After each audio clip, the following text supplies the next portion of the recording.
Bueno, egunon, guztioi, ordua izan da asteragoaz, eta lehenik eta behin eskerrik asko guztioi hemen egoteagatik. Eskerrik asko Oreki Fundazioari ere, mintegi hau antolatzeagatik, eta eskerrik asko guztioi hasiera emango dautzegu, ondasun eta erakundeen kudeaketa eta gobernantzari buruzko mintegi honetara. Ara azken 15 egunetan ezagutu ditugun zein baino zein notizia larriagoak izan ditugu Valentzian, euriteak eta uholdeak eta Ameriketako Estatu Batuetan Trumpen garaipena, ez da entzuten? Vale. Garanpena lehendakaritzako hauteskundeetan. Ondasunak, erakundeak eta gobernantza hirurak kaltetuta, lehen baino kaltetuago esango neuke. Kaltetuago diot, Valentzia eta Ameriketako Estatu Batuetako urteetan, hamarkadotan gusakiok dabalkion bide okerraren adibide baino ez direlako. Ez dugu zaintzen natura, ez dugu zaintzen demokrazia, ez dugu zaintzen ekonomia eta ondoren datorkiu guzti hau.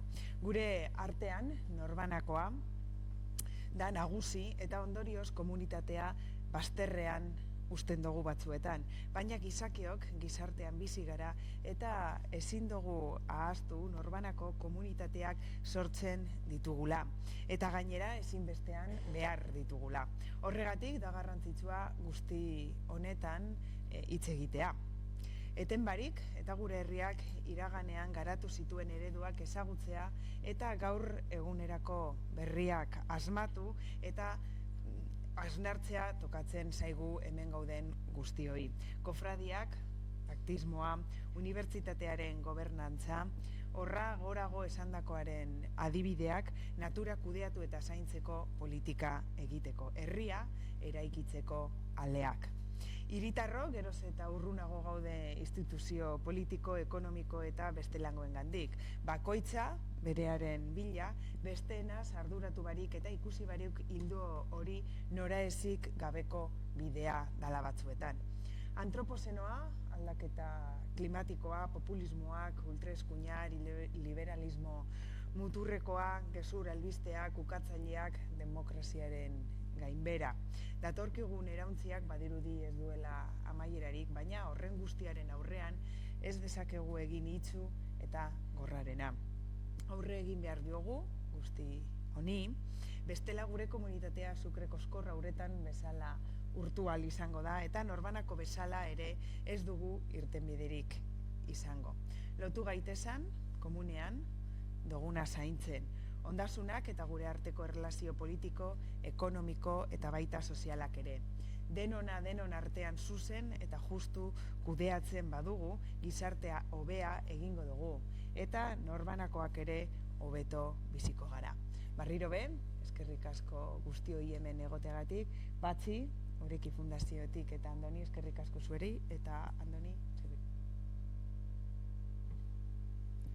Bueno, egunon danoi.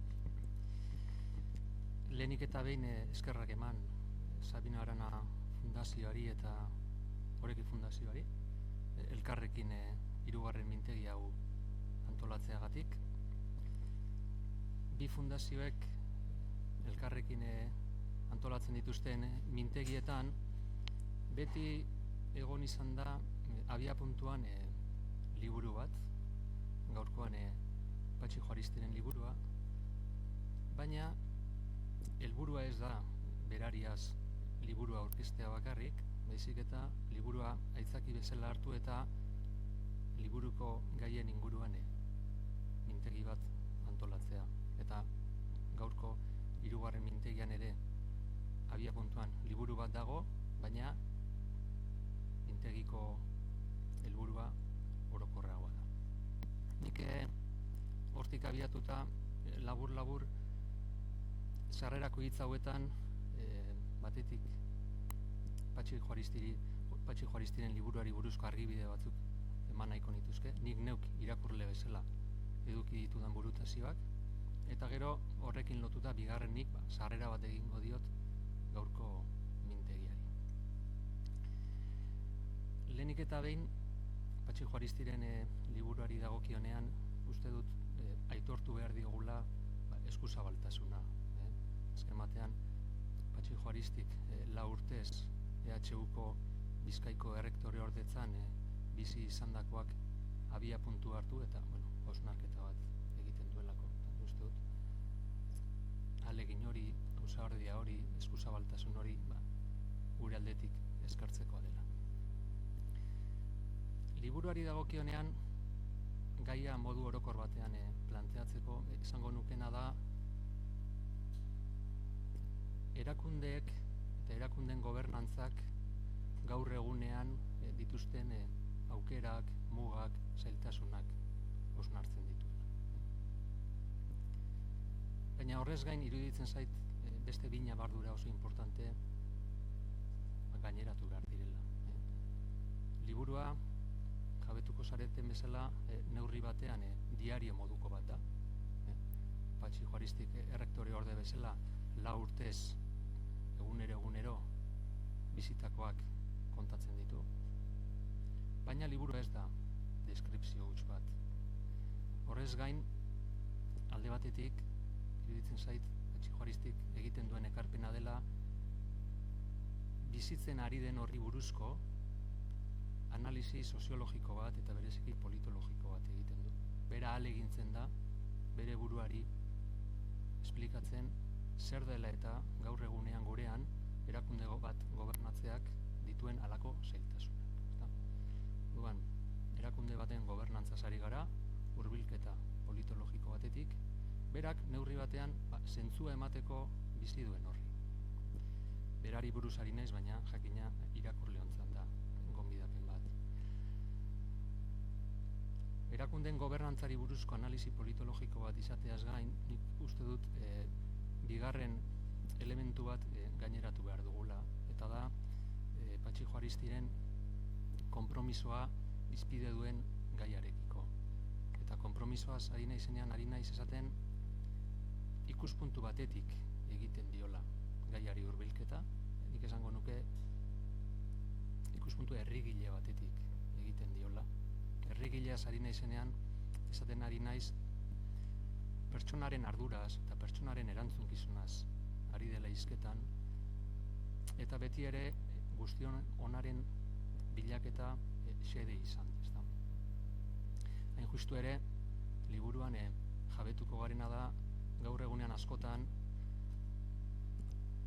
ze zaila den pertsonak hitzekoak izatea, ardurak hartzea, erantzukizunez jokatzea eta guztion onaren bilaketan aritzea.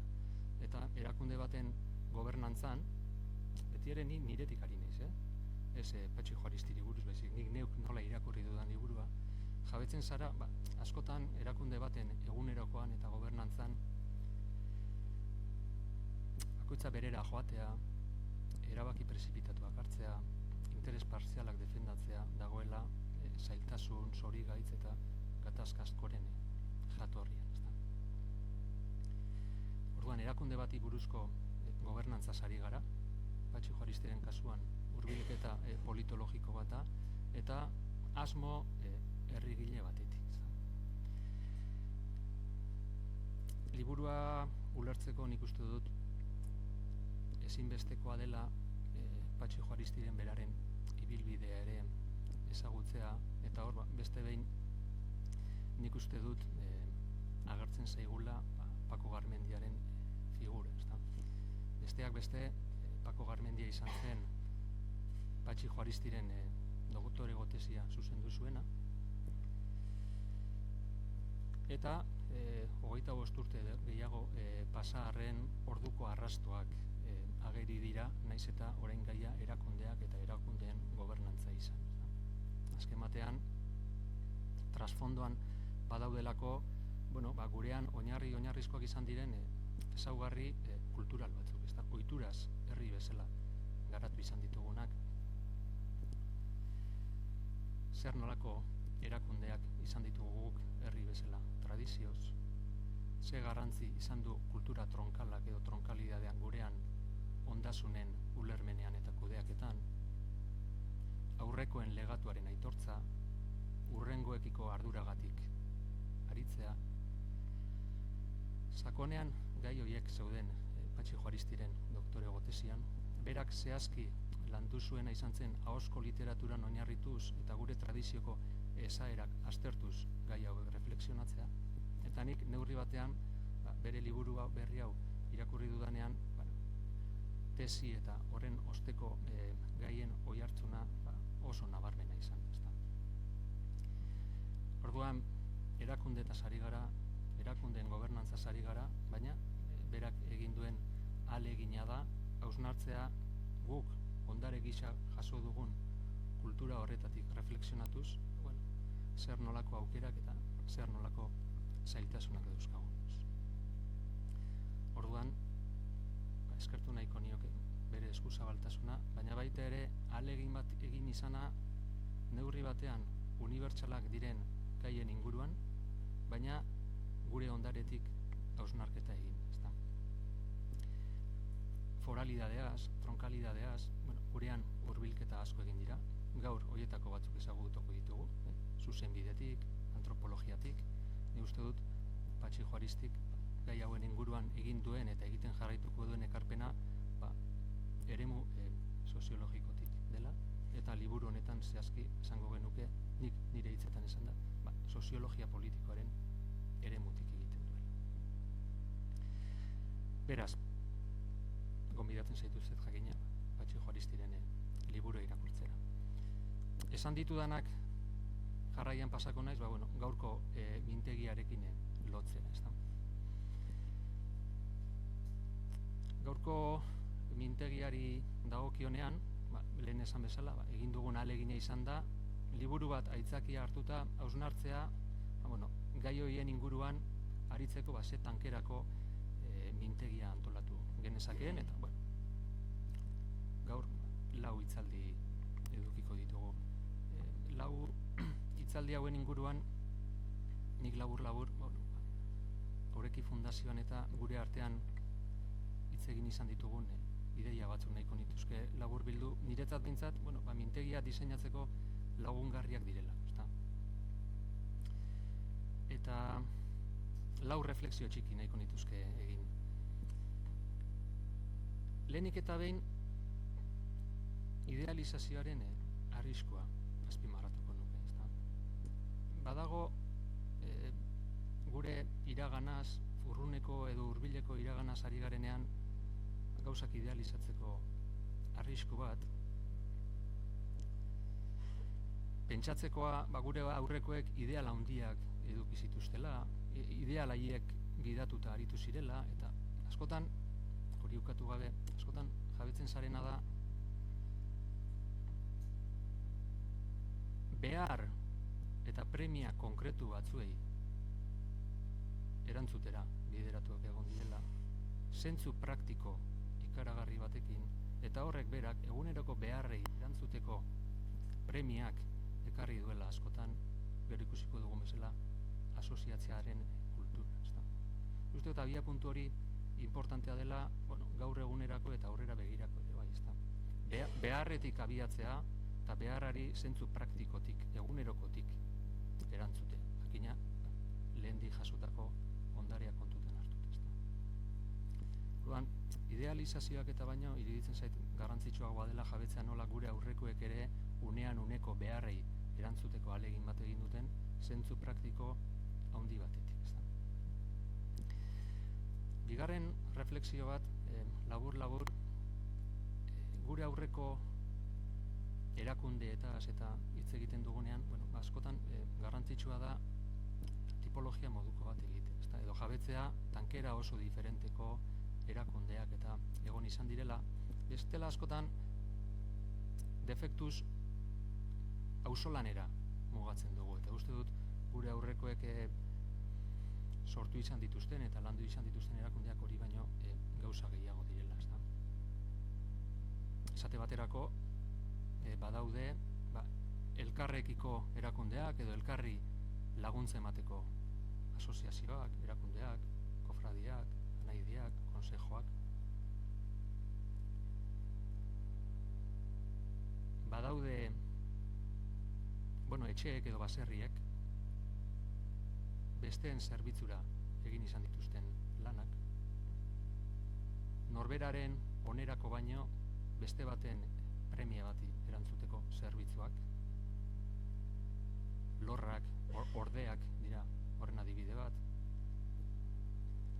Badaude etxeek, baserriek guztion onaren bila elkarrekin egin dituzten lanak, auzolana da, hori. Aurrekoa ez da guztion ona bilatzea, baizik eta etxeak ardura hartzea beste baten premiari erantzuteko. Auzolana gehiago da elkarrekin guztion onaren mesedetan aritzea. Gero jakina badaude baita ere erritualak diren harremanak, jaiotzari, ezkontzari, heriotzari loturiko elkarrekiko zerbitzuak, badaude ondasun komunalak, herri lurrak, herri basoak, gauza diferenteak dira. Eta unean, bakoitzak hartu duen izaera eta zentzua desberdina da. Hau neurri batean aurreko ideiarekin lotuta dago. Zentzu praktikoa handiz sortu izan diren eta transmititu izan diren erakundeak dira. Guk askotan idealizaziora jotzen dugu, eta segurazki hori importantea da, baina jabetu behar dugu bere garaian unean uneko beharrei erantzuteko ahaleginak izan direla. Beraz, idealizazioaren arriskua, bigarrenik tipologia aberaz batetaz jabe egitea, neurri batean, hirugarren reflexioa da lehen bi hoien kombinazioa. Aita Barandiaranek esaten zuen garrantzitsua dela forma eta edukia bereiztea. Eta guk askotan tendentzia daukagu iraganera soilik begiratzeko eta iragana idealizatzeko. Eta orduan iraganeko erakundeak hartzen ditugu abia puntuan. Aita Barandiaranek iradoki nahi ziguna zan erakundeak eurak ez direla garrantzitsuak, baizik eta erakunde horiek sortzeko zentzua eta edukia. Eta nik uste dut erakundei bezain beste arreta ipini behar diegula zentzuari eta edukiari. Hau zergatik diot? Pina handi batean, 20. mendearen bigarren erdialdean ere tankera diferenteko erakundeak sortu ditugun arren, jatorriko zentzu bati eusten saiatu garela. 60. hamarkadan, 70. hamarkadan, gurean sortu izan diren erakunde askok forma diferenteak eduki dituzte, baina hein handi batean jatorriko zentzu horri heldu diote. Jatorriko zentzua nire ustez dira lehen aipatutako bi ideiak, pertsona erdigunean jartzea, pertsonak ardurak hartu eta erantzukizunez jokatzea, eta bigarrena neurri handi batean erantzukizunez guztion onaren bilaketan aritzea. Orduan, formei baino ideia hauei gutxi beharko genioke, esate baterako. Salto handi bat emango dut jabetzeko nola jakin izan ditugun erakunde horien zentzu eta esanahia eguneratzen. 70-80. hamarkadan esate baterako, Europak izendatzen du gure eskualdea deklibe industrialeko eskualde gisa. Demorak erakutsi diguna da, Europan definizio hori eduki zuten eskualdeen artean gurea bakarrik izan dela aurre ateratzea lortu duen. Horre zinbestean ikuste dut faktore subjektiboak importanteak direla, faktore kulturalak.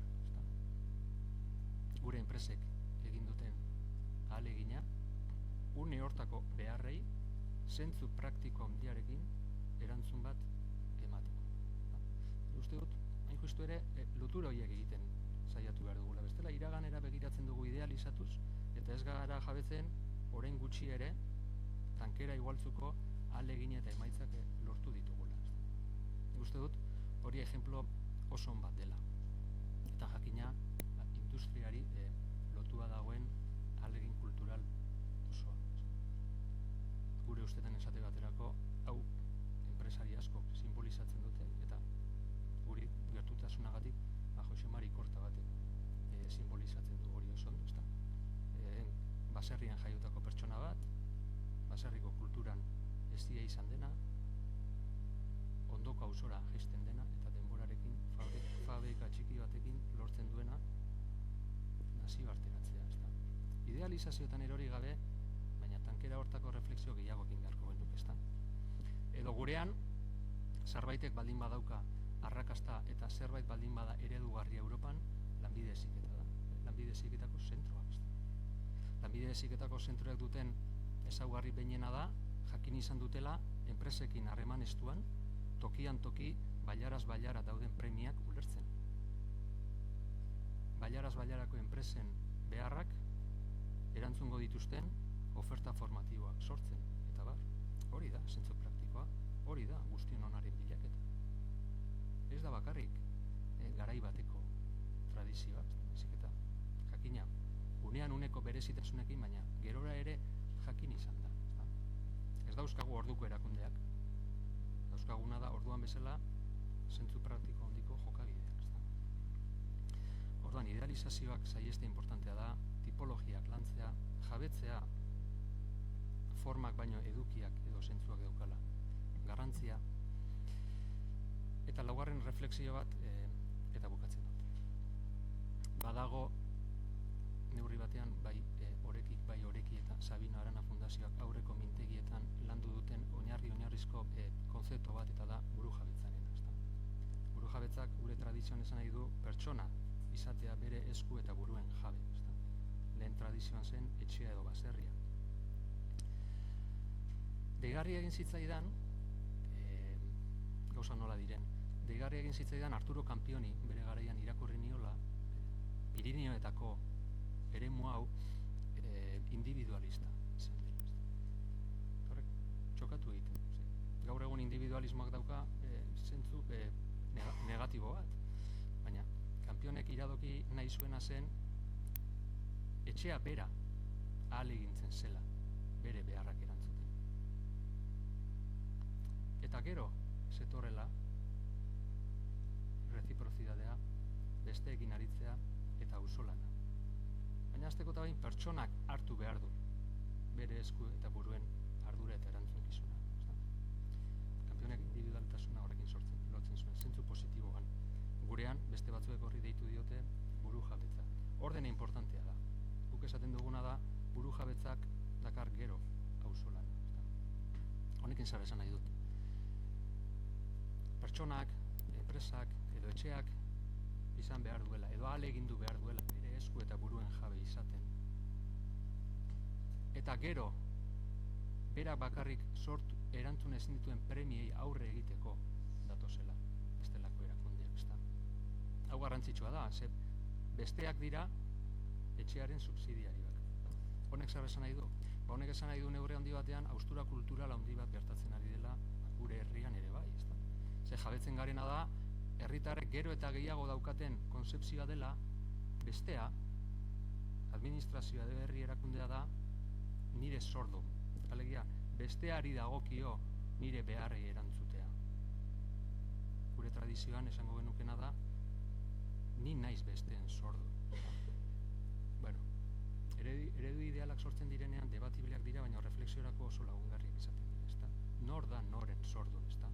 Etxeak dauka ardura eta bestei zerbitzu emateko dago, edo herri erakundea da nire beharrak eta espektatibak asetzeko sordo, ezta?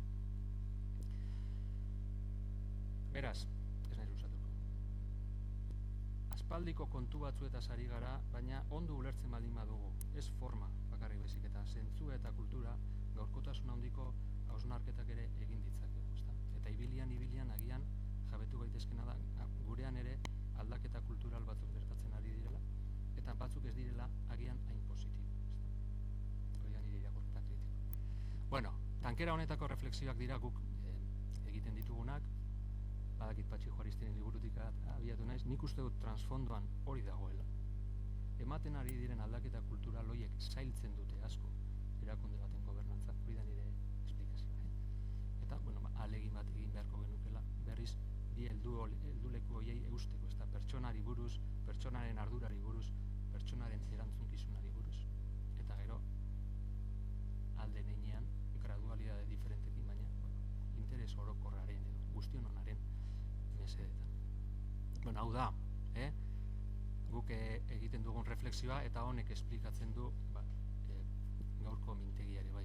Gaurko mintegian ikusiko duzuen bezala, lau hitzaldi egongo dira, eta batzuek agian hurbil hurbilketa historiko handiagoa edukiko dute, eta pixkanaka gerturatzen joango gara gaur egungo debateetara. Eta agian luzatu egin naiz, baina bukatu nahiko nuke hasita bezala, ez da esker onak emanez jakina Patxi Juaristiri egin duen ekarpenagatik, eskerrak eman baita ere Mireia Sabino Arana Fundazioari eta Oreki Fundazioari. Eskerrik asko.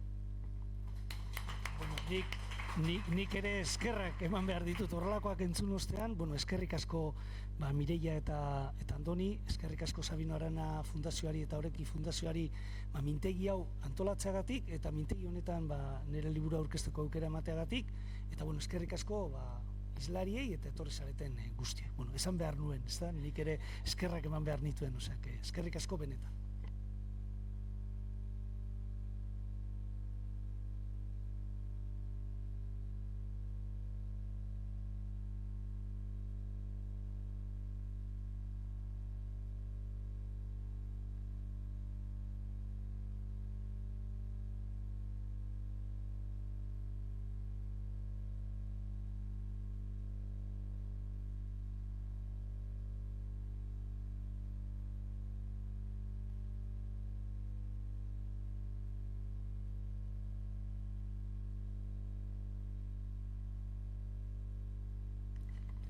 Programari dagokionean, lehen esan bezala, 4 hitzaldi edukiko ditugu. 2 hitzaldi atsedenaldia bitartean eta beste 2 atsedenaldiaren ostean. Neurri batean, atsedenaldia bitartekoek agian edukiko dute, horrela esan da, dimentsio historikoagoa, edo bintzat, tradizioz jasotako erakunde eta ondasunekiko harremanei buruz gehiago hitz egingo da. 2 hitzaldietan egingo duguna da lehenik eta behin hitzaldi eman, eta gero bertaratu zareten hori nahiko bazen dute aukera eman galderak egiteko edo oharrak egiteko. Lehenik eta behin Iurretako kofradiari buruz hitz egingo dugu, eta gurekin daude Gorka Lazkano eta Markel Onaindia, eta zuena da hitza.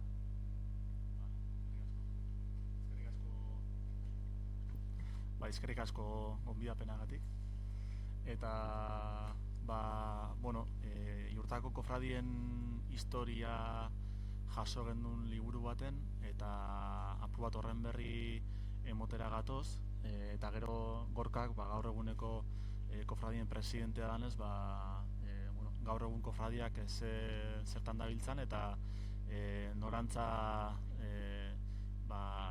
norantzako lana ikusten duten edo azalduko du, ez. Liburua egiteko, batez ere alde historikoa, Jon Irazabal historialariak egin zuen. Berak urteetako lana egin du, artxibo lana, dokumentazio lana, arakatzen, eta bere intereseko gai bat izan da. Eta gero bigarren parte baten alde aktualagoa edo izango zana landu gendun kofradietako partaide izan diren kideekin entrevistak eginez. Bakizuenez, Jon Irazabal gure artean ez dago, eta pena da hemen ezin egon izana. Eta ikerketaren prozesu honetan entrevista horiek grabatu egin genduzen baita bideotan, eta Joni ere bere adierazpenak grabatu genizkion alde historiko hori ere bideoan islatuta geratzeko. Orduan pentsatu dugu igual hitzaldia Jonekin hastea, eta berak egingo du alde historikoaren sarreratxoa. Mark Lekondo esan dara moduan, kronologikoki kokatuko da pixkat, liburuak lehenetik orainera dakar. Uste dugu Jonek daukon 6 minutuko ikusentzuneko horretatik hartutako zati horrek kokatzen dauela Iurretako kofradiak zer dan, nondan eta nondi datorren pixkat, eta horregatik bideo honekin hasiko gara hori ikusteko. Kofradiak diz neurrondi baten lurralde honen lehenengo antolaketa. Kofrade, kofrade, anai harteko beste berra baita ere bado baserritarren artean erabiltzen dena hermandadie, izen dena, eusa berdile da hermandadie, eta zezan kofradiak azkenien toki bateko baserritarrak batzie eguneroko lan hori aurrera eramateko horien artien.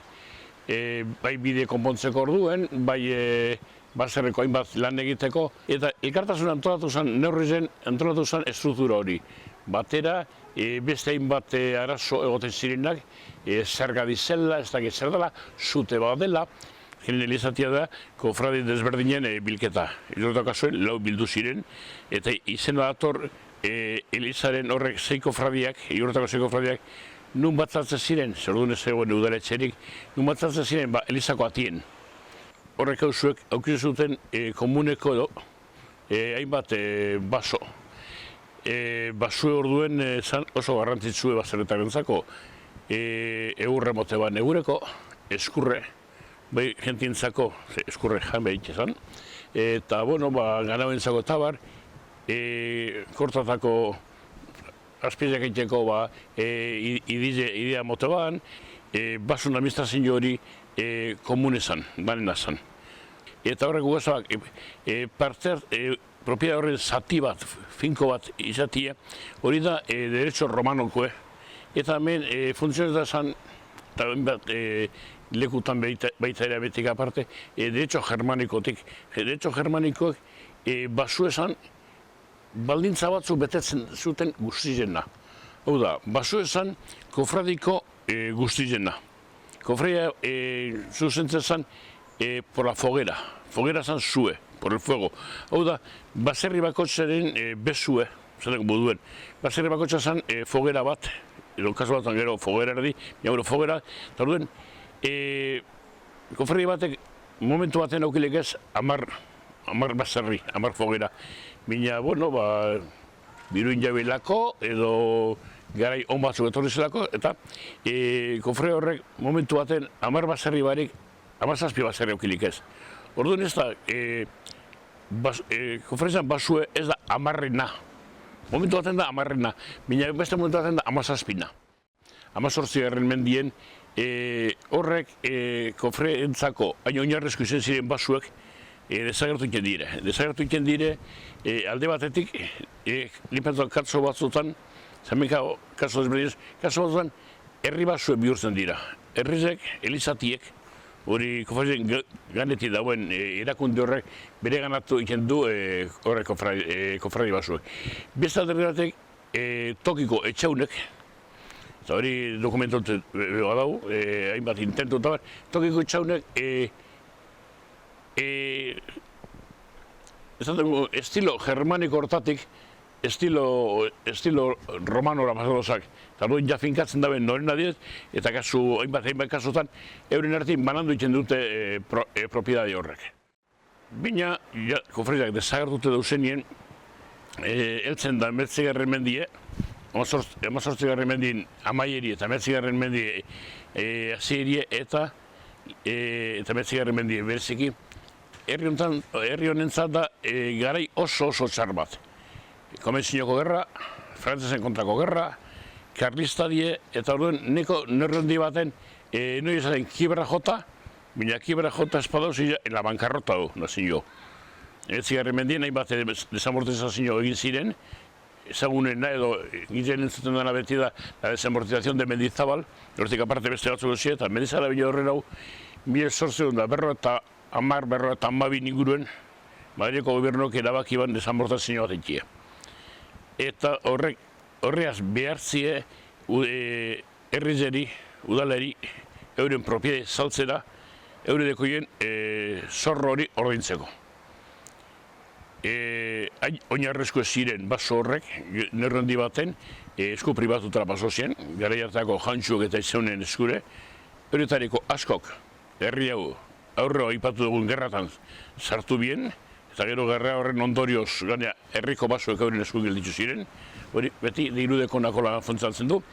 Eta herri batzuk, ez jurreta bakarrik, ikusi banien beren baserritarrak, oinarrezko zen baso hori gabe geldituko dizela, erabakien beste forma batera egitea. Orduan, kofraiak barrio berbiztu bizan, kofraia bakotsari herriko zorraren zati bat emon zoien, herri hortako, kofrai hortako biztanleek zati hori ordainu birrauki bien, mileka herriel, eta bazuek gelditu zen kofraia izenien, azkenien edozein horretako baserritarrak, jarraitu ban erabiltzen, edo posilaukiten horre bazueri, etekin batzu etatzie, eta berari berdinen botetzen udaletzi nahi zen, edo kofraia nahi zen. Eta hor da, berbizkunde bat hartzen dagoena kofraiak, ez lehengo funtzioekin, zer lehen funtzio politikok eta administratibok eta baizik eta herri baso horren, edo baso komunen horren administraziorako. Onde zinuaz, administrazio hori, auzo horren onerako erabiltzeko izetie. Bueno, gure gendun Jonen hitz horrek sartzie batez be, lehenez Marklek esan dago moduen, ez dauelako bertan, baina posible egin dugu bere zati bat hemen egotien, eta uste dute legadu handi bat itxi dauela. Markel hasiko da aurkezpenakin, kronologikoki izango da lehen esan dugu moduen, berez liburuen oinarritute dau, eta horri zorri da, ale batzuk ekarri duguz, gero zuek hartzeko, ordeko zuen, baten bat ikusi dut igual, baten bat faltan geratuko dela, faltan geratuko balitz, eskatu lasai, patxin bitartez, edo, bueno, bideia bitartez, baten bitarte kontaktu eduko zuen, eskatu lasai, eta bialduko duguz.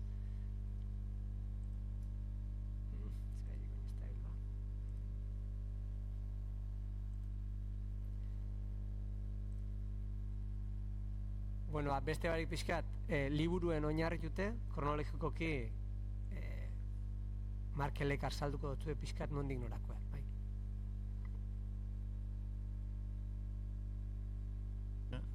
Jonek esplikatutakoan aritik, 1858 urtea klabea izan zen, ezta? Herriarentzat eta kofraiarentzat.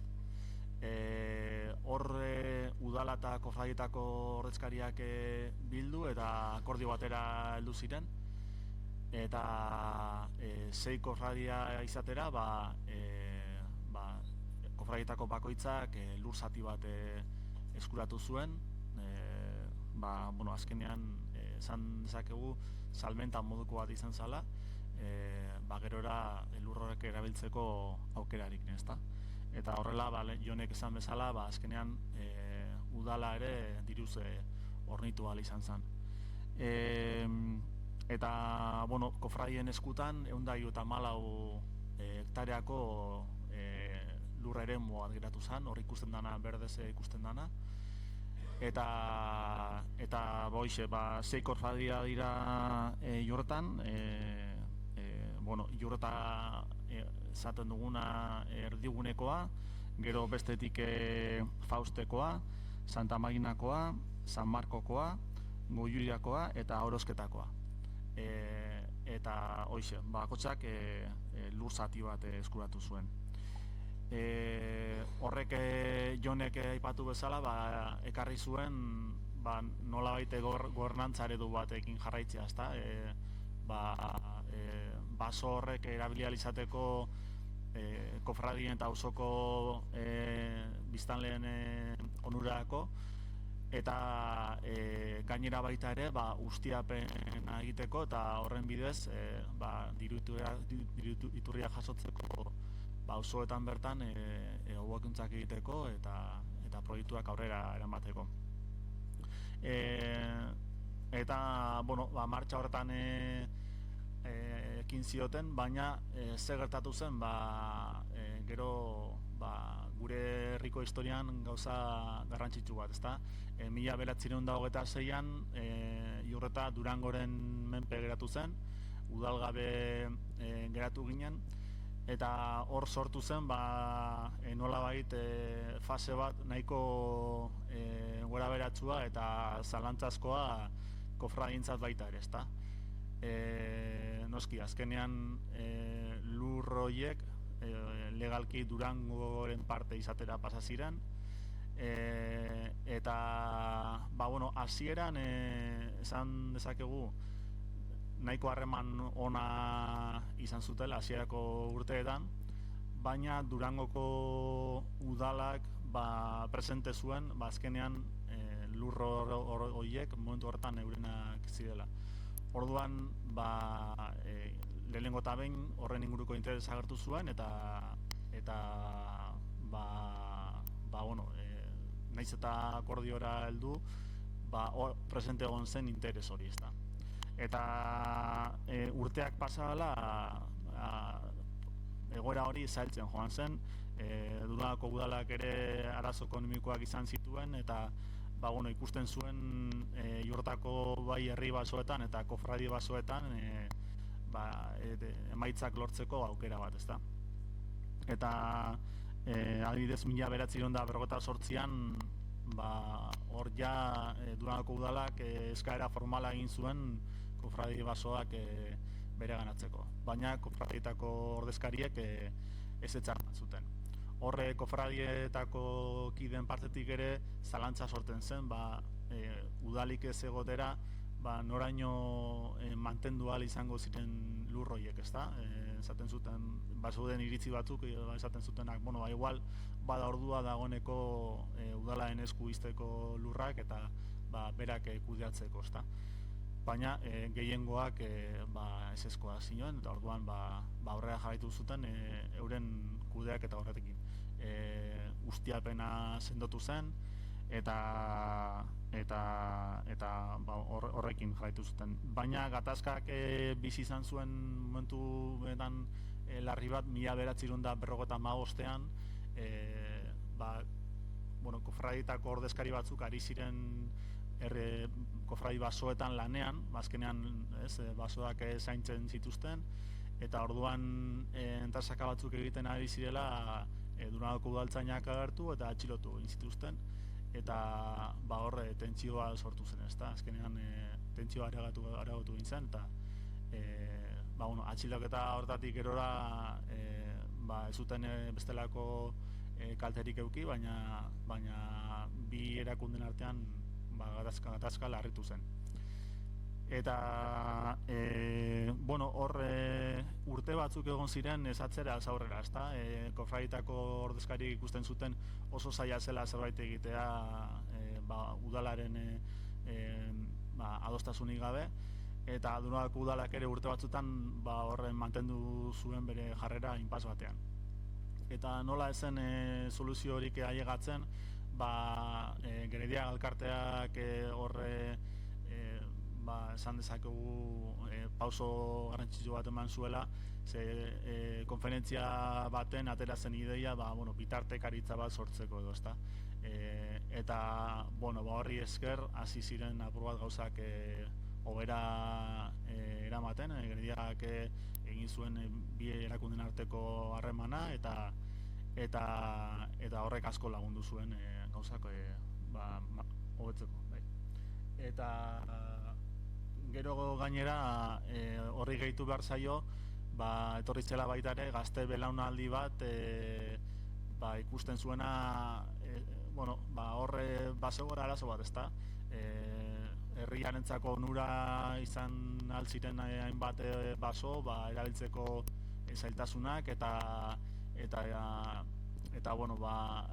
gazte belaunaldi hori mobilizatzen hasi zen kofradien aldarrikapena egiteko.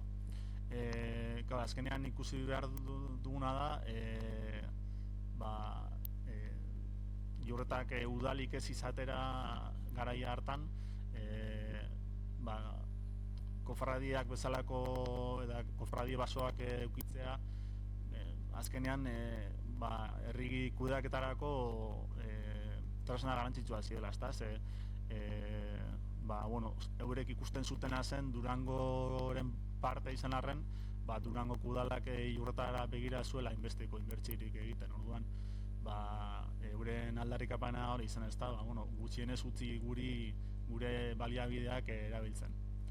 Eta horra adibidez, 1979an izan zen lehenengo kofradia eguna herriko jaietan, eta bertan deklarazio bat onartu zen, onartu irakurri zen, hobeto esan da, eta izan zen lehenengo pausoa aldarrikapen hori publiko egiteko. Horren ostean, Durangoko udalarekin harremanetan hasi ziren, bai kofradietako ordezkariak izan zirenak eta baita gazte berriak ere, eta hor batzar batzuk nahiko gatazkatsuak izan ziren, baina azkenean lortu zen udal osoko bilkura batean Durangoko udalak onartzea baietz, kofradi baso horiek kofradienak direla eta gure dagokiela horren ustiapena egitea. Gainera, ez dut aipatu, baina horren aurretik baita ere ikusten zuten beste kezka bat zen nola Durangoko udalak adibidez herri basoak erabili zituen eskurdiko frontoia egiteko edo zeukan gabezia hortatik aprobetxatu zuela Iurtako herri basoen ustiapena. Eta orduan hori ere bazen beste elementu bat Iurtan lagundu zuena, esaten, kezka bat daukaguz baliteke etortzea kofradietara gauza bera, ezta. Eta hori, esan bezala, azkenean osoko bilkuran onartu zen, eta hor ikusten da El Correoren artikulua baita ere, nola hori ofizialtu zen. Eta horren ostean, ustiapen sendo bat egin zen basoetan, eta horri ezkerre hasi ziren herriko beharrizanak kubritzen. Elkarteak egin ziren, elkarte gastronomikoak direnak, baina batez ere auzo bizitzarako garrantzitsua direnak, bai egiteko zein jaiak antolatzeko.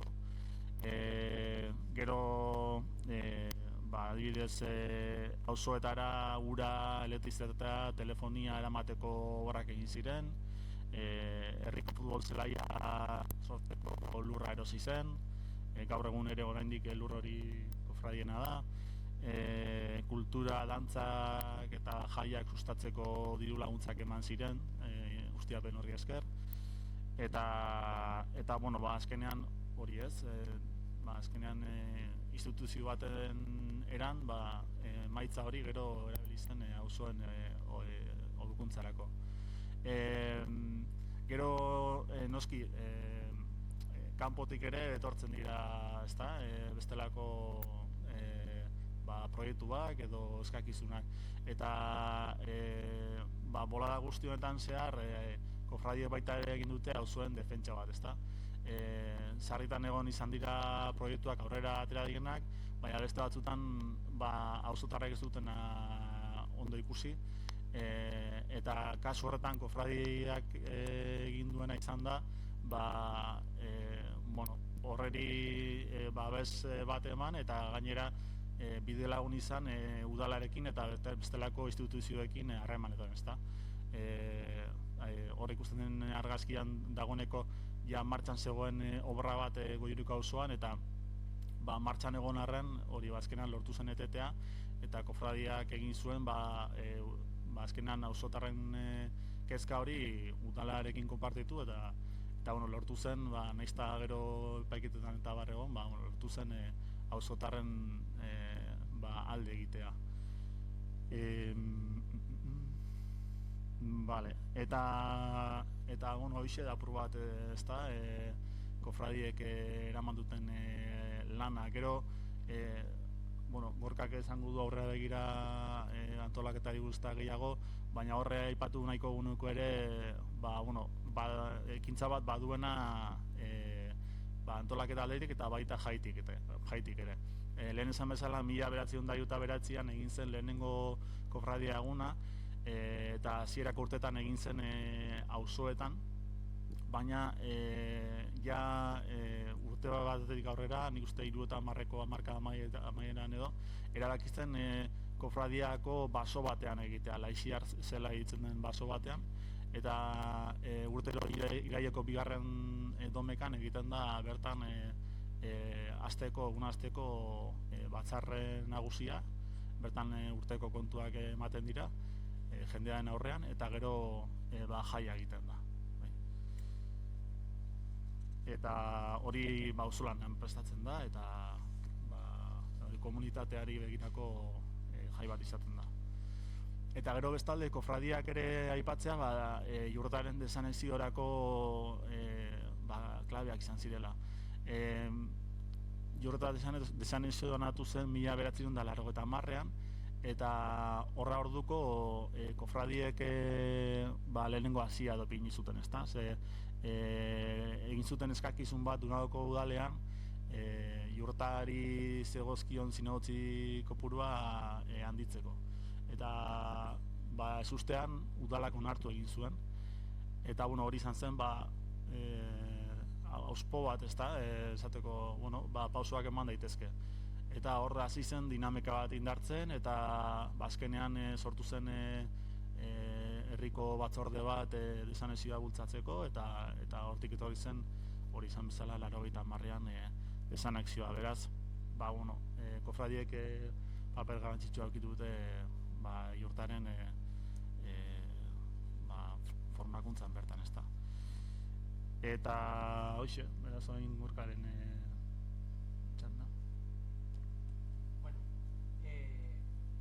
pixkat liburutik fantasien aipatzeko igual, asko luzatzen da baina, zertela da txiki moduan, ez? Parkatu. Bai. Parkatu, zertela txiki moduen eta detaile bat baino ez aipatzeko igual Jurreta ere Nafarroa izan zenekoa, ez dela historiara oso urrun joan behar Jurretak Nafarroan herri lurrak eduki zituela esateko, ez? Kofradietan, bitxitasun moduen, bitxikeri moduen lur jabe enpresa batek ordainketa bat ezebalako egin, bere lur batzuekin ordaindu eban, eta orduan Jurretako kofradiek eduki eben sasoi baten hor ikusten duzuen bidanko zen dauen lur zati bat, ez? Eta hainbat urtetan izan da erdi aldarrikapen, erdi katxondeo, izan lekena herriko eta beti agertzen zena, eta Jurretako mapan kofradien jaian be agertzen zan zati hori. Holan zertzela eman.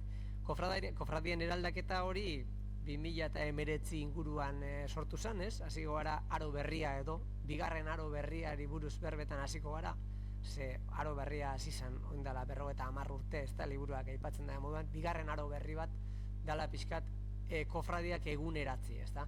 Eta kofradien eraldaketan hemen ikusten duzue 2019 urtien Laiziar zelain indako kontu emate ekitaldi bat, eta oin arte agertzen etzan argazki bat agertzen da, ez? Eta hor da emakumeek agertzen diela. Ordura arte gizonak bakarrik parte hartze eben erakundeko erabaki batzordietan.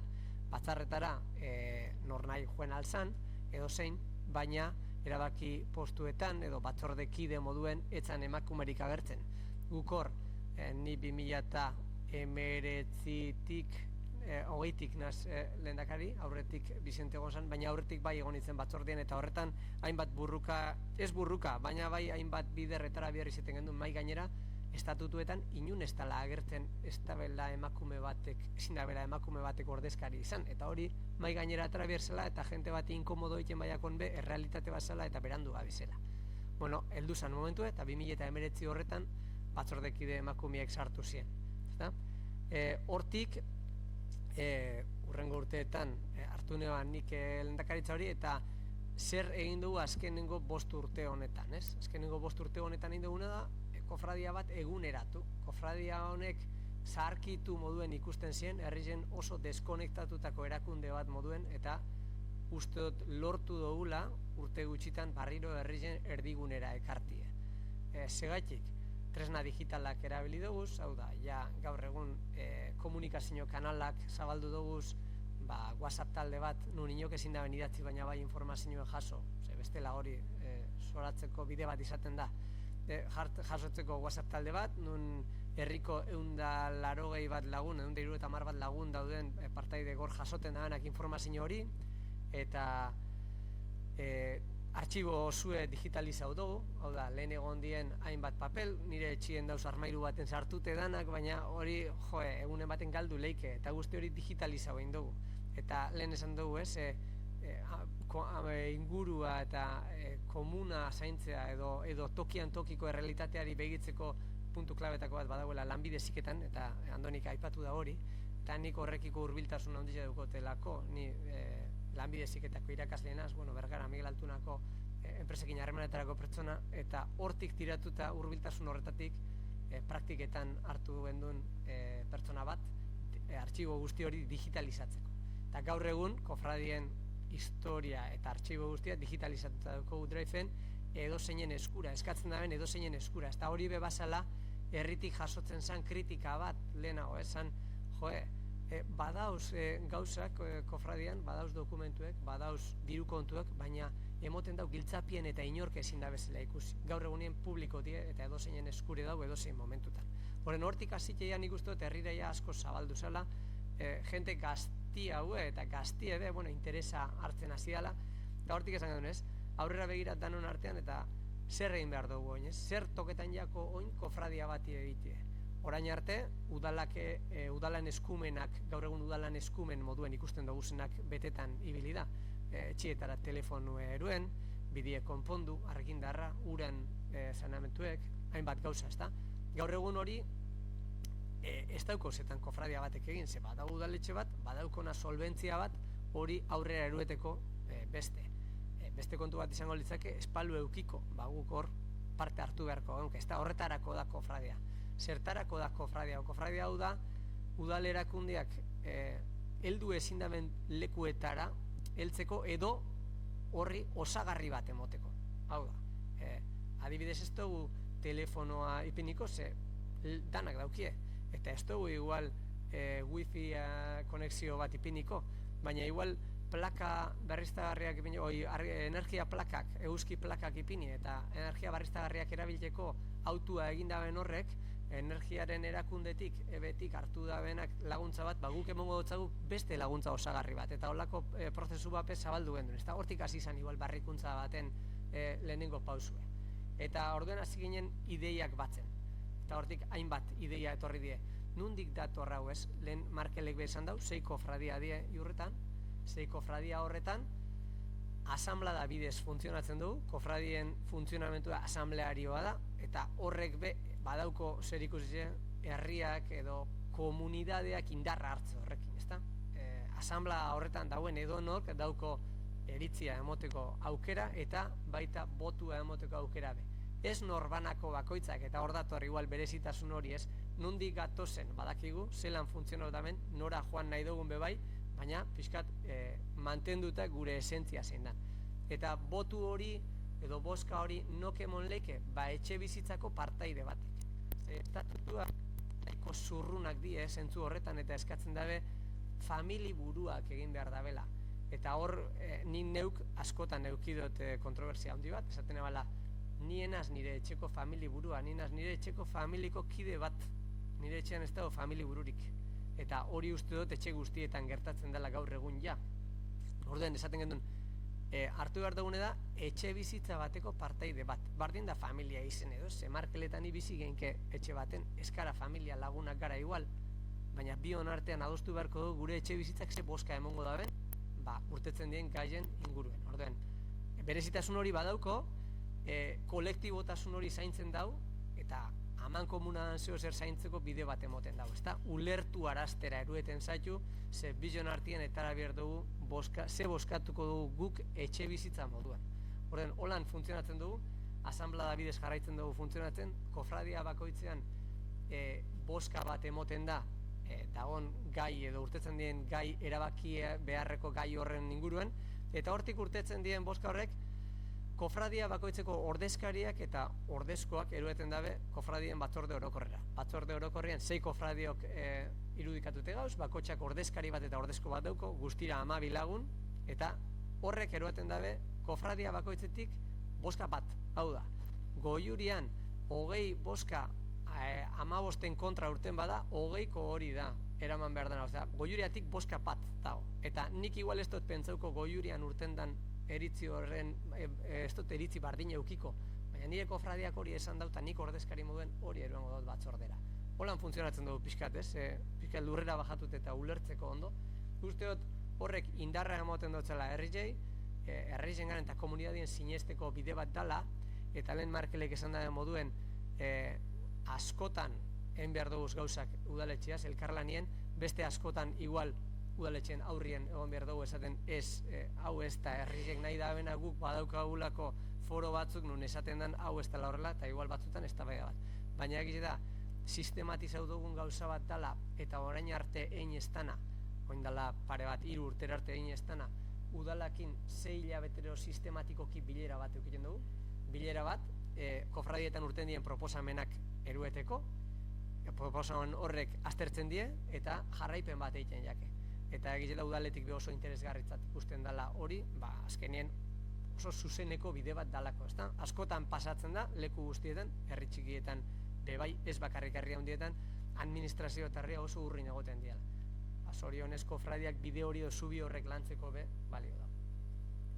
Bueno, hori esan da, erakunde egitura esan dut, zei kofradia, argazkia ja aldatu da ez, beste bat gehiago, ja emakume gehiago, eta hor falta da azken argazkian beste emakume bat sartu da. Eta oso errezaten da, ez da emakume eta gizon eta emakume oendino bide luzie dauko egiteko. Segaitik ez bitarra edo beste sentimentu batzu duz gaur egun, ez da emakume edo gizon izen berrik. Identifikazio horrek apurtzen gabe, eta gaur egun ez dugu ja askotan erabiltzen den, eta liburuen behikusiko zuen gizonon berba hori, edo andra on be erabiltzen hasi da jentia, nik uste dut ja ordezkari berba erabili beharko dukela. Ez daukalako generorik eta uste dugulako etorkizunien interesgarrizena hori dana ez. Eta beste punto bat oso pausu bat enbeharreko edo oso garrantzitsu edana, eta uste dut liburuen aipatzen dela nun baiten, dano gara zurizekor, eta hori ez da oso gizartien errealitatera egokituteko gauza bat. Uste dut urrengo pausuetan lortu behar dugule beste komunidade horrek be hurbiltzie, sentitzie, eurek be parte diela eta eurek be erabaki aldabela, ezta. Orduen, bueno, hor dauz gure erronka batzuk. Finantziazio aldetik begiratute, finantziazioa esan behar da, eta lehen ikusi duzuen mapa bat berdez dauena, hau mapa bardine da, baina bakoitzien zer landatute daukogun. Hau da, gure gaur eguneko basoen errealidadia, ezta? Hor daukogu ze espezie eta ze hektareatan landatute dauen, gure finantziazio iturri nagusia baso horren kudeaketa da, hasierako bideoen Jonek esan da moduen, oindala 200 urte izan zen moduen, gaur egun be hori da. Horrek ez dago esan nahi, etorkizunien horrek izen behar da benik. Finantzak eta iturri hori izen beharko dau, beti be baso jasangarri batera begire, egin gendun orain arte inozein eztan prozesu parte hartzaile bat be, aukeratzeko zelako baso kudeaketa egin behar dugun hemendik urrengo urtietan, eta asanblada horretan atarazan 2 proposamen egon ziren, 3 egon ziren, bat atzera gota zen, 2 gelditu ziren, eta 2 horretatik bat aukeratu zen. Orduen, badaukagu ja bide horri bat finkatuta, baso proposamen hori zein izango dan, eta kudeak eta ze bidetatik joango dan, urrengo urteetarako. Hortik finantziazio bat lortuko da, beti be baso jasangarri baten oinarritute, baina hori lortzeko beharko dugu beste finantziazio mota batzuk eta bagabiz bile, enpresetako funts sozialetatik tiratzen, ezta? Azkenien, uste dugulako hori be, gure herrian industria asko dau, eta horrek be badaukela ekarpena egiteko modu. Zertan oinarritzen da gaur egun eta etorkizuneko kofradien lanildu eta erronkak, badie kofradien historia eta zabalkundea, hortik liburu hori, hor gero zuen eskuen ertean hartu eukialko duzuena, auzoa herria auzo izeneko ekimen bat, zeinetan inguruetako auzuetako jai guztietan eta baita herriko jaietan be, autobus zerbitzu bat eta taxi zerbitzu bat ipini dugun, segun eta zein jai izan dan, auzoetakoek herrira etortzeko, herrikoak auzoetako jaietara joateko, horrek egiten dabelako komunidade bat lotu edo saretu, ezta? Bestela emoten dau, hartatzan bizidan pertsona batek, Iurretako erdigunera 8 kilometro dugu eta beste herri baten bizidala, eta ez, ezta? Batez be hori lotzeko, udalak badauko taxi zerbitzu bat, egunerokotasunien, eta jaietan guk egin dugune da, ahalbidetu minibus bat eta autobus txiki batekin jentea joan eta etorri doan egin alizetie. Hezkuntza komunitatean eragiten, hainbat proiektu dugu hezkuntza komunitateekin, ikasegoera bat edo unitate didaktikoa zienak lehen ikasegoera bat sortzen gabiz, Iurretako biodiversitatean oinarritute, biodiversitatea edo ekosistema bat sortuko da kofradia bakoitzean oinarritute, eta umeek ekosistema horrek eta biodiversitate hori landuta ezagutuko dabe Iurretako kofradia desberdinak, hau da, ingurua ezagutuko dabe, bertako biodiversitatea eta ekosistemak ezagutuko dabez, eta pertenentzi sentipen bat sortuko da. Gero, kultura eta kirola, beti lagundu izen dugu diruz edo beste edozein modutan herriko kultura eta kirola, Markelek esan den moduan, gaur egun Jurreta kirol taldea jokatzen daren zelaia be Jurretako kofradien lurra da, udaletxeari 100 urterako lagapena egin da, errenta txiki batekin, simbolikoa dana, urtean 10 euro diena, eta hor jarraitzen dau, eta gerora begire be, badauko usolako asmoek eiteko, bierdien laguntzak emoteko. Jurreta bizi da beste bat, eta hori da martxan dugun beste proiektu bat, gure basuetan ziren, ze emoten dau, herrigunetik oso urrun bizi garela, natura eta herrigune oso urrun bizi garela, eta askotan falta dala hori ezagupen hori ez, jendea basora hurbiltzeko be, bizikleta zibiltzeko bide batzuk marketan gabiz eta antolatzen gabiltz, jentie bertara erueteko batzuk, bertuako ergentzat eta jetxierak egiteko, eta beste batzuk familia horreteko. Eta horrek die gutxi gara esku artean dauzkogun proiektuek, hemen ikusten dugu ez, eta mezue hau izango litzake da, eta herritik herria egiten segi, ezta? Izen barik askotan holan ulertzen dalako herrien, eta txartu ulertute askotan, baina emoten dau administrazioek edo instituzioek egiten dabe, eta guk jarraitzen dugu bidea ez. Herritik herria egiten segi, eta hori dauko kofradiak. Hori da gure helburu eta etorkizuneko erronka.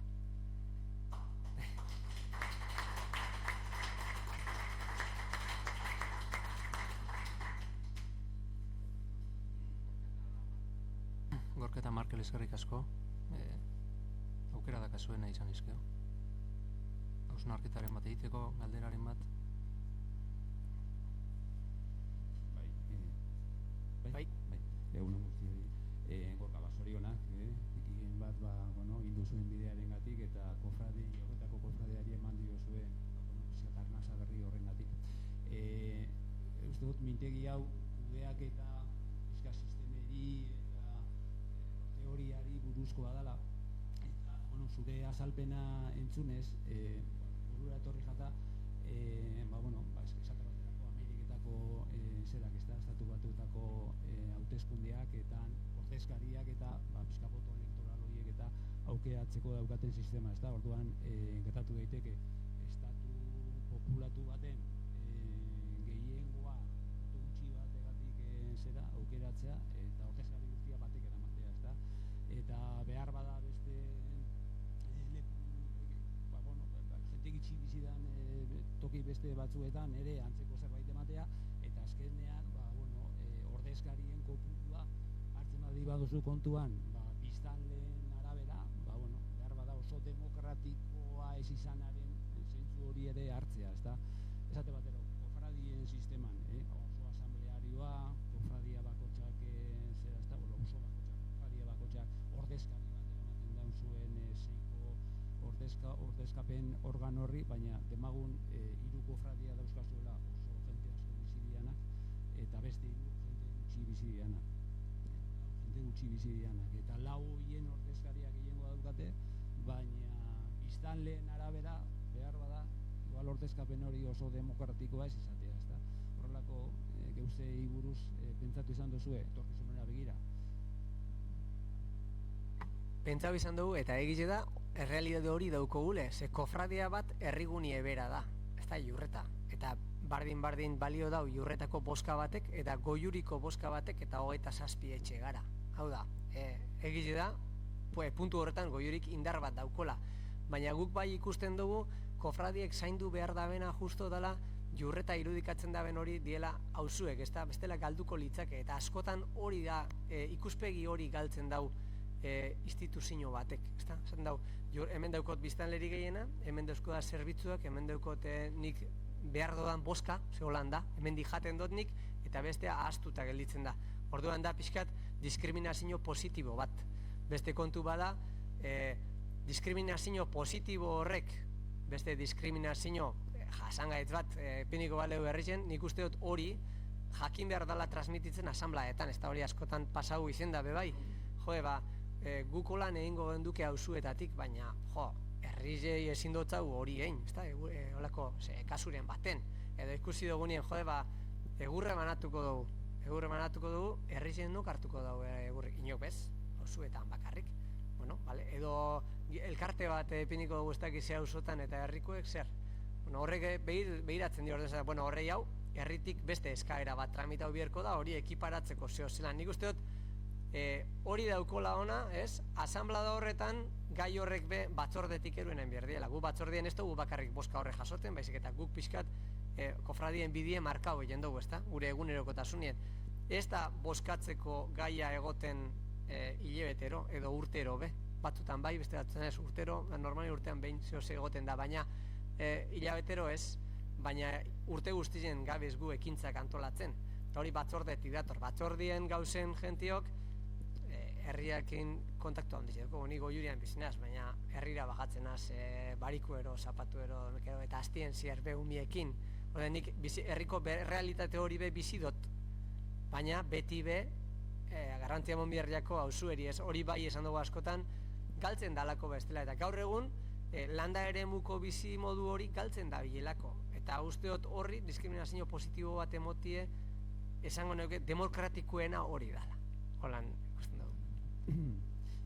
Beste kandidatxo bat aprobetatzen ari naiz, baina eta lehen Andonik uste jata bere hitzaurrea, eta Andonik bizkate ipatu da bena, edo zein erakundetan oso garrantzitsua dela bizkaten hori, ez da, erantzukizun individual hori bestela lana galtzen dela, ez da, eta horre, nola bizi duzuen hori, asambleetan parte hartze gitxia baldin badago, ero jentea beti delegatzen baldin badago, batzordean ero zera, horrek bizkate bere indarra galtzen da belako, edo batzordea ez bada barrizten, edo denbora askoan berdina jarritzen baldin baduzue, edo, erakunde guztietan ematen diran ez da beda horiek, eta horrek bizkate aztertu dozuez, edo nola nahi duzue kudeatzea etorkizunera begira. Hori aztertzen bagabiz eta nahiko serio esango neuke, nire ziklo bat betetan doiela ikusten dut, hau da, ni sartu nintzen 5 urte daroiete lehenakari, 8 egingo dudaz, baina nire asmoe da 8 eta listo. Ezinbesteko izango balitz 12, baina zer pasau da aurreko batzordiekin? Ba, egondala batzordekide bardinekin osatute igual 20 urtez. Eta hori ez da sanue inorentzat, ez kofradiarentzat, ez herriarentzat, ez asanblada movimentuentzat, inontzat bez, ez? Eta niri be, naizta jentiek esan, bai, baina oso ondo zabiltze eta barritzen zabiltze, bai oso ondo. Barritzeko gai, baldin banaz be, ni edo batzorde bat, baldin badabe barritzeko gai 8 urtetan, beti estilo bardinetik da, eta hori ez da ona. Horretan, bagabiz buelta batzuk emoten, gu batzordekide moduen gure kofradietan berba egiten jentiekin, eta esaten joe, mesedez urrenguetan aurkeztu zaiteze, gu horre ongo gara lagutzeko, baina pausu bat atzetik, ez zaitu egu txiko bakarrik, badakigu zer dan hori, ikasteko gauza asko berda, ze gauza oso ez ezagune da, ikusten duzuen gauza oso desberdine da ganera, ez, funtzionamentu desberdine dauko. Baina bai bagabiz horri begire, ez da? Eta parte hartziena esan duzune, batzarrera joen eta entzun eta egon, bebai pasatzen da, baina zorionez, batzar horrek oso jente edo norbanakuen interesetara oinarritute egoten diaz. Nire etxe ondoko bidean ez daki zer dau eta hori ez da gura auzoko hori da, nire etxeko alboko bidea eta horria interesa daukozu, orden horria jentiek parte hartzen dau. Askotan eskatzeko bakarrik, hori beste bada. Baina, bueno, hor gauzku esateko oso ondo, hau guk egingo dugu, baina zu nire eskutik heldute etorriko zara. Ez? Hori da pixkat, enbierdan.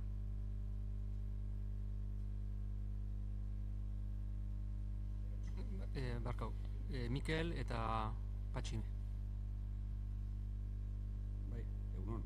Oso itzaldin interesgarria eta argigarria izan da, bai jonek hortik egin duena eta bai zue biona. Beste ondo azaldu duzue, nekazari gunean dagoen egitura bate eta hiri gunearen arteko harreman gatazkatsua izan den Durangorekin, Lurretakin honen jantza udalarekin izain beste, izan zitekela, ez da. Hori askotan azten den kontua da, hitz egiten dugu herri lurrei buruz edo auzolanei buruz eta hiribildua egongo ez balitz bezala, ez da. Hori ikuste da oso argigarria izan da niretzat behintzat. Nire bi galdera gobi zalantza ditut. Gorka ondo azaldu du azkenean, basoen kudeaketa hori enkantean edo egiten duzuela edo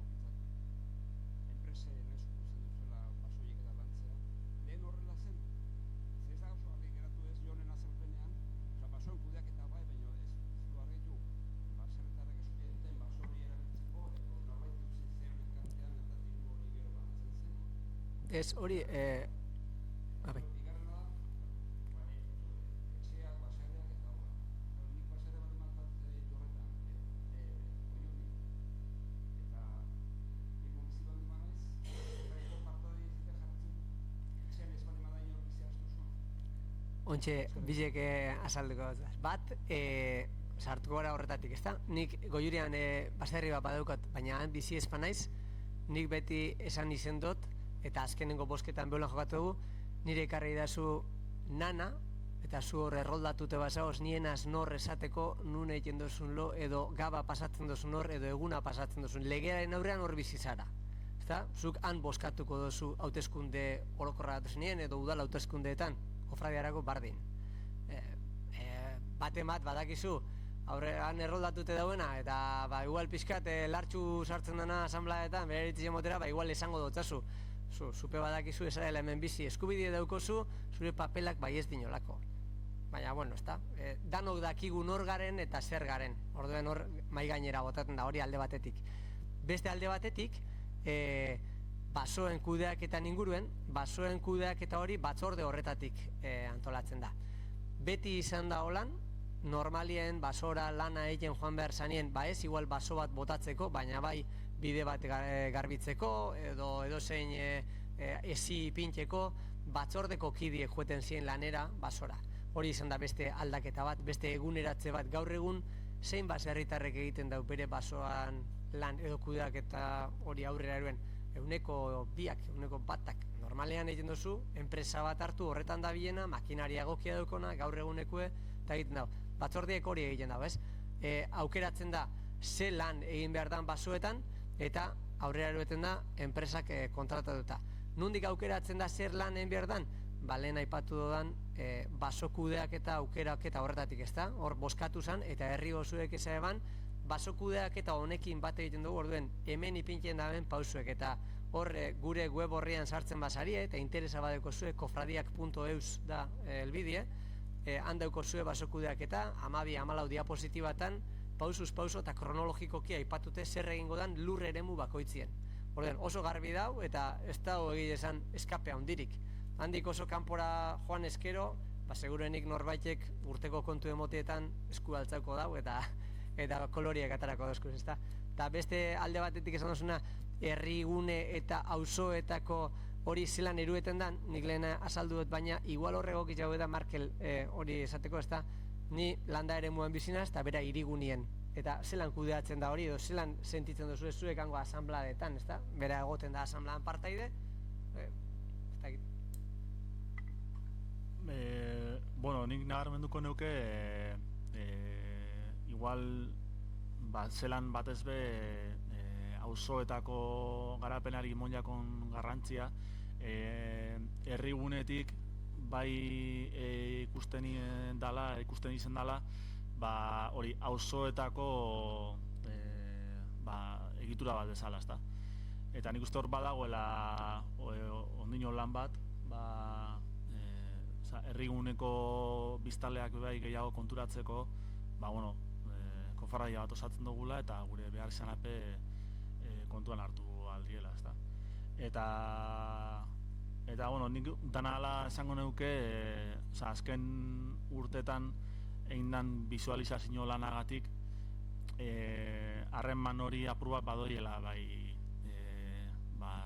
arilkatzen edo, eta hoxe niko lan ikusten dut harreman hori. Bueno, bukatzeko, azken galdera.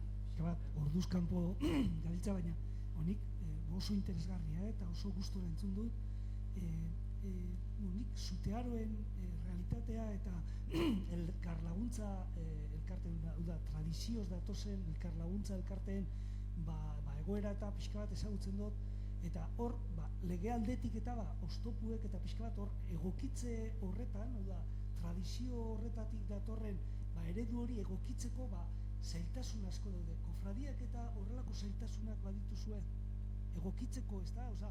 Tradizio batetik lan eginda, ikuspuntu eta mundu ikuskera batetik datoz horrelako egiturak, eta gaur eguneko legiek albidetzen dago oztopuek dauz. Nik esango neuke legiekin ez dagoela hainbeste oztopo, ze guk nahi dugune da albidetu tradizio hori eguneratzea, eta eguneratzen duzu momentuen egungo legietara lerratzen duzu pizkatez. Igual oztopo gehiago dau, tradizio hori urte askuen erandaben biztanliekin, ez da, tradizio horretatik, edo iturri horretatik erandaben biztanlietatik, ez da, esan da, baina hau beti holan egin da. Bai, beti holan egin da, baina horrek ez dago esan gure ondo egin dauenik, edo holan egin bierdanik hemendik aurrera. Orden, hor dauena lan handile egoten da, azalpen horrek emoten, eta pixkat, pazientziz armau, asanbladara joen, eta 5 minutuen azaldu aldozun gauza bat, gaur 35 minutu pasauko da zau azaltzen, ze merezi dau. Ze aurrien daukadan horrek, iturri horretatik eran dau, ez dauko bera kulparik holan da, eta ez da ezer txarra, bera horretara hoitute egon da, ordenik zelan esango dutzat 5 minutuen hau hainkaz gora ipini eta holan enbier dugu, ez? Azalduen berko dutzat, segaitik, nundi atorren, zer pasetan dan, gerora zer nahi dugun, eta zen bekotzat, zure hiloba bestela horrezta jarriko datorren hastien asanbladan, eta orduen nahiko neukenuk haitxitxe hilobak edo amama hilobak edo hiloba eta amama horregoti, alkarren onduen, eritzizek emoten bakoitza beretik, baina bide posible bardin batetik joeten ez. Hortik uste dut datozela gehiago gaur egungo legietatik baino.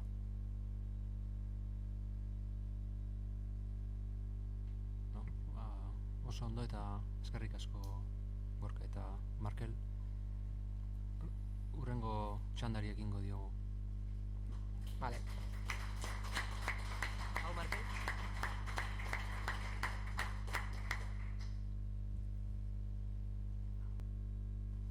Bueno, bigarren hitzaldia Roldan Jimeno Arangurenen eskutik jasoko deu. Gaur egunean Roldan Nafarroako Unibertsitate Publikoan irakaslea da. Zuzenbidearen historian katedraduna. Ibilbide akademiko luzeko pertsona, besteak beste jakiundeko kidea ere bai. Lehenik eta behin Roldan, eskerrak eman bertaratzeagatik. Bere gai zehatza kultura pirenaikoa izango da. Kultura pirenaikoko erakundeak, gobernantza sistema, eta era berean ideia garrantzitsuetako bat izango da itunaren eta bere izaera itunduaren ideia. Eskerrik asko Roldan eta zurea da hitza.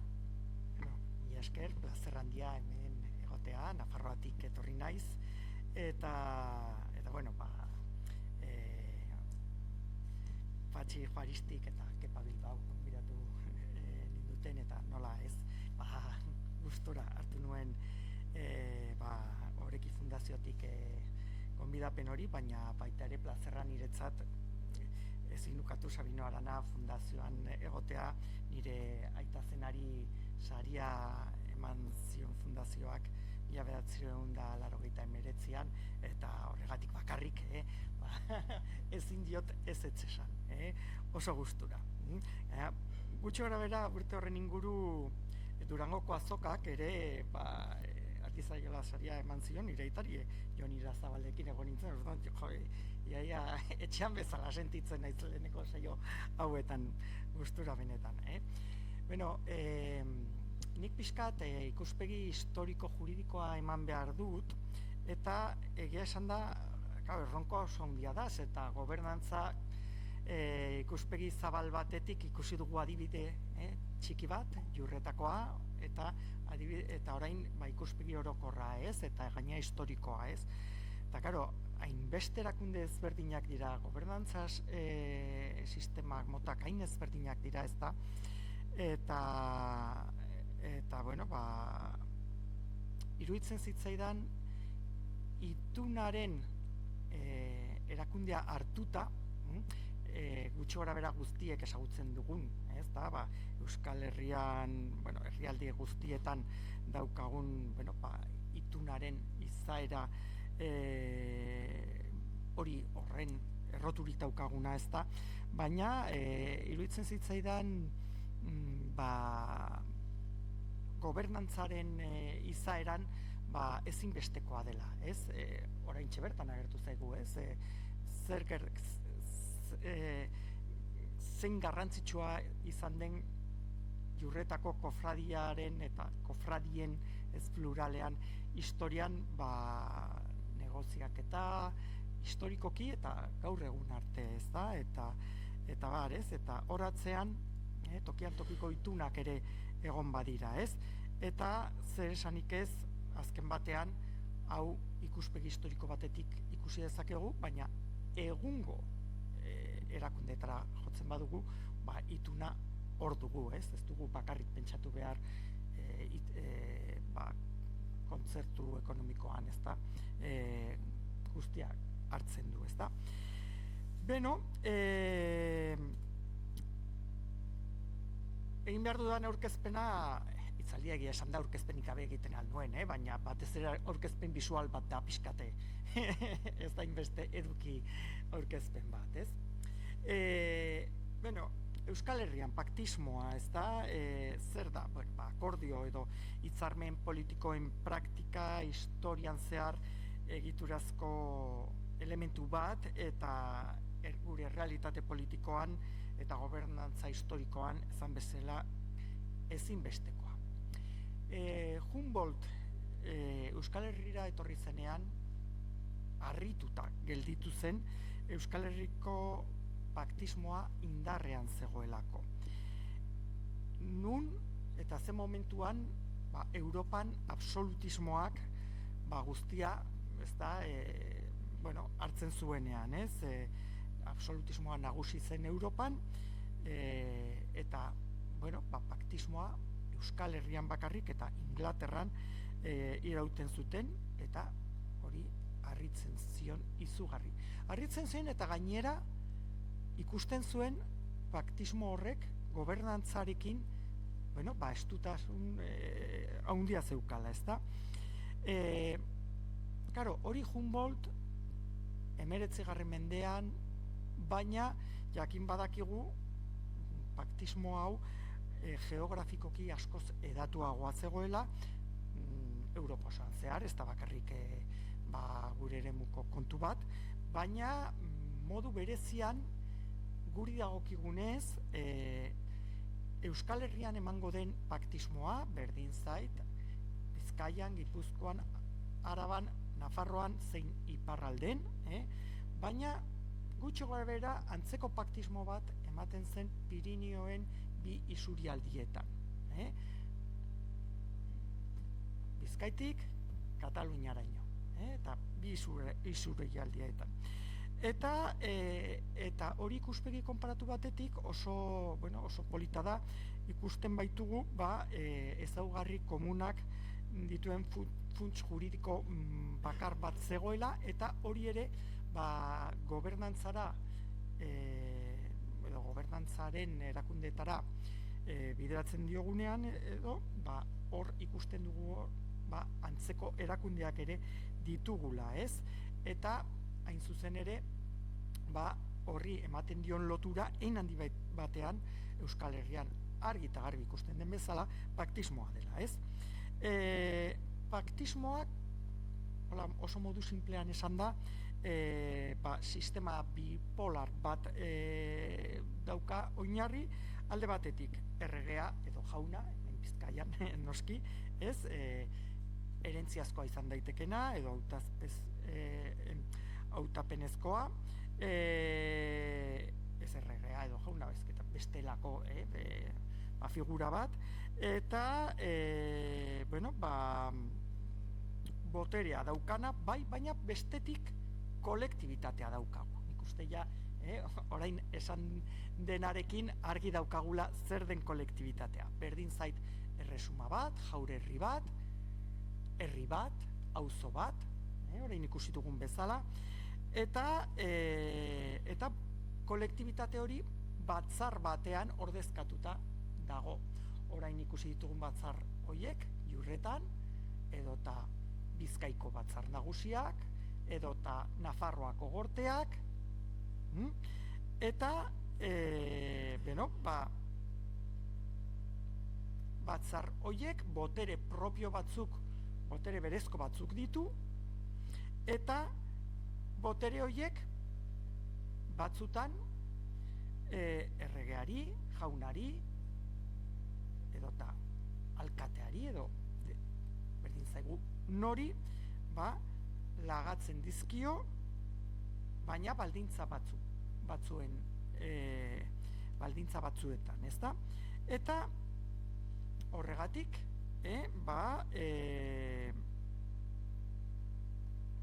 edo guzti hori kudeatzeko gobernu sistema bat sortzen da, eta gobernu sistema horren muina hain zuzen ere izaera itundu hori da, ezta? Erabakiak bi aldeen adostasuna behar delako. Eta hori da, azken batean, sistema honen, berdin zait nora begiratzen dugun, baina sistema honen erroa. Adibiderik argigarriena Bizkaian edo Nafarroan daukagu, ez? Erresumak, Nafarroko kasuan, Jaurre herriak, itun baten bidez izendatuko du erregea, jauna, eta bueno, guzti honi modu oso orokor batean paktismo politikoa deitzen diogu, ezta? Historiara joaten garenean, lehen esan dudan bezala, sistema hau oso edatuta zegoen, oso. Europa osoan zehar, eta bereziki Pirinioen lurraldeetan, ez da? Aragoiko koroak zeukan, berdin zait Aragoi, Katalunia, Valentzia, Mallorca, Italiako eskualdeak, oso erratuta zegoen. Eta gobernu edo gobernantza sistema honen muina den izaera itundu hau, gaur egun Euskal Herrian bakarrik mantentzen zaigu modu argigarri batean, ez? Esan bezala. Baina, bueno, azken batean, idei simplista bat bada ere, dakigun bezala, historikoki izaera itundu baten bitartez gobernatu diren herrialdetatik sortu dira, hain zuzen ere, demokraziak. Beraz, hau oso sanoa da. Ordea, absolutismotik eratorriak izan diren herrialdeak,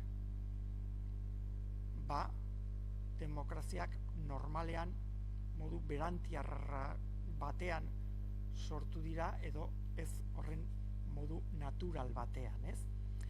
Orduan, bueno, ikus ezazue parlamentarismoan nun sortu den, zergatik sortu den han, zergatik kultura demokratiko hoiek, eta bar luze, ez da? Beno, beraz, nik uste, gobernantzaren ikuspegitik ere, paktismoa izaera itundu hori aldarrikatzea oso gauza garrantzitsua dela. Batez ere Euskal Herriko ikuspegitik noski. Eta, claro, gauza guzti hauen inguruan hitz egiten dugunean, elementu ezberdin kontutan hartu behar ditugu. Alde batetik, ituna bera, ez? Ituna bera zuzenbide trascendente bat deklaratzeko eta garatzeko bide bat da. Legezko bide bat. Eta ituna zuzenbidearen ikuspegi batetik Erdi Arotik sortzen zaigu. Eta Erdi Aroko unibertsoan kokatu behar gara. Eta hemen oso gauza, bueno, lehen niri gustatu zait hain zuzen ere lehengo ikuspegia ez bai historiara joan behar, baina egungo begiekin, ez da? Claro, ituna idealizatzea, ez? Lehen Andonik eta aipatzen zuen bezala, ez? Arazoak ditu ere, ez? Arazoak dituz eta guk Euskal Herrian eta bueno, Bizkaian gaude, baina Nafarroan adiez gauza berbera gertatzen zaigu, eta hein handi batean Araban eta Gipuzkoan ere. Baina askotan idealizatu dugu Erdi Aroko historia hau eta Erdi Aroko itunaren sorrera, ez? Eta egia esan da, idealizatu izan da oso helburu garrantzitsuarekin. Eta zein zen helburu hori? Arau juridiko horiek, ituna arau juridiko bat da, azken batean, bere momentuan, hain zuzen ere, foruak adibidez krisian zeudenean, estatutik kontra egiten zitzaizkionean, batez ere 18. mendearen bukaeratik, gero ja foruen krisiaren ibilbide luze horretan, ez da, zergatik defendatzen zen itunaren izaera historikoa, eta hori zen gure zuzenbide positiboa, eta gure zuzenbide positiboaren ardatza, ez? Gaur egun jakin badakigu gure izaera itunduaren sorrera, edo sorrerak, pluralean aipatzen badugu, ez zirela horrelakoak izan, apokrifoak direla, ez zirela existitu. Berdin zait, Nafarroan Sobrarbeko foruak, edo Bizkaian Jaun Zuria, eta bar guztia. Hori orain ja kondairaren esparruan sartzen dugu, ezta? Baina ikuspegi juridiko batetik, berdin zaigu, hori ala izan bazen, ala etzen izan. Guk jakin badakigu, Erdi Arotik ona, gure herrialde hauek paktistak zirela. Eta paktismo horrek, berdin zaigu ze sorrerarekin, baina, ondorio juridiko batzuk zituela, eta sistema bat zela. Bizkaian, Gipuzkoan, Araban, Nafarroan, Aragoin, Katalunian, eta bar. Eta guztiak, gutxi gorabehera oso modu antzekoan funtzionatzen genuen. Berdin zait errege, jaun, edo ez da erregez jaun. Edo berdin zait udal, erresuma, berdin zait ze sistema. Ezta?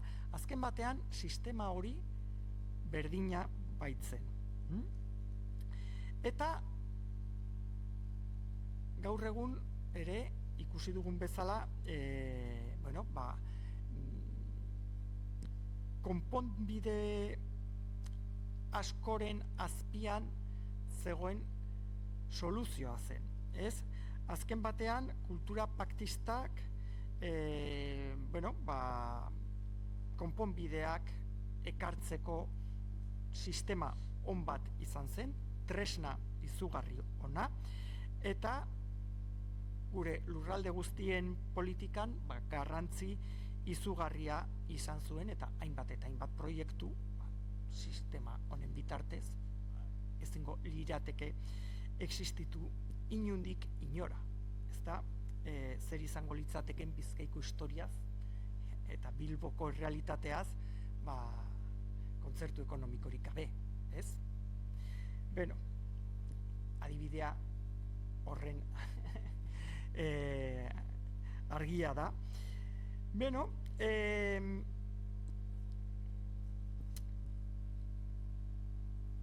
bestelako adibide batzuetara joan da, ezta? Herria nola ordezkatzen da, aurkituko dugu, Nafarroan adibidez Gorteetan, Bizkaian, Araban, Gipuzkoan, Batzar Nagusietan, eta azken batean, Batzar Nagusietako harremana edo Gorteetako harremana beren erregeekin sendotasuna eman zion sistemari. Eta sendotasunak, edo sistemen sendotasunak gobernu itun baten atzean zegoen, ezta? Karo, erregeak azken batean zin egin behar zituen foruak. eta hor atzean ituna zegoen. Azken batean zin egiten zuena ituna bera zen.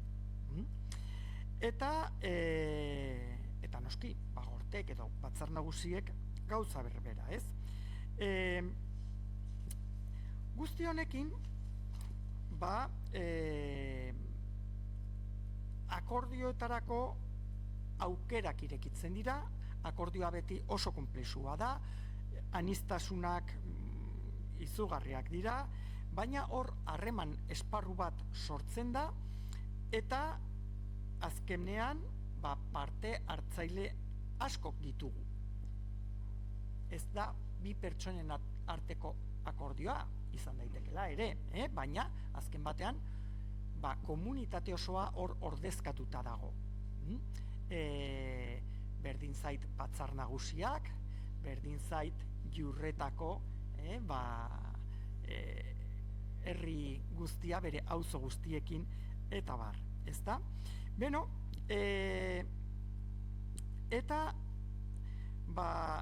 itundutako harremanak ere sortzen dira.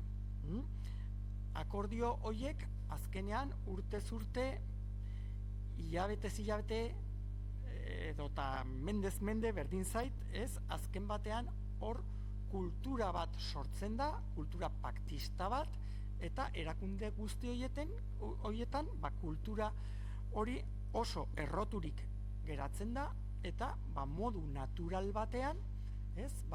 Kultura hori sortzen da, ez da? Niri oso interesgarria iruditu zait aurreko hitzaldia ikuspegi konparatu batetik.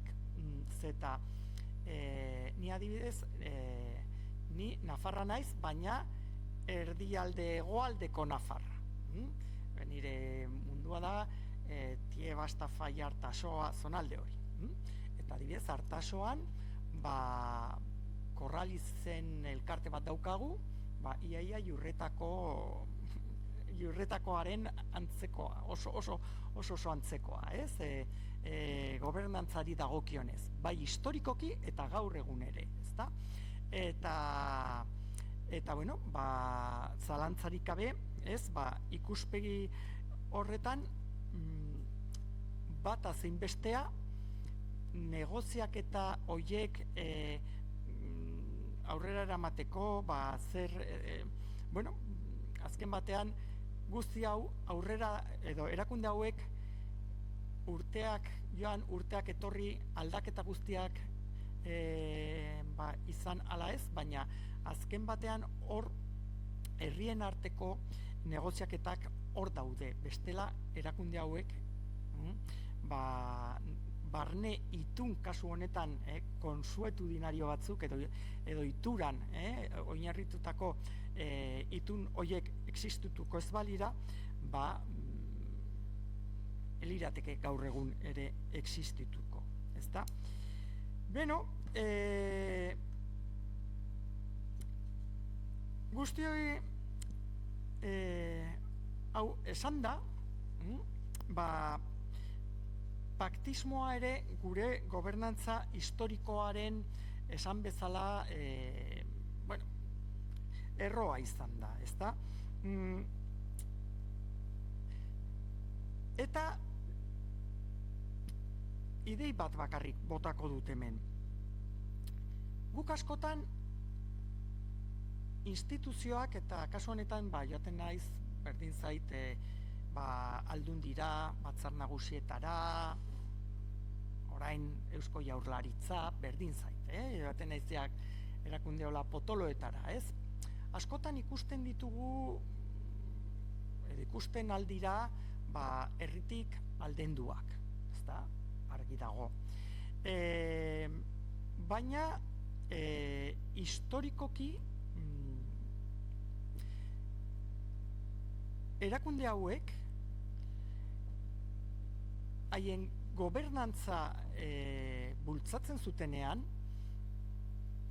oso herriari atxikitutako zerbait ziren, ezta?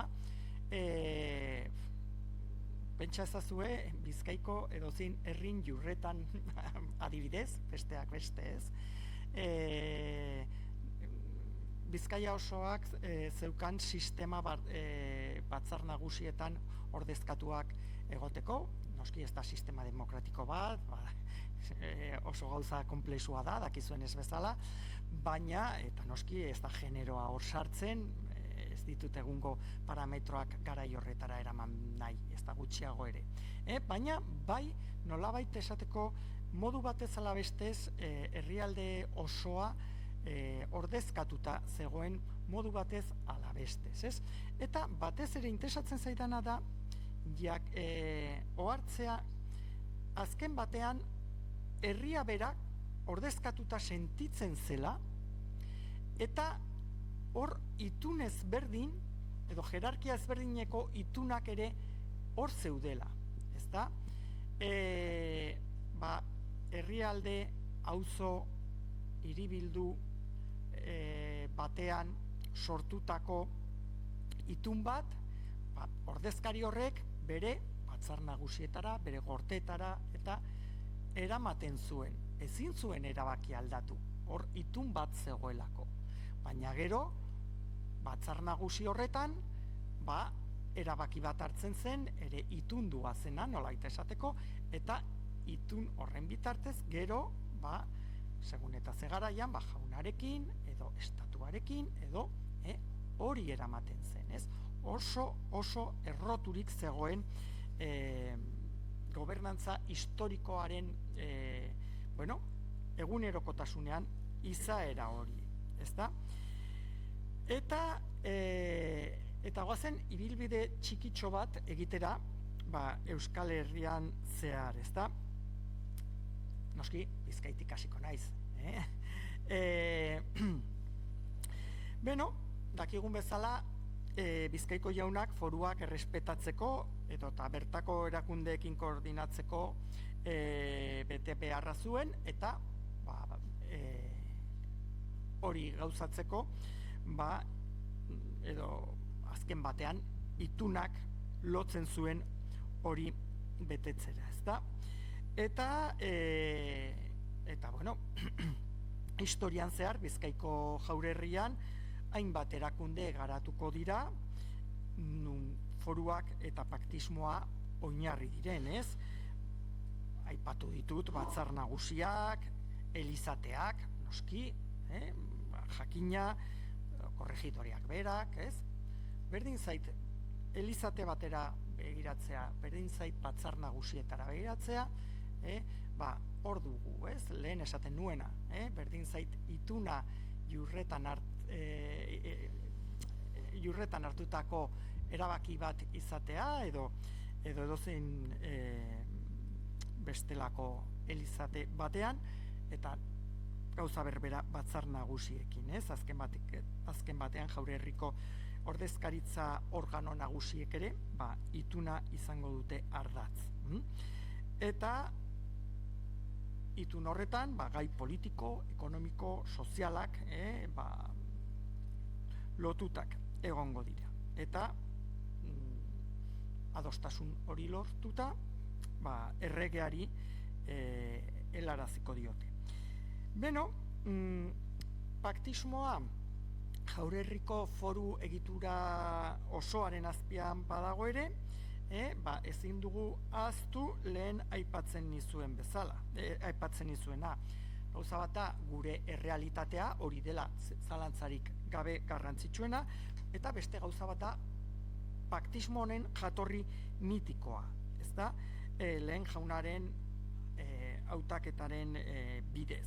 Hau, berdin zait Partzeloseko kontearen bertsioan, edo Lope García de Salazarren bertsioan, eta ez, azken batean buruzagi militar baten eta bizkaitarren arteko itunean oinarritzen den sistema, berdin zait nola sortu zen, zeta azken batean garrantzitsuena da hor genuela, hor sortu zela, eta inork ezin du ukatu errealitatea hori dela. Nafarroako kasuan gauza berbera gertatzen zaigu, lehenengo erregearen koroatzearekin eta itunarekin. Ezen Sobrarbeko bataila famatua existitu eta ere, olako gauzak gaur egun ez dugu inolako eskandalurik izan behar deusesten, ez? Iruñeko lehen apezpikoa San Fermin ezen existitu, zein du apokrifo bat da. Horrek esan nahi du,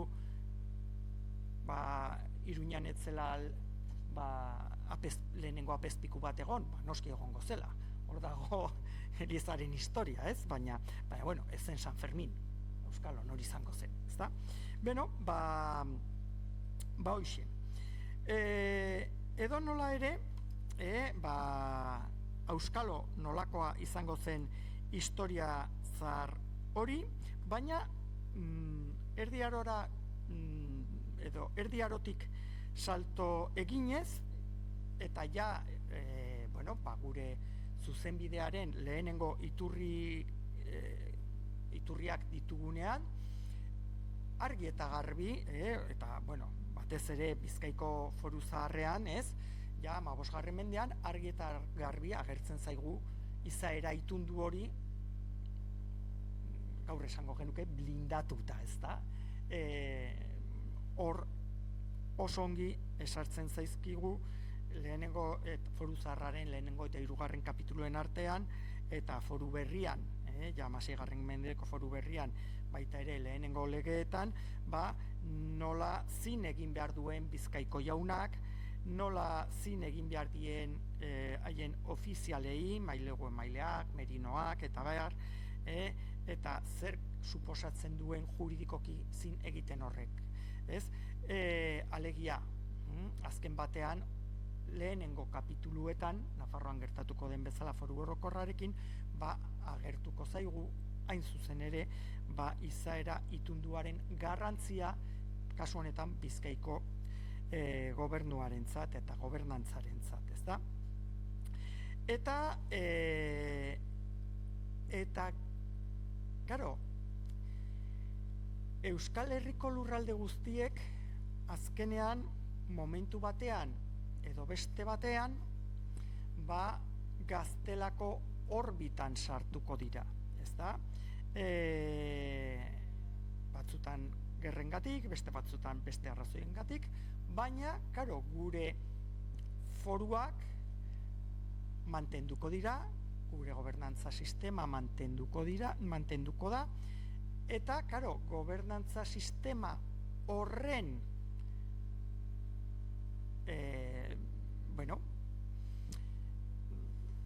esango genuke, giltza zein izango da, paktismoa berriro ere.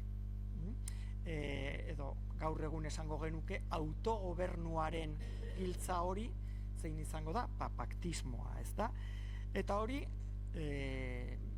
historian zehar egondako ibilbidearekin, gaztela geroz eta absolutismoruntz joan da, ez da? Batez ere, borboidarrak etortzen direnean, 18. mendean, karo, zein izango da Euskal Herriko edozein lurraldek aterako duten arma, gure ituna. Eta horregatik, sortuko den literatura guzti hori askotan mitologiara joz, ez da? Baina, ez bakarrik 18. mendean, ja Olivaresko konde dukeak, Felipe Laugarrenaren balidoak uniformizatzeko asmo hoiekin hasten denean eta berak dakizunez bezala esaten zuela Espainiako erresuma guztiek uniformizatu behar zirela eta gaztelako estilo eta legeen arabera eta jarri behar zirela, hortik aurrera, batez ere emango den zentralismorako joera hori, 17 eta batez ere 18. mendean, hemen egingo dena hain zuzen ere, izango da lehen bezala, esan dudan bezala, blindatzea, ez? Adibidez, oso ezaguna den, Bizkaiko Jaure Herriko Foru Aldundiak 1715ean, ez, koroari egindako adierazpenean, ez, esaten, memorial batean, esaten dionean, continuóse la sucesión de mi señorío en tiempo del señor don Juan el I, pero esa unión fue con el preciso pacto de guardarme mis fueros y se han guardado y guardan, ez? Preciso pacto, ez? Beti hor agertuko zaigu argudio berbera. Ja ez da zuk nire zuzenbidea errespetatu behar duzu, nire foruak eta nire erakundeak eta nire gobernatzeko forma, baizik eta bai, hori egin behar duzu zuk itun bat adostu duzulako eta zin egin duzulako nirekin. Eta itun hori bilaterala da. Nik zin egiten dut eta zuk zin egiten duzu, ezta? Beno, adibide hau, bueno, askotan errepikatzen da beste garai batzuetan, beste aktore batzuekin, beste krisi garai batzuetan, 17, 18, 19. Mendean, ezta? Eta bueno, adibidez, Pedro Fontetxa eta Salazarrek hola laburbiltzen zuen, ezta? Cada reino, provincia, pueblo o iglesia de las que así se unen se queda con las mismas leyes, fueros, privilegios, usos y costumbres que antes tenía, sin otra mistura ni alteración que de tener un mismo soberano, pero en todo lo demás retienen su propia naturaleza como si estuvieran separados bajo del imperio de diversos príncipes, del mismo modo que se mantenían antes que se hubiesen unido por matrimonio o derecho, sucesión, eta bar, ez? Beno, azken batean, berdin dio ze errege, printze eta bar egon, hemengo zuzenbidea mantentzen da, hemengo erakundeak aldatuko dira, baina zuzenbidea mantentzen da, eta itun horren bitartez, ez da, hitzartutakoa bete beharko du kasu honetan erregea. Azken batean, hitzartutako izaera honen atzean kontratu bat dago. Eta bi aldeek bete behar dute kontratua. Gainera, kontratu horren ideia 18. mendean asko garatu zen, ez? Ilustrazioarekin, hor daukagu Rousseau, kontrato sozial, eta ezaguna izango zaizulelakoan. Orduan, ideia bera ere modernizatuz joan zen eta garatuz joan zen, ez? Horregatik Euskal Herrian, besterik, Euskal Herrian eta esan behar nuen Bizkaian eta Gipuzkoan batez ere, baina Euskal Herri osoan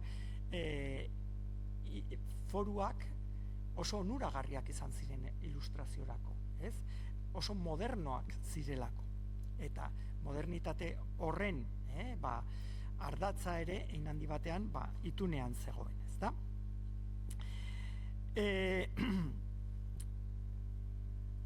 Bueno, ja azkar eta labur, bestela kafea joango zaigu barkatu. Antzeko gauza bat hitz egin genezake Gipuzkoako probintziaren bitartez. Kasua oso antzekoa da Bizkaiarekiko, ez da? Herrialde osoan paktismoa sakon errotuta zegoen, foru egitoran, abia puntua ere 1200. Urtea izan zen, Nafarroako konkistaren ondoren probintzia gaztelara sartzen denean, eta hori ere Alfonso VIII egindako itun baten bitartez gauzatuko da, ez? Orduan, azken batean ituna, naiz eta izaera itundua Nafarroaren barruan zegoenean egon, baina gero ere konkistaren ondoren mantendu egin zen, ezta?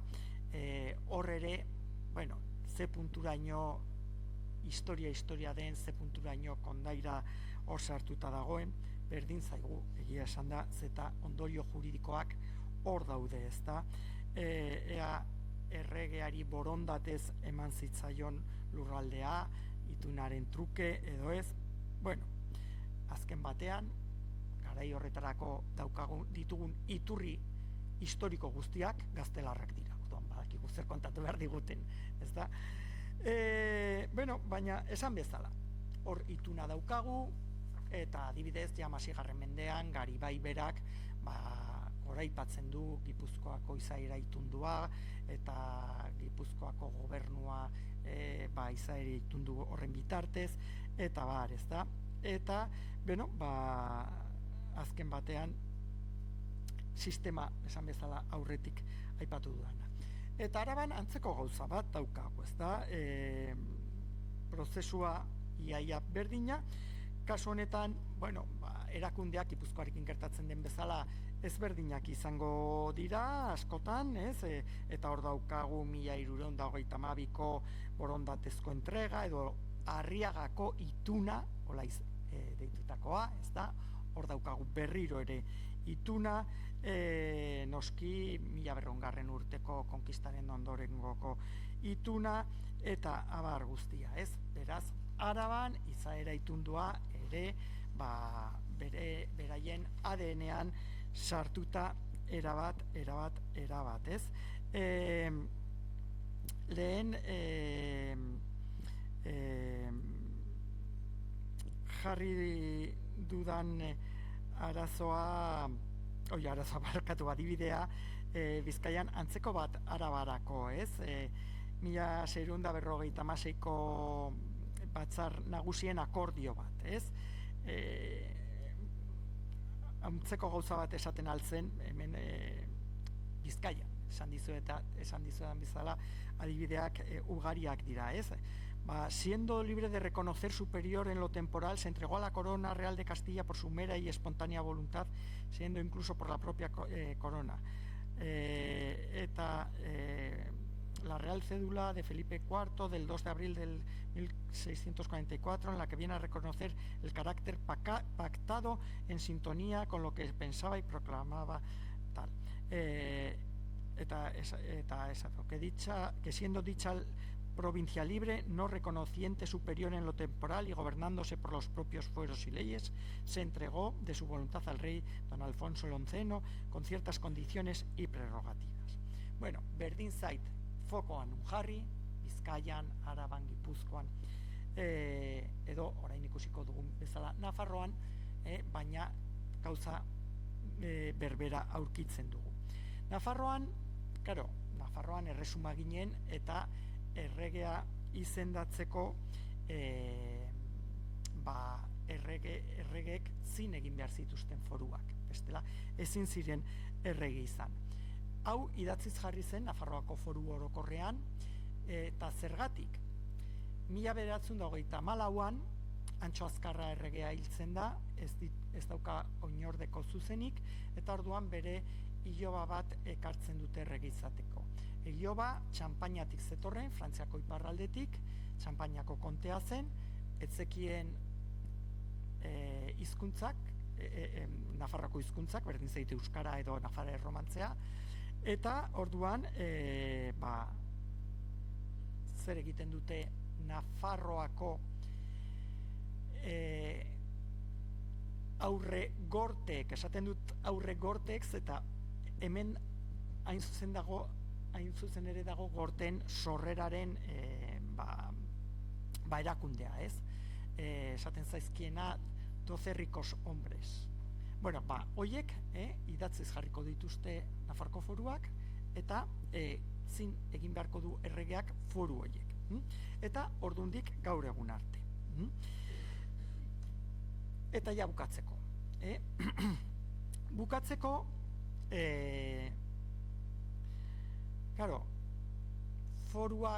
Foruen krisien ondoren Nafarroako erresuma desagertzen denean, eta Araba, Gipuzkoa eta Bizkaiko foru gehienak desagertzen zaizkigunean, 1876tik aurrera, bai foru horiek desagertuko direla, gobernantzarako erakunde gehienak desagertuko zaizkigu edo aldatuko zaizkigu, izugarri, ja geldituko zaizkigun foruak lehen zegoenarekin erlikia batzuk izango dira, baina mantenduko zaiguna hain zuzen ere izaera itundu hori izango da, ezta? Eta hori gaur egun arte. gaur egun arte ikusi dugun bezala. Noski, aro garaikidea etzen nire helburua hemen hitz egitea, honek emango liguke luz eta zabal hitz egiteko beste hainbat eta hainbat hitzaldietarako, baina, gaur egun berdin zait Gernikako estatutuarekin edo foruaren hobekuntzarekin Nafarroan, ez, baina gaur azken batean negoziatutako autonomi batean gaude, hor daukagu hitzarmen ekonomikoaren sistema, eta beste hainbat gauzetan, ez da, askotan ongi ateratzen zaigu, beste batzutan ez gustatuko litzaiguken bezala, hor ditugu hitzartutako eskuduntzak adibidez, ez direla beti ailegatzen 1979tik ona, baina hor erronkak aipatzen zenituen, ez? Eta azken batean, nik ez dakit zer erronkak izango ditugun gobernantzan, ez? Gero hurrengo hitzaldietan agertuko zaizkigu, baina argi dago erronka hoiek argi eta garbi autogobernutik pasako direla, askok, autonomiarekin, Espainiako eta Frantziako estatuarekin daukagun edo ditugun Euskal Herrian ditugun loturekin, eta azken batean tresna erabakigarri bat izango da paktismoa, ez? Paktismoan sakondu beharko dugu, paktismoak ongi etorriko zaigu gobernantza hori hobetzeko eta errealitate sozial eta politiko berriak sortzeko, laburbilduz, ez? Azken batean paktismoa gure identitatearen eta errealitate politikoaren muina izan da, eta gaur egun ere hor daukagu elkarrizketa eta akordioen bidezko bidea garrantzitsua dela, ez garrantzi handikoa dela argi dago Euskal Herri honetan, egonkortasuna lortzeko, etorkizun politiko bat bermatzeko, eta azken batean gure gobernantzak berdin zait handi, txiki edo ertain garatzeko. Besterik gabe. Eskerrik asko.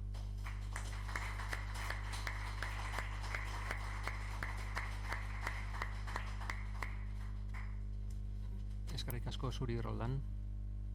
Bertaratu zaretenok, oharrak, galderak. Badakit orduz kanpo gaudela eta agian kafean gehiago sakondu dezakegu, baina ni dauka galdera bat pixkat, eskerrik asko lehenengo aurkezpenagatik, konklusioetan aipatu duzu, ez?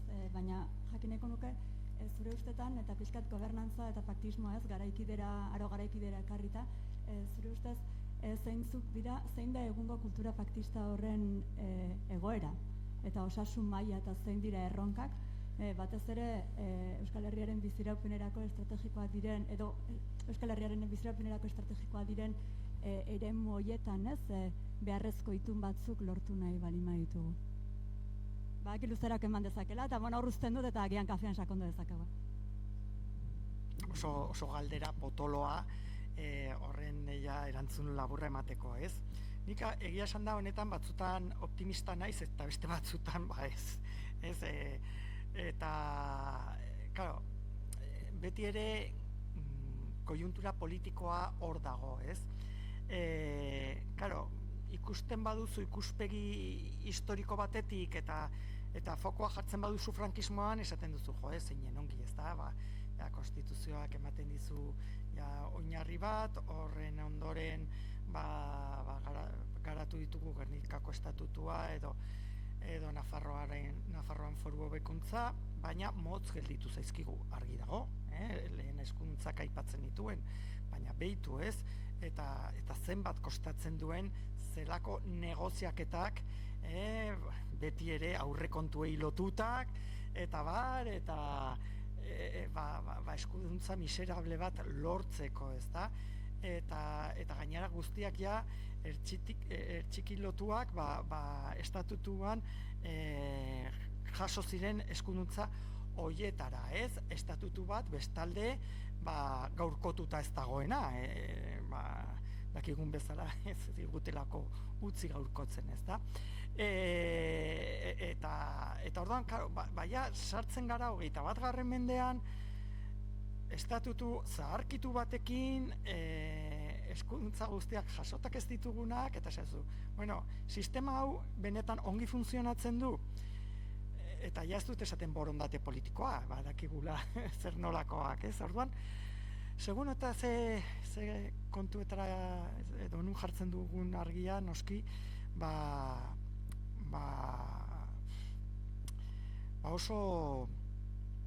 oso eskorra naiz. Beste batzutan baikorra, baina zuek agian ez zarete asko enteratu, baina guk adibidez aurten lortu dugun Nafarroan zuek hemen erkidegoan daukazuen trafikorako eskuduntza berbera. Bai, gure ertzantza genuen, gure polizia forala, baina ez zituen zuek dituzuen eskuduntzak, ez? Orain lortu da, eta urteak eta urteetako negoziaketa baten ondorioz. Bueno, lortu da, lortzear gaude, espero dezagun jazken momentuan, ez? Oso neketsua da, ez?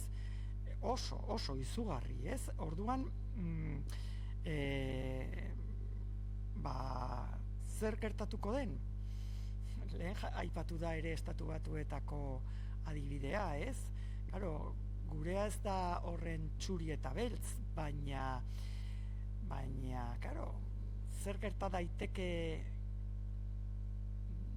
estatuan gehiengo absolutu bat etorriko balitz PP eta Voxen arteko gobernu batekin. Mantenduko litzateke gure egoera eta azken batean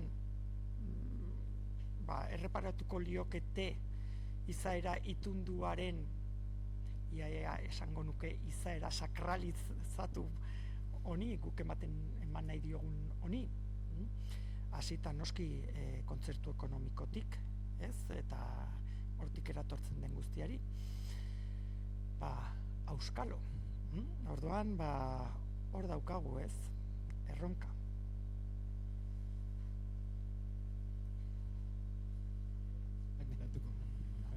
Erantzuna pixka motza. Nire galdera pixka horti zoan, ez da? Nire ustez, zorionak egindako hitzaldiaren gatik eta ikuspegi historikoaren gatik benetan oso interesgarria.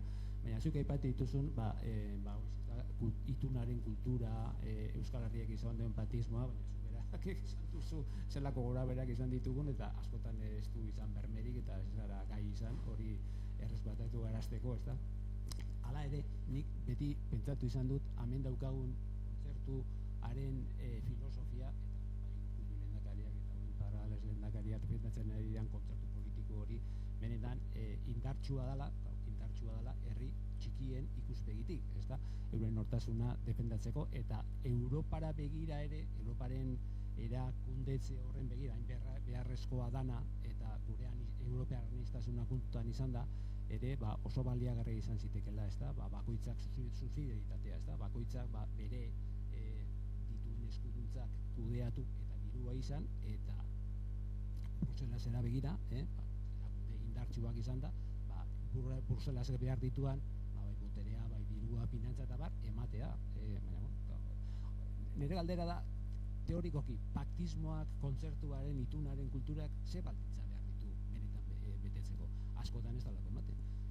Horrein aipatu duzu, egon daiteke beste egoera politiko bat, eta danan kasgora jarri dezakete, eta horre baldintza batzuk eskatzen ditu hori gauzatzeko, ez da, baldintzika, ez da, teoriko, politiko, filosofiko, baina horrek errespetatu ezean, ia ezinezkoa da.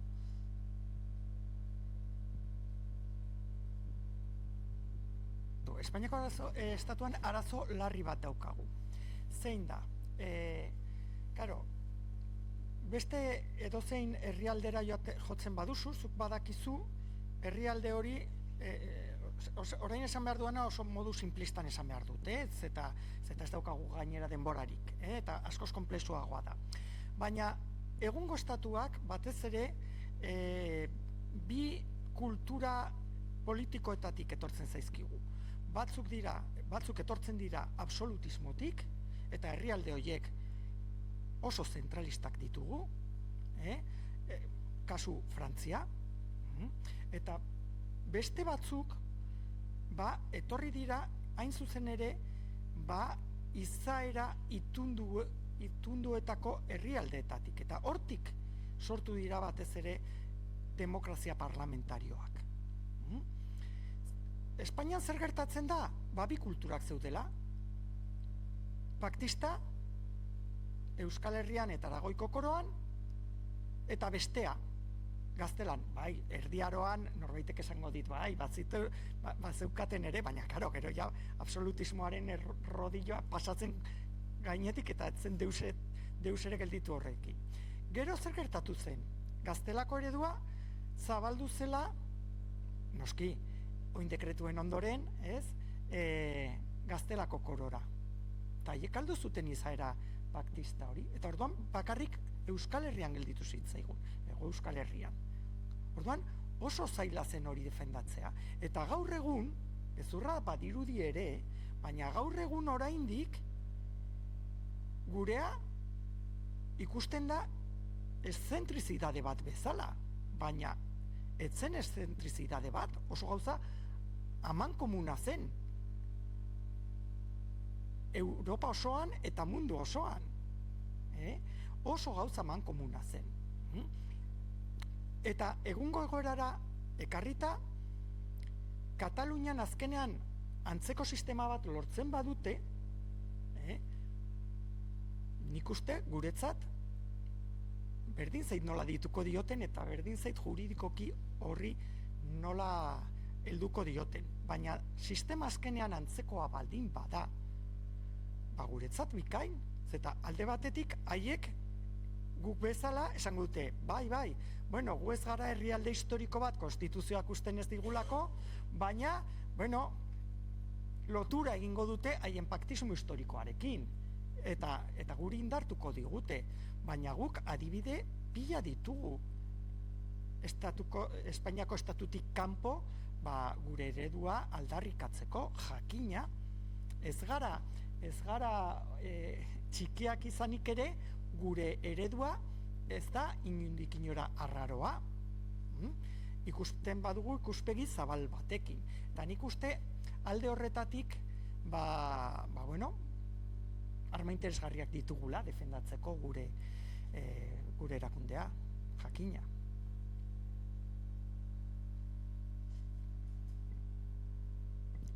Bueno, Olaxe bukatuko dugu, eskerrik asko Roldan eta kafean ostean itzuliko ge. Bueno, jarraipena emango dio gaurko mintegiai, jarraian Patxi Juaristik hartuko du hitza, nire sarrerako hitzetan nahikoa hitzein dut eta beraz jarraian zuzenean Patxi, eskerrik asko eta zure da hitza. Bueno, lehen ere esan dut, ez da, baina nik eskerrak emoten hasi nahiko nuke, eskerrak lehenengo eta behin Sabino Arana Fundazioari eta Orekiri hau antolatzagatik, eta jardunaldi interesgarri honetan, niretzako oso interesgarria da gai hauek asko gustatzen zaizkidalako, testuinguru honetan liburu aurkezteko aukera izateagatik, benetan eskerrik asko, eta eskerrik asko Orekiri liburua argitaratzeagatik, ez da? Hor nik esperientzia bat kontatzen dut, gaur hemen aurkeztuko dizuedan esperientzia, eta hori argitaratuta ikustea benetan pozgarria da. Aurretik hitz egin dugu batzarrari buruz, erantzukizunari buruz, itundutako sistemari buruz, orain gauzat guztiz desberdina egingo dut. Hain zuzen ere, gure erakundeak nola kudeatu behar ditugun, eta hori kontatuko dut modu oso pertsonal batean. Liburua ere horrela idatzi eta dago, nire esperientziak, nire emozioak, nire sentimentuak kontatzen ditut, eta azken finean, guk uste dut benetan, ardura handia daukagula, dauzkagun erakundeak ondo kudeatzen. Hori garrantzitsua da, gure erakundeak ondo kudeatzea, eta horren inguruko gogoeta bat egin dut, modu oso pertsonalean eta unibertsitateari lotuta. Politika, boterea eta gobernantza Euskal Herriko Unibertsitatetik egindako irakurketa. Hori da liburuaren izenburua. Eta nolabait ni errektore orde izan nintzen, 4 urtez, eta hor boterearekin, politikarekin eta gobernantzarekin izan nuen harremana, izan nuen esperientzia horren lekukotza ematen dut. Eta horrekin batera liburuan zer egiten dut. Euskal Herriko Unibertsitatea hobeki ezagutzen saiatu naiz, 4 urte errektore ordetzan, gauza pila bat pasatzen dira, gauzak oso bizkor joaten dira, eta gero behar izan ditut, beste ia 4 urte, edo denbora bat behar izan dut, egin genuen guzti hori, eta pixka bat zentzua emateko, hori ulertzeko, eta niretzako oso ondo etorri da, ezta? Gero teorizatu ditudan gauza asko, hori pasatu ostean gertatu da. Beraz, Euskal Herriko Unibertsitatea hobeki ulertzen saiatu naiz, bultzatu genuen unibertsitate eredua ere ezagutzen, ze hor, kudeaketan zaudenean, zuk ez dakizu ze eredu bultzatzen ari zaren, bai, gutxi gorabehera ipar bat badaukazu ere kanpainara eramantzen nuen programa, baina ze eredu benetan sortu dugun edo zer egin dugun, nik oraintxe ulertu dute benetan, ezta? Gero, ikuspuntu moraletik koherentea eta zibikoa izango den unibertsitate batek izan beharko lituzken bereizgarriak ere ezagutzen ahalegindu naiz. Noski, guk unibertsitate zibiko bat bultzatu nahi genuen, ikuspuntu moral bat edo koherentea izango zen unibertsitate bat, eta, hori egin dugu, ez dugu egin, nola egin behar da hori, galdera horiek guztiak etorri zitzaizkidan burura, ezta? Eta ni, errektore orde izatea eskaintzen didate, eta lehenengo galdera da, eta zergaitik kudeaketan sartu eta, ezta? Zergaitik erakundeen gobernantzan sartu. Ikusten duguna da, eta nik ikusten dut unibertsitatean ere kudeaketak balioa galdu duela. Egia da, momentu honetan unibertsitatean agintzeko bi talde dauzkagula. Eta goi mailako egitura horietan, bai badago jendea egituretan parte hartzeko, erantzukizunak hartzeko, baina gero, jeisten garen neurrian, gero eta jende gutxiago dago erantzukizunak hartzeko prest, ezta? Gero eta gehiago hitz egiten dugu, desafekzio bat dagoela, politikatik urruntze bat dagoela, eta hori, egia dela uste dut. Beraz, unibertsitatean ere ikusten dut pixka bat kudeaketak balioa galdu duela. Balioa galdu du, batzuen artean nik ulertzen dut ere, jendeak nahi ez izatea kudeaketan sartzea, oraindik beraien lanpostua finkatu gabe daukatelako. Eta nik ulertzen dut ere, sartu bederri den pertsona batek, horrek arazoak dituela, kudeatzeko ezagutza gutxi duelako, eta gainera bere helburua delako, unibertsitatean bere postua finkatzea. Hoiek ulertu ditzaket, baina egia da ere, unibertsitatean ikusten dudala jende asko oso berekoiegia dela, individualistegia dela, edo hedonistegia dela. Egia da gaur egun, unibertsitateak nola antolatuta dauden, ez da, publikatzea da garrantzitsua. Eta publikatzera bideratzen bazara, zure indar guztiak publikatzera badoaz, azken finean kudeaketa albo batera uzten da. Orduan hor, berekoikeri bat badago, nolabait, unibertsitatearen kudeaketa, nik unibertsitateari buruz hitz egingo dut, baina gaur hemen esango ditudanak, benetan sinesten dut, erakundeetan orokorrean pasatzen diren kontuak direla. Beraz, jende batek bere koikeriagaitik edo individualismoagaitik edo bazterrean uzten du kudeaketa. Publikatzea dute helburu, katedradun izatea, eta orduan hori alboratzen dute. Badago ere, jende bat nolabait konplexuak edo beldurrak dituztenak karguak hartzeko. Nolabait, zer ikusten dute boterea zapaltzailea dela pentsatzen dute, edo errepresioarekin lotzen dute, ezta? Nolabait, boterea hartzea etzaie gustatzen. Orduan, ez dira implikatzen. Beraz, arrazoiak hauek eta gehiago dira, baina egia da, lehen esan dudana, unibertsitate mailan, kudeaketaren gai honek, balioa galdu duela.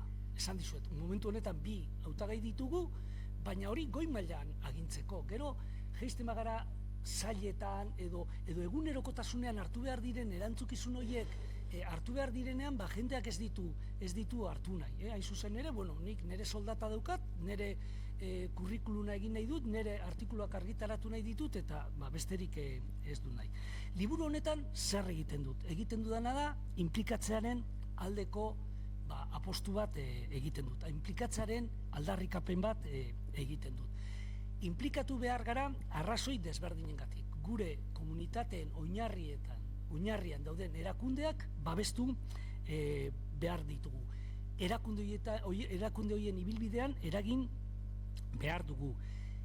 Dagokigun une historikoa eta politikoa ondo interpretatzen jakin behar dugu eta erantzukizunak hartu behar ditugu. Erantzukizunak hartu behar ditugu gure komunitateen oinarrietan dauden erakunde horien inguruan.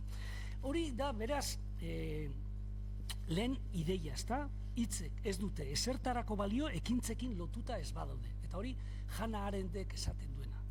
Hitzek ez dute ezertarako balio ekintzekin lotuta ez badaude. Benetako politika espazio publikoan gauzatzen da. Bistan egiten da. Gizon edo emakume bat agorara, hau da, plaza publikora, espazio publikora atera eta besteen aurrean gauzak antolatzeko eta egiteko proposamen zehatza egiten duenean. Eta hau Hannah Arendtek esaten du, ezta? Politika ideiak dira, baina batez ere ekintza da. Eta ideia hori hartu behar dugu kontuan. Bale, inplikatu beharra dago. Eta nik liburu honetan inplikatzea aldarrikatzen dut. Baina zergaitik inplikatu behar da. Eta arrazoi batzuk emango ditut orain. Alde batetik inplikatu beharra dago gure erakundeetan eta berdintzait unibertsitatean, udaletxe batean edo beste edozein erakundeetan. Inplikatu beharra dago boterea sortzailea delako. Eta boterea esaten dudanean da boterea, politika, kudeaketa. Foucaultek esaten zuena. Boterearen helburu bakarra reprimitzea balitz, hauskorra izango litzateke. Indartsua da, eragin positiboak dituelako. Botereak jakintzari traba egin ordez sortu egiten du. Horregaitik, boterearen mekanismoak errepresioarekin lotzea arriskutsua da. Beraz, boterea sortzailea delako hartu behar ditugu erantzukizunak. Noski, boterea sortzailea izateko, gobernatuen iritziak hartu behar dira kontuan, ezta? Lankidetza sustatu beharra dago, nolait, gobernantza, ezta? Gobernantza deitzen zaio, kudeatzeko modu horri. Beraz, gobernantzan oinarritutako ereduak bultzatu behar dira. Baina, ideia hori. Kudeaketan sartu beharra dago, boterea sortzailea delako. Bigarren ideia bat, zergaitik inplikatu behar gara. Inplikatu behar gara, gure komunitateak, gure erakundeak, lehen ere esan dut, zaindu behar ditugulako. Gizakiok dena zor diogu sozializatu gaituzten komunitatei. Hau da, sozializatu gara familietan, auzo batean, herri batean, lan egiten dugun erakundeetan, hoiei zor diegu inplikatzea. Moralki behartuak gaude gu bizigaren komunitatearen eta bertan parte hartzen duten gizakien ongizatearen alde lan egitera. Nolabait, hau ez badugu egiten, hau da, ez baditugu gure komunitateak zaintzen, ez baditugu gure erakundeak zaintzen, gure buruari kalte egiten ari gara, ezta?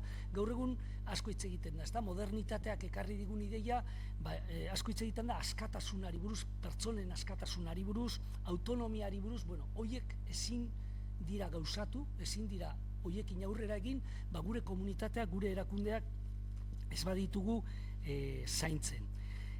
Arendtek aipatzen duen zoriontasun publikoaren alde lan egin beharra dago. Zoriontasun publikoaren alde. Eta hori egingo dugu beti ere komunitateak eta erakundeak zainduta. Horrekin lotuta, ez da? Inplikatu beharra dago, ez inplikatzeak ondorio pertsonal larriak dituelako. Arendtek berak esaten duen bezala, ez inplikatzeak edo nolabait politikatik eta arazo publikoetatik ihes egiteak nolabait bakardadea dakar. Bakardadea da politika alboratu dutenen berezko egoera. Interes orokorra. Komunitate politiko bateko kide direla edo eta herrigintza ahantzi dutenek, herrigintza alboratzen dutenek, atzekabetuta edo nahigabetuta bizitzea beste aukerarik ez dute. Hau da, arazo publikoei buruzko ardura alboratzen dugunean, bakardadea da gelditzen zaigun gauza bakarra. Bakardadea eta eguneroko lana. Beste arrazoi bat beraz inplikatzeko. Laugarren arrazoi bat, implikatzeko, despotismo bigunaren arazoa. Despotismo bigunaren arriskua dago ez bagara implikatzen. Arlo publikoa alboratzeak Tocquevillek aipatzen duen despotismo biguna dakar.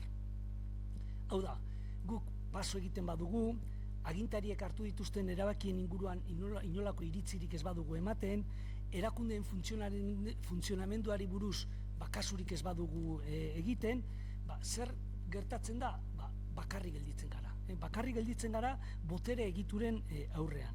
Eta nolabait, erakundeengan eta politikan eragiteko inolako gaitasunik gabe. Berak Tocquevillek oso pasarte oso interesgarri bat dauka, esaten du, boteredunek arauak egiten doaz, jendeak ez badio kasurik egiten, jendeak erakundeetan zer gertatzen den kontuan ez badu hartzen eta hortaz paso egiten badu, apurka-apurka zer egiten da, bere borondatea bigundu egiten da. Bere borondatea bigundu egiten da, bakarrik gelditzen delako botere horien aurrean. Beraz, kontu hau, despotismo bigunaren kontu hau, oso kontutan hartu beharra dago, gure gizarteak ondo funtzionatzea nahi badugu. Eta egia esan, gaur egun, erakunde askotan, gizarte mugimendu askotan, alderdi politiko askotan, despotismo bigunaren kezka handia dago, ezta? Ez gara gizarte totalitarioetan bizi, baina apurka-apurka desapego hori edo politikatik urruntze horrek eramaten gaitu bakarrik egotera, ezta? Boterea duten horien aurrean bakarrik egotea, eta horrek arazo larriak ditu. Beraz, liburuan abiatzen dudan lehen pausua da, lehen ideia da, boterean, kudeaketan eta politikan implikatu beharra dagoela. Claro, nire buruari ere askotan galdetu diot, ni implikatu nintzen, baina implikatzeko gaitasunik baneukan, hau da, ze gaitasun, ze berezitasun behar da erakundeetan parte hartzeko, politikan parte hartzeko, arazo publikoetan aritzeko, ezta?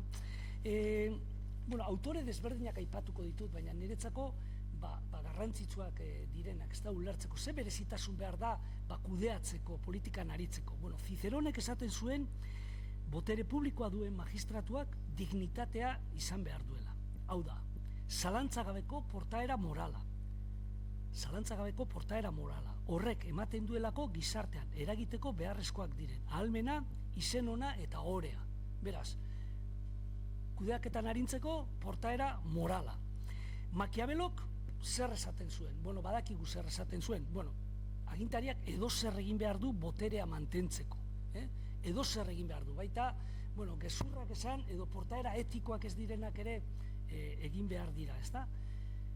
Justo, Maquiavelok esaten duen hau da, igual aurretik entzun dugun horren aurkako, ez da? Erantzukizunaren ideia entzun dugu Iurretako kofradien kasuan, sistema itundua entzun dugu aurretik, eta Maquiavelok esango du ez hemen benetan, agintzeko behar dena da, bortxa edo behar dena da, modu esetiko batean ere landuzta.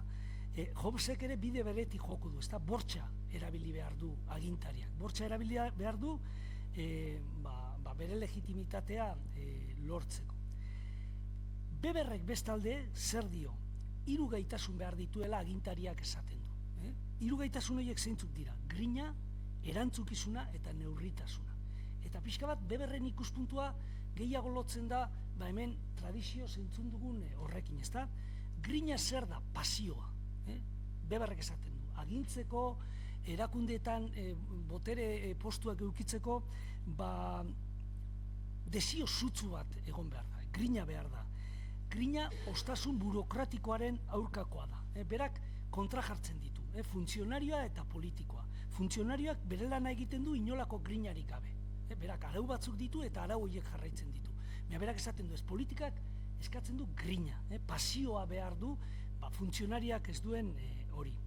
Grinarekin batera, Weberrek esaten du politikariak neurritasuna behar duela. Pasioa, grina, baina neurritasuna ere. Berak esaten duenez, neurrigabeko grinarekin arazo publikoekiko beharrezkoa den distantzia ahaztu daiteke. Neurritasunarekin lortu daiteke bakarrik botere gozea helburu on batzuk lortzeko bideratzea. Grinak ez du gizaki bat politikari bihurtzen, ez badago gauza on baten zerbitzuan. Beraz, grina behar da, baina gauza on baten zerbitzuan jarri behar da grin hori. Eta Weberrek hirugarren gaitasun bat ere aipatzen du, erantzukizuna. Eta hemen, euskal tradizioan agertzen da askotan erantzukizunaren ideia hori, ez da? Kofradietan, edo elkarlaguntza elkarteetan, edo etxearekiko, edo ondasun iraunkorrekiko harreman horretan erantzukizunaren ideia agertzen da. Eta Weberrek ere asko aipatzen du hori, ez da? Berak Makiavelok zioenaren kontra, esaten du agintariak zintzoa izan behar duela, bertutez jokatu behar duela, muturreko jarreren artean erdiko puntua hartu behar duela, eta lider ona izateko, ondo gobernatzeko, berak kontu zibili behar da, helburu objektiborik ez izatearekin, beraz, helburuak behar dira, erantzule ez izatearekin, hau da, erantzule izan beharra dago, eta harrokeriarekin. Hau da, harrokeriarekin ere kontu zibili beharra esaten du Makiavelo. Eta azkenik, Hannah Arendtek, ez da? Hannah Arendtek zer esaten du? Bueno, agintari izateko, politikan aritzeko, kudeatzeko burujabea izan behar da. Hau da, burujabe ez diren pertsonei ezin zaie kargu publikorik eman. Euren buruarentzat, zer den ona eta zer txarra ez dakiten pertsonak ez dira konfiantzazkoak. Komunitatearentzat zer den ona erabakitzerakoan. Beraz, ikusten duzuen bezala, autore desberdinak hartuta, kudeatzeko, politikan aritzeko, gaitasun desberdin pila bat behar dira, ez da? Eta esaten duzu, ni hor aritu naiz, baina horrelako gaitasunak neuzkan, edo nork dauzka gaitasun hauek guztiak, ze komplikatua, ez da? Ez da erreza, ez da? Pertsona perfektua beharko genuke hau dena betetzeko, ez da? Eta are gehiago unibertsitatean. Unibertsitatea oso konplexua da. Unibertsitatea kudeatzea ez da erraza. Zergaitik? Oso anitza delako. Gizarte eredu eta nortasun politiko desberdinak bizi dira bata bestearen alboan. Elkarri kritikak egiten dizkiotenak eta desadostasunak eta eztabaidak dituztenak. Gizarteko arlo guztietan, ez da? Baina unibertsitatean ere, eztabaidak, desadostasunak, jente askok esaten du, eta unibertsitatean ez daukagu demos homogeneorik. Unibertsitateari begiratzen badiogu, unibertsitatean gizartean ikusten ditugun hiru haustura ardatzak edo gatazka ardatzak edo hiru klibe itxorrek agertzen dira, ezta? Alde batetik unibertsitatera begiratzen diogu eta alde batetik zentro-periferia borroka hori ikusten dugu. Zentro-periferia edo, euskeraren eta euskal kulturaren alde daudenak, edo euskeraren eta euskal kulturarekin eta pixka bat horrekin mesfidakor edo aurka daudenak ere, beraz, zentro-periferia gatazka ardatz hori badaukagu. Ezker eskuin gatazka ardatza ere hor dago, eta behin eta berriz azaleratzen da. Unibertsitateko boterea hartzen duzunean, errektore edo errektore orde bihurtzen zarenean, patronal bihurtzen zara.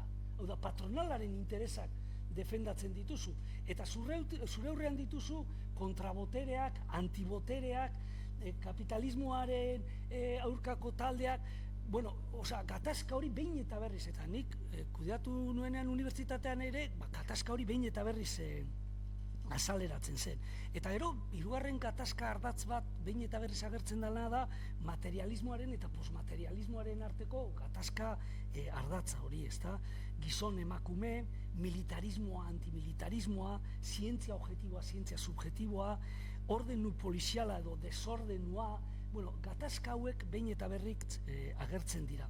Eta, nolabait, gatazka ardatz hauek, anistasun honek, desadostasun honek, asko bereizten gatuzte, ezta? Gu eta besteen artean bereizten dute. Diskurtso desberdinak sortzen dira unibertsitatean. Eta gainera, urteak joan eta urteak etorri, egia da balio komun batzuk ditugula. Eta nik hori sinesten dut balio komun batzuk ditugula. Baina egia da ere, gatazka ardatz hauek mantentzen direla. 40 urteetan gatazka ardatz hauek ez dira aldatu. Egia da ere, eta hau asko hitz egin genezak, ez da, autore batzuk esaten dute, Darendorf eta Koserrek, gatazkaren teorikoek, esaten dute gatazka ona dela.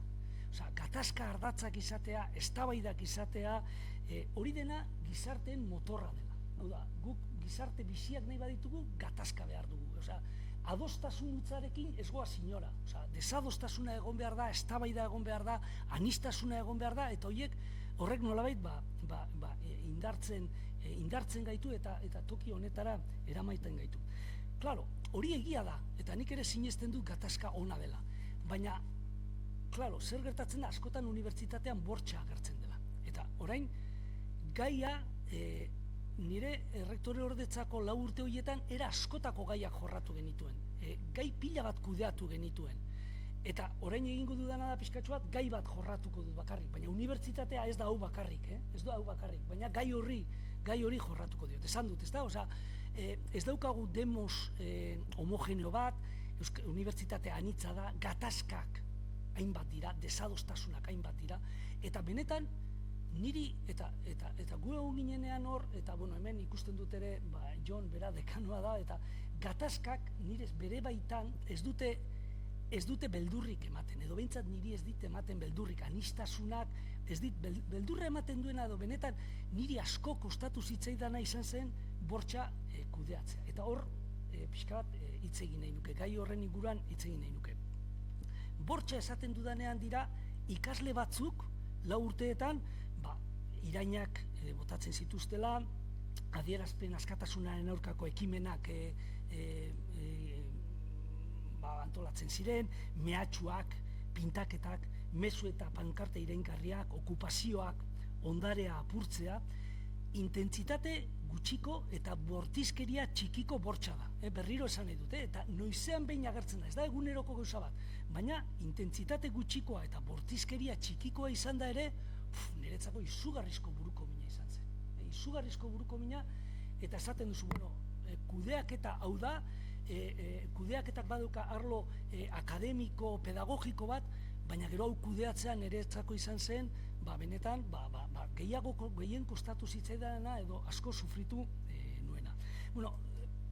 Bortxa txiki edo intentsitate txikiko bortxa honen aurrean, ze ikuspuntu, nola ikusten da unibertsitatean? Batzuk argi daukate. Hauek gaizkile hutsak dira, ikasle hauek gaizkile hutsak dira, batzuk terroristak direla esango dute, eta hauen aurrean zer egin behar da? Egin behar da, kamerak, segurtasun guardak, zigorrismoak, eta begira, minimoan, zerbait gertatzen den momentuan, ertzaina sartu behar da unibertsitatean. Hau da, ez dugu inolako konplejurik izan behar. Minimoa edozein txikikeria gertatzen denean, hori egin behar da. Beste ikuspuntu bat, beste jende batek esaten du, lasai hauek, gazte hauek dira, iraultzaile izatera jolasten dute, gazte zoroak dira, heldutasunik ez duten buruarinak dira, kontuz, ez da, hauek nik uste dut neurriz erabili behar da, hau da, errektoreak eta errektore ordeak eta bortxa edo horren aurkako borroka kontuz ibili behar da, eta neurriz eta ondo kontuz. Beste batzuk zer esaten dute? Ez, hauek bortxa erabiltzen dute, gazte hauek edo ikasle hauek bortxa erabiltzen dute, menderatutako kontrapublikoak direlako. Eta azalduko dute, menderatutako kontrapublikoak zer dira? Gazte hauek, ikasle hauek, baztertuta sentitzen dira unibertsitatean, eta baztertuta sentitzen direnean, bortxarekin erantzuten diote bazterketa horri. Eta ero azkenik, laugarren ikuspuntua da, beraiek bortxa erabiltzen duten horiek zer esaten duten, ez da? Eta nik hainbat bilera izan nituen beraiekin, bilera oso gogorrak, ez da? Hori bideratzeko gauzak pixkat ondo egiteko, eta beraiek zer esaten dute, ez da? Beraiek ere bazterkeriaren ideia hau erabiltzen dute. Esaten dute, ez gu hemen baztertuak sentitzen gara, eta horregaitik erantzuten dugu bortxarekin. Gainera, ikusten duguna da, Euskal Herriko Unibertsitateak lankidetzarako aukerarik ez duela ematen. Gaina esaten dute hemen, honean ez da ezer lortzen, hemen gatazka behar da. Bortxa behar dugu, bortxarekin zerbait lortzen dugu, besteala ez dugu ezer lortzen. Gainera, zuen klaseetan, unibertsitate honetan, bortxa simbolikoa erabiltzen duzue. Hau da, gizarte kapitalista sartzen diguzue, hemen dauden eduki guztiak helburu batetara bideratuak daude, eta hori ere bortxa da. Eta orduan, zuen bortxaren aurka guk ere bortxa erabiltzea zilegia da. Beraz, testu inguru honetan, beraiek esaten dute, ez, hau, egokia da bortxa hau erabiltzea.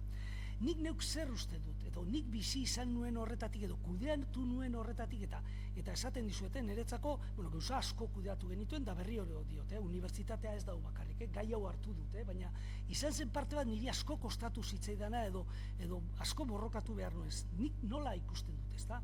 Nik ikusten dudana da, ikasle askok ez daukatela gaizkiaren kontzientziarik. Ez daukate gaizkiaren kontzientziarik. Hor, kontzeptu bat jorratu zuen Hannah Arendtek berriro, eta asko aipatzen dut Hannah Arendt, bere lana ezagutzen dut, asko gustatzen zait, baina Hannah Arendtek kontzeptu bat landu zuen, eta da gaizkiaren utzaltasuna. Erderaz berak erabiltzen du la banalidad del mal. La banalidad del mal. Hau da, gaizki egin duzunaren kontzientziarik eza, edo bortxa gauza normaltzat hartzea. Eta berak, 1961 batean, Adolf Eichmannen kontrako, Adolf Eichmann izan zen nazi bat. Eta Jerusalemen epaitu zuten. Eta epaiketaretara joan zen Hannah Arendt, eta epaiketa jarraitu zuen, ezta? Eta Hannah Arendtek esaten zuen, hau, esan dituen, zer egin zuen esan ostean, gehiago dirudi, pailazo bat, monstru bat baino. Zergaitik, ze berak esaten du, berak bere lana egin zuela. Berek makina totalitario horren baitan, bat gehiago izan zela, eta berak bere lana egin zuela, eta berak ez zeukan inolako gaizkiaren kontzientziarik, ez zeukan gaizki egin zuenaren kontzientziarik. Eta berak Hannah Arendtek teoria bat egiten du, eta kontzeptu hori sortzen du, la banalidad del mal, edo gaizkiaren utzaltasuna. Eta askotan, bortxa hori kudeatu behar izan dudanean, sentsazio hori eduki dut, ezta?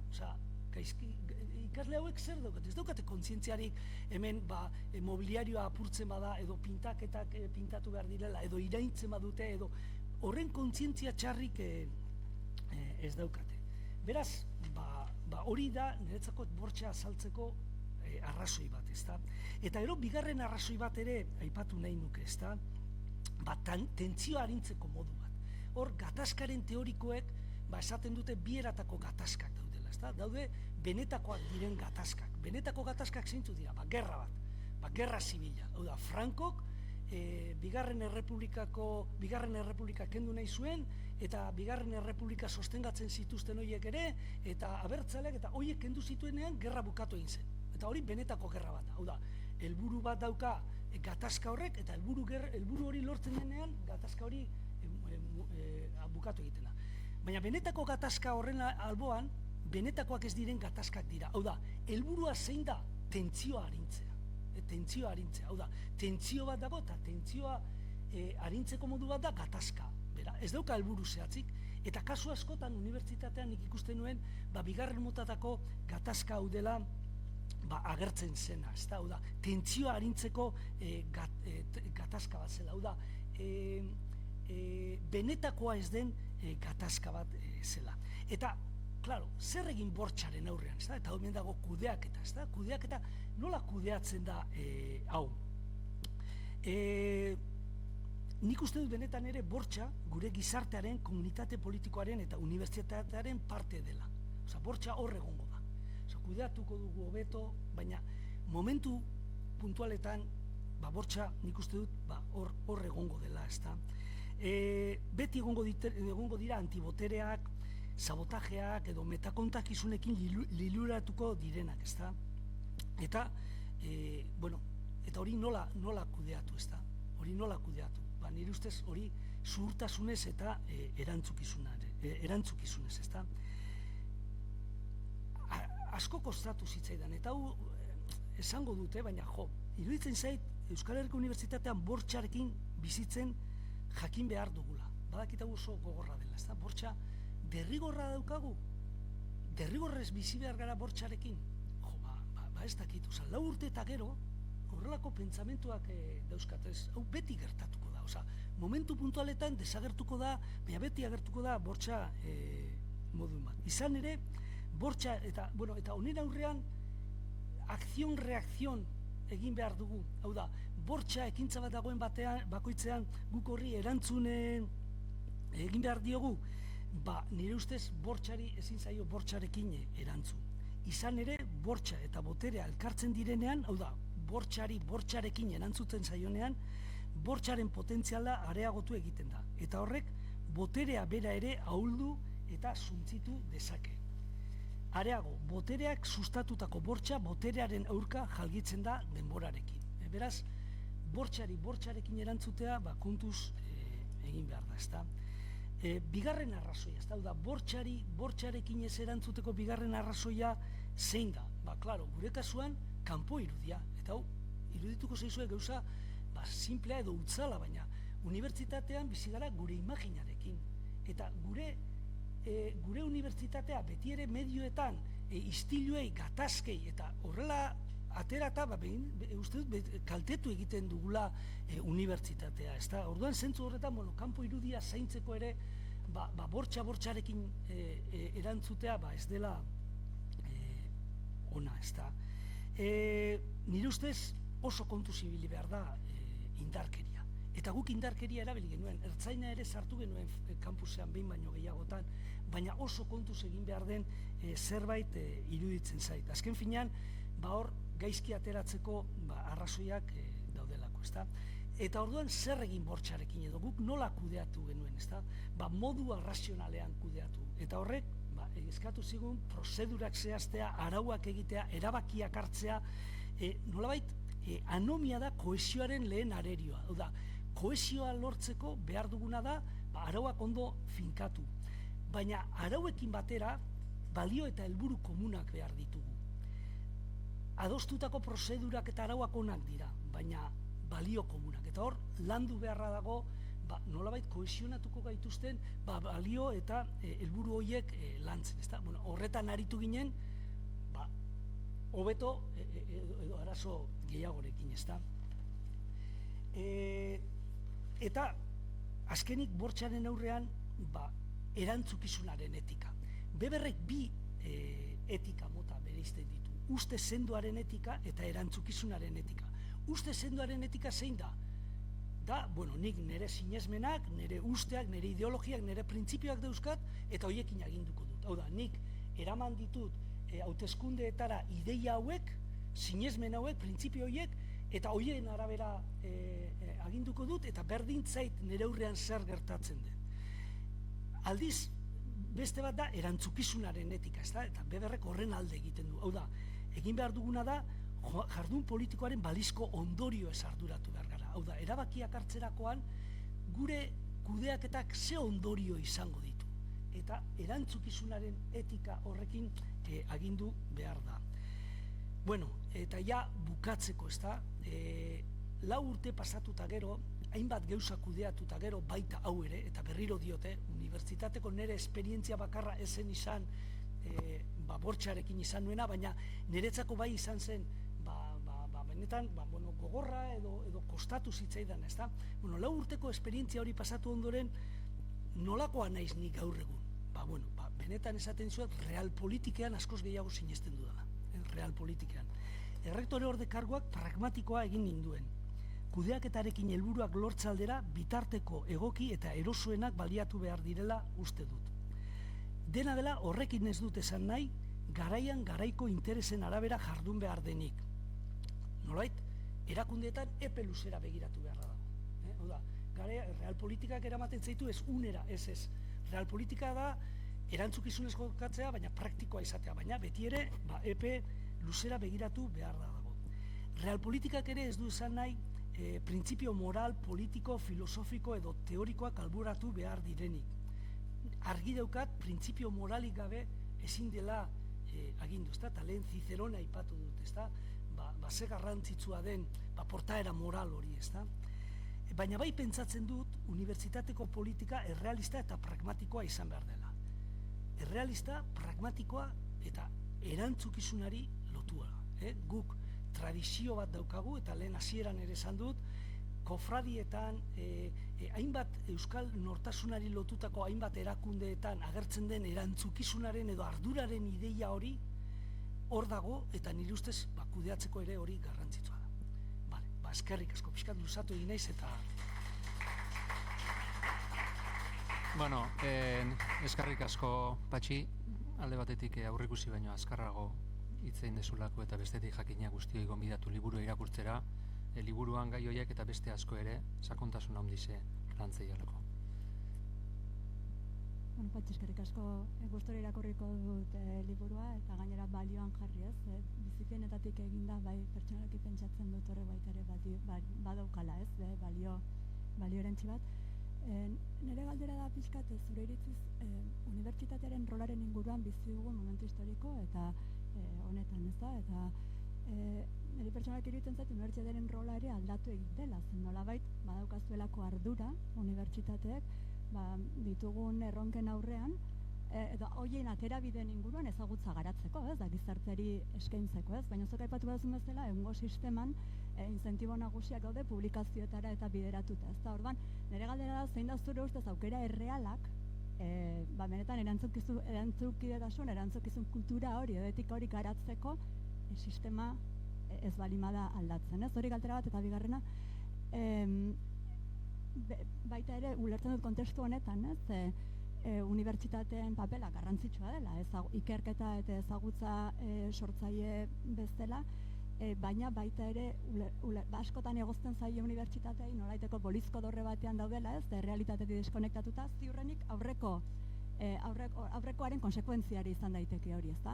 Zein izan behar dira unibertsitatearen aliatu berriak, ezagutzak sorrera edo dituela jatorri ezberdinak izan ditzazkelako edo izaera ezberdinetako agenteak behar dituelako. Eskerrik asko. Lehenengo gaiari buruz, erantzukizuna garatzeko eta galdetzen zein hori nola egiten den, ez da? Zaila. Nik uste dut lan egin behar dela baloreetan, ez da? Baloreetan eta helburu komunak, nola lortzen da erakunde baten kohesio, ez da? Da lehen esan dut, ez da? Euskal Herriko Unibertsitatea oso anitza da, desadostasunak daude, ikuspuntu desberdinak daude, oinarrian hala eta guztiz ere bai pentsatzen dut balio komun batzuk badaudela. Eta nik uste dut balio komun horiek lantzea ezinbestekoa dela. Eta gero, mezu hauek hau da, erantzukizunaren mezu hau landu beharra dagoela. Hau da, egia da ere ez dela erreza, ze gaur egun ezagutzaren mundua, unibertsitateen mundua bideratuta dago asko publikatzera. Eta artikuluak publikatzera. Eta horrek, zama izugarria, sortzen du izugarrizko presioa, eta horrek unibertsitatearen helburuak izan behar dira, alde batetik irakaskuntza, izan behar da ikertzea eta publikatzea, eta ero, transferentzia ere, eta kudeatzea, ez da. Orduan, lau arlo horien arteko oreka hori lortu behar da.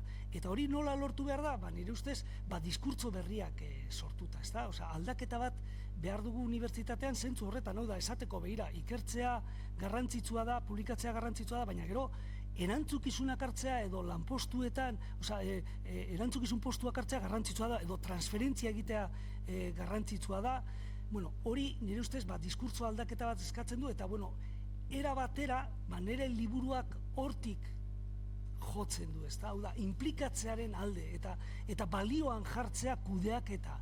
Esan dut, unibertsitatean goi mailan eta momentu honetan bi hautagai daude, eta bi hautagai horiek, errektore ordeak eta lortzeko, baina gero zailagoa da beste erantzukizu. Orduan, nik uste hor diskurtso aldaketa behar dugu, unibertsitatean baina baita gizarte osoan ere, gizarte osoan, zelen esan dudana, despotismo bigunaren ideia hori, ez da? Hau da, paso egiten badugu eta dena goikoek egingo dutela pentsatzen badugu, azken finan bakarrik gelditzen gara botere horren aurrean eta nolabait horrek gure ongizatea kaltetzera darama. Orduan, diskurtsoa aldaketa behar dugu.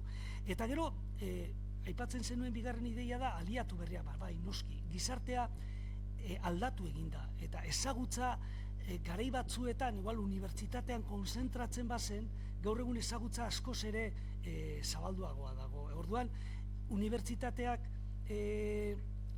zabaldu behar ditu ateak, eta aliantzak behar ditu inguruan dituen beste erakunde batzuekin, ez dakit, nik uste dut ez daukala beste aukerarik.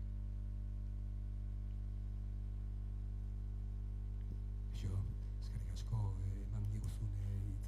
gaudean, eta batez ere, hori, ikutu dezun gaia, gutxitan hitz egiten dalako, eta nik uste dut, onartu beharrekoa dela. Hau da, zu plantatu dezuna, azken finean, bortxaren egoeraren inguruan, ez? Unibertsitatean, nik ezagutzen dit, nik ez naiz unibertsitateko irakasle, baina badazkar lagunak, eta, klaro, behaiek komentatzen diatena da, hemen, hori, kolektibo batek, gaina kolektibo oso konkretoa, hau da, Ernaitik etorritako GKS edo bere taldekideak nolabait esateko, dinamika bat sortu dutela, hori, unibertsitatean. Eta dinamika horrek zertara eramaten du. Nik ezagutzen dudala Donostian, hau da, magisteritzan konkretoki, hau da, errektoretza guzti batek, hori, beldurtu egotea eta, berriz ere, ardura kargu horietan egotea ez aukera hori hartzea. Orduan, hemen daukagu problema bat, eta da, hemen kultura politikoa badago, 70. hamarkadetik datorrena, eta kultura politiko hori erreproduzitu eginda horrelako gazteengan. Hori da, nik ikusten dudana, hau da, perspektiba historikoarekin. Hau da, garai batean zeuden iraultzaile aukeratu horiek, beren bilobak izan dituztela GKS delako hauetan. Orduan, klaro, hemen hauek zertara dijoazte, hauek dijoazte noski, hori, unibertsitatea nolabait esateko bertan dagoen funtzionamendua izorratzea, besterik gabe. Hori argi eta garbi dago, eta bertan dauden balio intangibleak nolabait esateko erasotzea, hori ere bai. Orduan, Patxi, nik esate duana da, noski, kultura politiko horri alternatiba baten martzaio. Hemen gaude fundazio honetan, eta nik uste dut, noski, fundazionen funtzioa, nolabait ultraezkerretikan datorren populismo horri, balore fuerte batzuk alternatiba bezala jarri bat zaizkiola. Hau da, kudeak edat tradizioa eta halako balioen azpian dagoen gazteri bat sortu beharko litzatekela. Asuntua da, claro, nik badakatilloa bat historia ikasten ari dana, nola da, Gasteizen, eta berak esaten dit, asambleetan Ernaikoak eta GKS-en artean dagoela eztabaida eta beste inorrek ez duela agotxik altzatzen.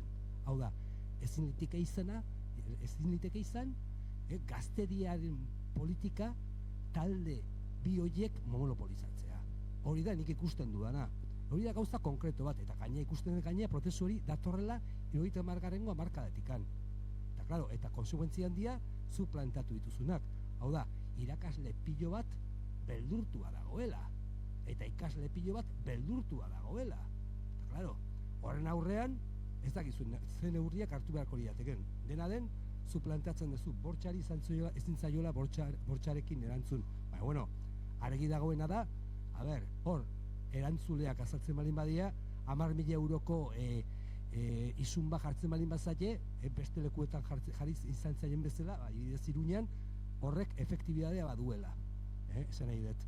Orduan, besterik gabe, eskarrik asko gai hori aipatzeagatikan, baina nik esango nuke gai hori oraindikan zehatzago tratatu beharko gendukela, irten bide bat eukidezan asmoz.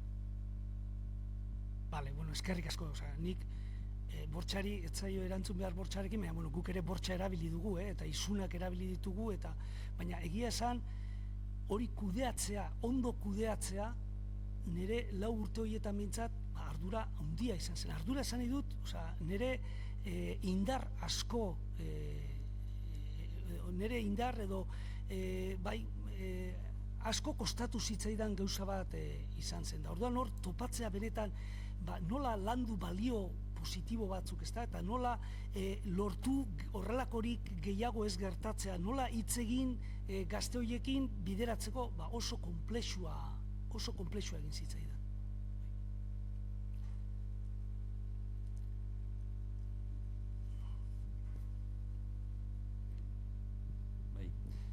Patxi, lehenengo zorionak zure gogoengatik eta zure esperientzia era zuzenean eta garbian azaltzegatik. Ni unibertsitatea bakarrik ikasten dut ikasle izan nintzenetik eta mintegi batzuk eta egin ditu dalako. Ni enpresa mundutik nator, enpresa industrialetatik gainera, eta bueno, esango nuke azken finean beste erakunde mota batzu diala, baina antzeko arazoekin, ez da. Eta, bueno, unibertsitatea erakunde handia da, baina aipatu dituzun gauzak enpresa munduan ere eman izan dira, egin bat enpresa handietan, ez da? Aipatu dituzun bortxak, aipatu dituzun iskanbila ideologikoak, herri honetan sindikatuak daude, asmo ideologiko horiek ere, enpresara eramate dituztenak, eta askotan, nik esango nuke, plantamentu ideologiko horietatik, bai enpresa proiektuaren, baita ere, enpresa partaide dian, eta langile dian, euren, nik esango nuke, etorkizunaren aurka dijoaztenak, ez da, azken finean dana zutxitzen duzunean, eta enpresa, balore sortzaile, egitura bat bezala, batzen duzunean, azken finean ongizatea eta zuzenki enpresa horretako partaide diren ongizatea ere kaltetua gelditzen dalako, plantamentu ideologiko batetik, ez da. Eta, nik ez dakit aholku bezala, nik uste dut enpresa mailan, ez dakit unibertsitaterako baliagarria da, baina enpresa mailan, bate izango nuke Gipuzkoatik ematen ari diala horrelako saiakera oso interesgarriak, hor kooperatibeak eta ditu, ez da, Antoni gaina Mondragon Unibertsitatetik eta ator, eta kooperatibak ere behar bada iskanbila hauek eta bizi izan dituzte, baina, segun ez beste maila batean, baina bai enpresa pribatuetan, enpresa kapitaleko merkantila den enpresetan ere, badago gehien bat Gipuzkoan horrelako mugimendu bat, momentu honetan fabrikaren bitartez, ez da, enpresa kultura berriaren bitartez da sustatzen ari dana, eta hor nik uste klabe batzuk daudela, proiektu partekatuak sustatzeko, konfidantza lan guztien artean lantzeko, eta, momentu honetan metodologi bat dago, gure enpresatzen ere hori aplikatzen ari gara, eta esango nuke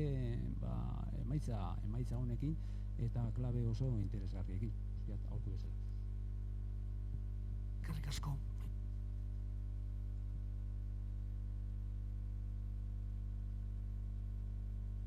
Nirenik eta behin, ez da zer esan, zorionak edo eskerrik asko. Ze oso gutxitan gertatzen da administrazioan ardura izan duen pertsona batek idatziz bere esperientzia kontatzen.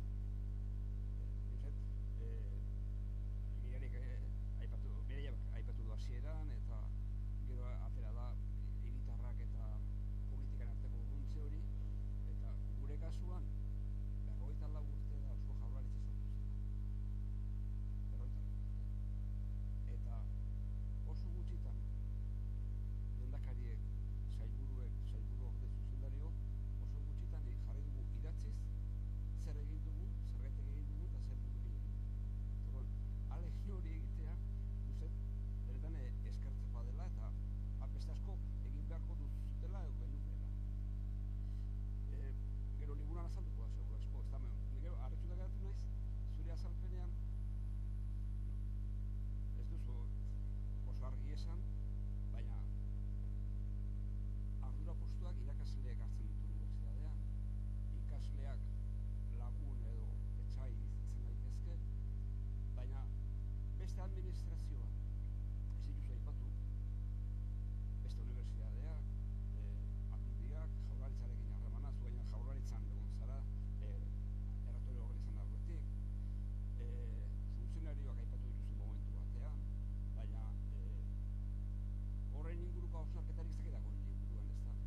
kosta egiten jaku gauzeri bere izenez esaten. Lotz handia dau, ikara handia dago, ez daukagu askatasunik. Eta ez kontra jartzeko, komodu egia da ni harrituta nau zenbaterainoko keja egitetan gobernuakatik eta kargu hartzen duen. Hori izugarria da. Gizartearen kontra du hori. Bildurtu egiten dela. Politikan esate baterako ala esaten dute, jente asko ez du parte hartu nahi. Nork izan nahi du alkate herri nabadako herri importantean jente faltagatik. Gaur egun politika egiteko falta omen da, ni ez nago, baina entzuten duten hori da. Eta zuzendari izateko askotan, ni 22 urtetan egon naiz hezkuntzan, hori izugarria da. Orduen esango da, eta hau ez da konpontzen retorika ez. Hau ez saiakerak egin behar ditu, baina jente apuntatzen ez bada, gure gizartean arazo handi bat da. Komodidade eta bar esan duzu zen. Eta hor uste dut, behar dela alkarrenganako akordua esan, hau parazo hau dugu, arpien ondo jugu, ni ere nago administrazioaren erreforma sakon bat egiten ez bada, ez da soluziorik. Eta sakonean, esango nuke, funtzionariotza goiti bera revisatu da dagoela. Nola egon leike eskolatan eta autonomia funtzionarioekin? Ez da posible. Ez que gaurko funtzionariekin hori ez da posible. Eta gure gizartean oraindik ez dugu zer eztabaidatu horretaz. Gutxienez eztabaidatu. Eztabaidak ekarri beharko duzku, zer egin behar dan, nola egin leiken eta bar. Ni hezkuntzara begira batez ere. Orduan, uste dut gutxienez unibertsitatean gurako nuke ikerketa gehiago egotea eta gure administrazio publikoaren inbertsioetan zergatik onelako gauza gastatzen zizkien. Eta zer egin leiken, hezkuntza aldetik, familia aldetik, gizarte aldetik, formazio aldetik, nik uste dut lidertzari asko zer importantzi gehiago montatzen. Eta horretan ikerketa egin da. Bueno, eskerrik asko Mikel eta Ruper. Bukatu ingo dugu, honekin bestela azken islaria bertan bera gehiatuko zaigu. Bueno, Patxi, eskerrik asko eta Jon. Vale, eskerrik asko hortzegatik.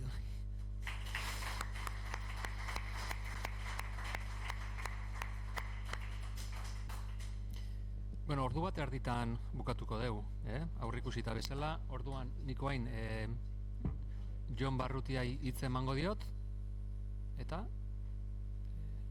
horra aurrikusita zeo nik itxiera bat ematea hori kenduko deu, eta beraz gutxi asko Jonek bere ordu erditxoa edo edukiko du. Komunaz ari gara, publikoaz ari gara, zertaz ari gara, horrek ze arazo, ze erronka sortzen dizkigu. Eskerrik asko, Jon. Bueno, lehenik eta behin eguardion eta eskarrak eman.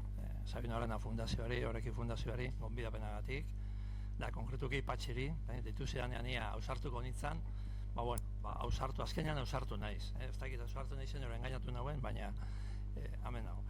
Niretako azken momentu honek beti dira zailenak, eta gainera nire erruz, zeni beste hitzaldi baneukan gaur da, zan naiz etorri hasieratik gauran barkazkatzen dut, baina segurazki nire astunena izango da, zeni hemen hasi zarinean esaten, falta da administrazioari buruz hausnarketa bat, falta da goi mailako gobernantza horretatik aparte berantza sartzea, horretan saiatuko naiz ni. Osea, pixkat pentsatzen dut puntu bateraino Patxik egin duen azalpenaren nire osagarri izango dela, espero, entzatola izatea, ezta? Eta hori esan eta gero, sartuko gara, abia puntua. Abia puntua, ni sartuko naiz, erakunde komunak, baina erakunde komunak nik ulertuko ditut formalak eta publikoak.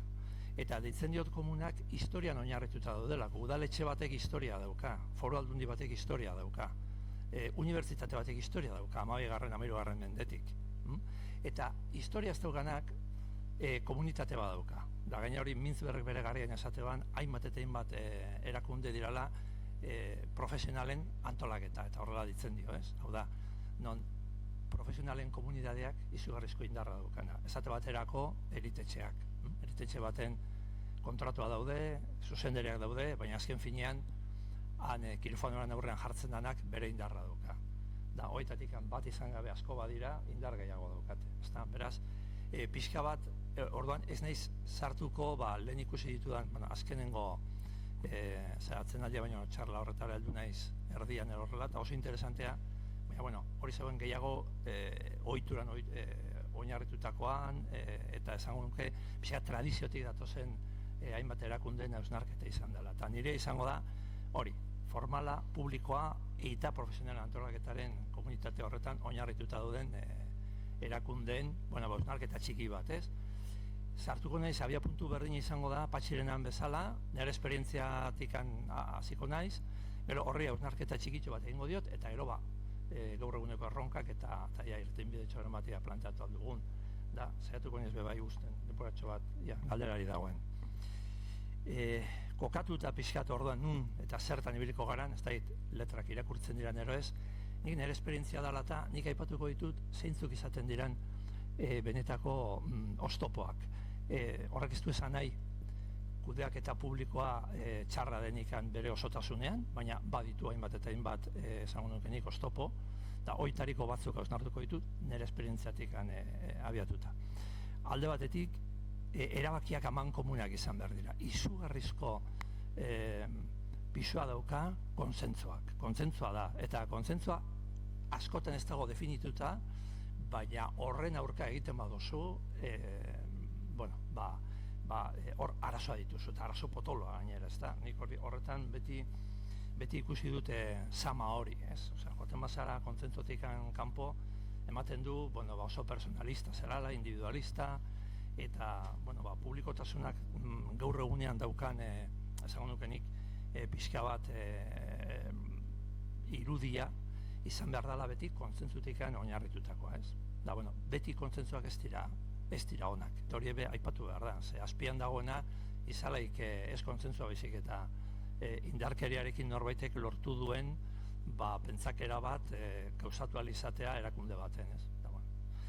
Bigarrena, epe luzerako orientazioa. Hoi pini dut pixkat politez erabatera, baina nik esango nuke ez dagoena gaur eguneko erakundeen kudeaketan dela gaurkotasunaren zentzua eta esate baterako, lehen Eduardok aipatu du ez enpresa, baina enpresa batek bere hilan azkena defendatu behar du. Hilaren azkenean soldatak ordaindu behar ditu, hornitzaileak ordaindu behar ditu, eta hainbat gauza.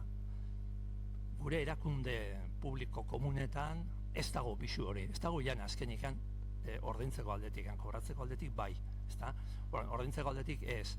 Zentzu honetan, ze gertatzen da, ez da guztiak dira, etorkizunari begira. Da orduan, antolaketa teorian deitzen da, nahi eta nahi ez, hortikan sartzen da ditzen dana parlamentarismoa. Parlamentarismoa kudeaketan. Azkenean, hor bandoak sortzen dira, batzuetan informalak, urrengoan formalak, urrengoan sindikatuetatik datozenak, alderditatik, da bando horiek egiten da bena da denbora asko inbertitu etorkizun ideal baten burrukaren atzean eta gaurkotasuna galdu. Gaurkotasuna eta eguneroko lana eta epe laburreko derrigorrezko errealitate printzipio hori galdu, ez? Gero, beste ezaugarri bat eta kudeatzeko orduan zaila dana. Pertsona askok parte hartzen dute, baina parte hartzen dute erabakietan eta erabakia prestatzen eta erabakiak hartzen. Honek gauza bat duka ona. Behin erabaki ezkero gauza bat, danen artean, hori gero errezagoa da gauzatzea. Baina, klaro, horrek daukana da, erantzun emateko orduan abiadura oso txikia edo astuna. Ez osan nahi dut, azkenean, askotan, gauza askotan, lehen zuri galdetutzen norbaitek zer egiten dugun unibertsitatean gaur eguneko eskakizunen aurrean, ez dakiz zer, claro, askotan, erabakiak ez dira hartzen garaiz, ezin diralako hartu garaiz. Hau da, hainbat eta hainbat jentek hartu behar du parte, hainbat eta hainbat batzordek, hainbat eta hainbat komisio, hainbat eta hainbat ez dakiz zer, azkenean hor, prozedura horretan, galdu egiten da, ez da, gaurkotasuna eta bizkortasuna eta nolabait, erantzuna ematea inguruak eskatzen dizun erronka horri dagokien erronkari. Beste gauza bat ikusten duguna da argitasun falta dagoela helburuetan.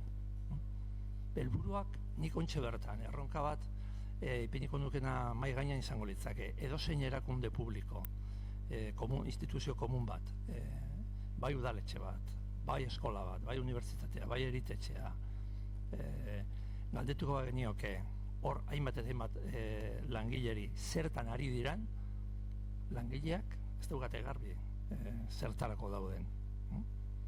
Nik bere garaian, esperientzia moduan ja kontatuko dizuet, nik neukan kide bat beti azarratzen zana funtzionarioekin, da bilera baten, funtzionario batek esan zuen, erderaz, esan zuen, ¿y esto por qué? Da besteak esan zion, esto por el artículo 415 de la sanción. ¿Y cuál es ese? Los 415.000 pesetas que cobras a fin de mes. Peseten garaia zan. Bueno, ordan esan dut. Hori galduta dago, ez? Osea, ez dago argitasunik helburuetan. Gero, pizgarri kontrajarriak. Pizgarri kontrajarria daude, eta hor ba, adibideak, bueno, nahiko interesanteak dira, ez? Esate baterako, unibertsitatean, irakasle ona bazara, urrengo urtean ordu gutxiago ematen dituzu klaseak. Osea, imaginatu bero egingo genduke kotxeen konzesionaria baten, ez? Saltzailerik goberena zara urten, da atorren urtean, bueno, ez dakit, edukiko duzu, ez dakit, nolako saria, baina ez era saltzen egongo, ez? Horrek ez dauka zentzularregirik. Sanitatean berdina, osasun arloan berdina. Beti ez daukagu baliabiderik, beti gure arduradun nagusietan beti tentzioa dago, gehiago inbertitu behar dela, ontsa bertan ez, 5.000 milioi euro, ez, azkenengo osasunaren paktu honetan da hori, baina gero, orkatilan pixka eta hundituta badukagu, resonantzia magnetiko bat behar dugu. Da ez dago inor, horren aurka esaten duek azbarkatu, hau, ez gintze txiki bada, eta izubitu, ez dakit radiografia batekin, baina ez duzu behar azken, da hor gaude danok sartuta, alako historietan, ez da, horren, pizgarriak beti dira kontrajarriak. Unibertsitatean, hezkuntzarako pizgarriak eta ikerkuntzarako pizgarriak kontraesangarria dira. Zan diot, bata gero bestek denborak entzen dio. Orduan, zuk ezin duzu pizgarri horrekin kudeatu. Hor zailtasuna dukazu. Bueno, gero ardura hartze lausoa, hau aipatu dozue, bai lehen berbain duzunok eta zuzeu patxi, lausoa zera zan nahi dago, azkenean inork ez dakit nor dan ardura duna. Inork ez dakit. Ero, hobeto zan da, gauzak ezki badatoz beti bestea izan da, ez?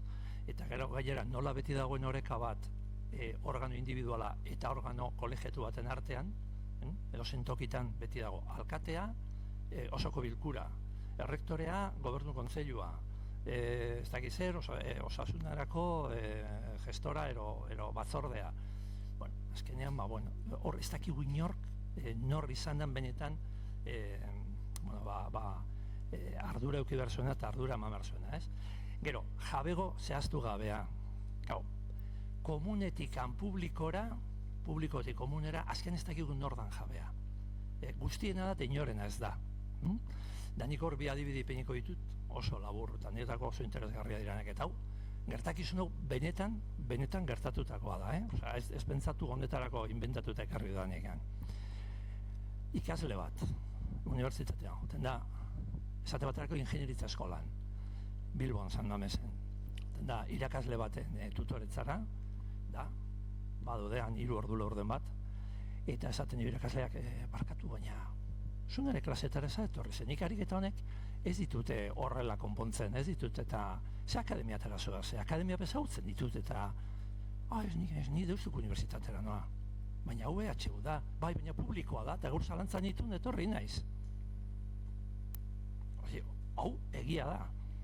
Imaginatu, gizarterako bebai, zer da publikoa, zer da guztiena. Beratu zelako, jasango jaso, hori gaztea zan, gaztetasuna, lotzagabetasuna, ez dut esango izena, zepitzarrenik arazorik gero, baina gizarte honetako enpresa oso ezaguna, handia eta garrantzitsua, deitu zidan noin dala urte eta herrita esan zidan, eto fakultatean eko nuke gela bat, datorren ostiralerako, eta zer dala eta ezke begira, langile batzuk eukagu zen subkontratatuta, horrekin arazoak euki dituguz, oin negoziazio bat daukagu, garriz dugu nahi enpresara etortzea, enpresaren imagena bestea, eta horren pentsatu dugu zuen fakultatean egitea bilera. Esan du, baina zer dala, eta ez dakit, publikoa da. Hau realitatea, talakoak, behongo gineak hemen, aspertu arte, ez da, ordan, beraz, jabego zehaztu gabe horrek ere laguntzen dau, pixka bat, beste guztia oinarritzen, ez da, goitik datorren hori. Gero, jarritzen badu da, arazo eta oztopo honekin, erabaki organo anitza daude, larregi daude, eta erabaki organo anitza honek dirala eta ematen da zirkularitate bat. Non azkenean berriro parlamentarismoa sartzen da. Hau da, nik batzarrean galdu dut, esate baterako aurrekontuen eztabaidan gobernu batzarrean galdu dut, baina gero gizarte kontseilua daukat, orduan itxaron. Ikusiko dugu. Ero gizarte kontseiluak erabaki du ez dakiz zer, baina gero etorriko da gobernu batzarrera eta ikusiko dugu nola gauzatzen da. Orduan, beti gaude bueltak ematen eta ez dago hor linealitate bat, ez? Udaletxetan berdina gertatzen da, azkenean hor dago osoko bilkura, hor daude batzordeak, hor dago alkatetza, ez dakigu nork agintzen da benetan, da erabaki organo anitzen horren artean, sortzen da halako zirkularitate bat eta ero efikazia galtzen da, ez? Parte hartze ahula organoetan. Zer da parte hartze ahula?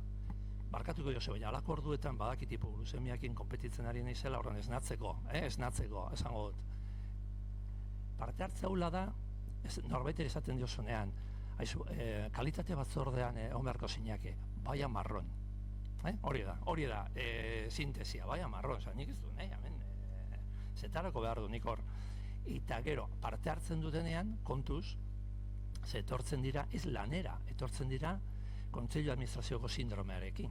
Hau da, ematen du akziodun badela, da bere akzioak defendatzera, esate baterako. Batzorde hau da, lanean, bakoitza bere gauzetara, ez? Da, aipatzen danean bere interesekoa, pun, beste dana berdin zaio, ez? Baina, asuntoa da, ni nagoelan, ni izango bintzake moduan, nire akziodunen ordezkaria. Ez zuena lanera etorri zara. Horretarako da, esango dugu, komunaren kudeaketa, eta bestela aldatu sistema, ez? Baina gero nahi dugu publikoki parte hartzea hori, parte hartzailea izatea, eta ornaste porraste hondia dago. Zuzenbide positiboaren pisua, gauza guztiak egiten dira zuzenbide positiboa dala, eta da beste izen grafiko bat. Kudeaketan ibili danak nork ez du ezagutzen hitz mamu hau, monografia del puesto de trabajo. Da, amaitu da, monografian ez badago ez da egiten. Ez da egiten. Neita zentzu hauki, ez da egingo. Ez tokatzen hori Patxik esan duena, errektore orde eta patronal. Patronal, nire tokatu zitzen, hitz berdinekin, esan ziaten. Porque tu eres la patronal. Da nire erantzun izan zen, ostras, zelako posa. Osea, unibertsitate guztiaren jabea naiz, osea, eta orain enteratu naiz. Osea, kontuan eukitzen bakarri, zelako parke imobiliarioa daukan, sentitu nintzen, aberatzen segundu baten, ez? Baina, claro, zuzenbide positiboaren pisua oso astuna da, eta hor dago momentu guztian, ez? Da gainera, ez daula gatzen aurrera joaten, ez? Ordezkaritzaren bide latzak, noski. Azkenean, esaten danean, ni naiz, zeu zer zara, zeren ordezkaria zara. Bezeroen ordezkaria. Ikasleen ordezkaria. Nire fakultateko batzarrean, ikasleak eguneko 21 daukate. Etortzen diranean, gainera etortzen diranak, etortzen dira beti aldatu egiten dira, ez daukate jarraipenik, ze ordezkaritza da hori. Irakasleekin eraskotan berdina gertatzen da. Da gero, nik ordezkatzen badut kolektibo bat, kolektibo horri ematen diot informazioa zer erabaki dugun, urrengoan zer erabaki berdan ezertarako. Ordezkaritzarako bideak oso latza dira. Gero, beste fenomenoa gertatzen da. Marroi bat danez, da gero ordezkaritza oso aula danez, nor dago deitua halako organoetara joateko, interes izkutu bat daukanak. Nor nahi du garajeko parzelen administradorea izatea, beti, buruan daukanak erraiak berriro pintatuko ditula, eta bera jakin dula nola pintatu erraia horrek. Azkenean gero, da esaten dena la profezia que se cumple. Gero esaten dugu, hauek besteak, da Patxik esaten zuena, ez da? Hartu parte benetan. Ze, hemen bai ematen dana, nik ez dakit ematen dan, nola esan duzu, absolutismo aula, ez? O biguna, absolutismo biguna. Ba, nik uste dut hor ematen dela absolutismo biguna alde batetik, eman aldala, baina beste alde batetik ematen dana da, agertzen dirala oportunistak, eta argi eta garbi dakenak, eurak badoazela hor beste interes batzukin, ez? Da, gero, besteok egiten dugu, alako duintasunez jantzita, ez dago eskubideri, eta zu, nun zeunden garai horretan, ez? Kontrola eta emaitzen emana, hori ere izaten da, de aquella manera. Eta gainera askotan ez da erabiltzen, hobetzeko. Erabiltzen da kontrakoari aurpegira botatzeko. Eta hori ez da kontrola eta emaitzen emanaren zentzua. Kontrola eta emaitzaren emanaren zentzua da aurrera joateko eta ez ez da lehiakide bat kentzeko tartetik ez. Halako gauzak gertatzen dira. Gero, aldaketarako oztopoak. Nola esaten da, gaur egunean modan dago, ez? Jentea mugitu behar garela de nuestra zona de confort. Es que hemen dana da nuestra zona de confort. Beraz, hemen ez dago nola mugitu inor. Mugitzeko arazo handia daude, arazo handiak. Baina lotzen badugu hori, zuzenbide positiboarekin, amaituta dago, nire eskubidea dira, eta hor, ezin dugu inor mugitu. Autokritika egingo dut.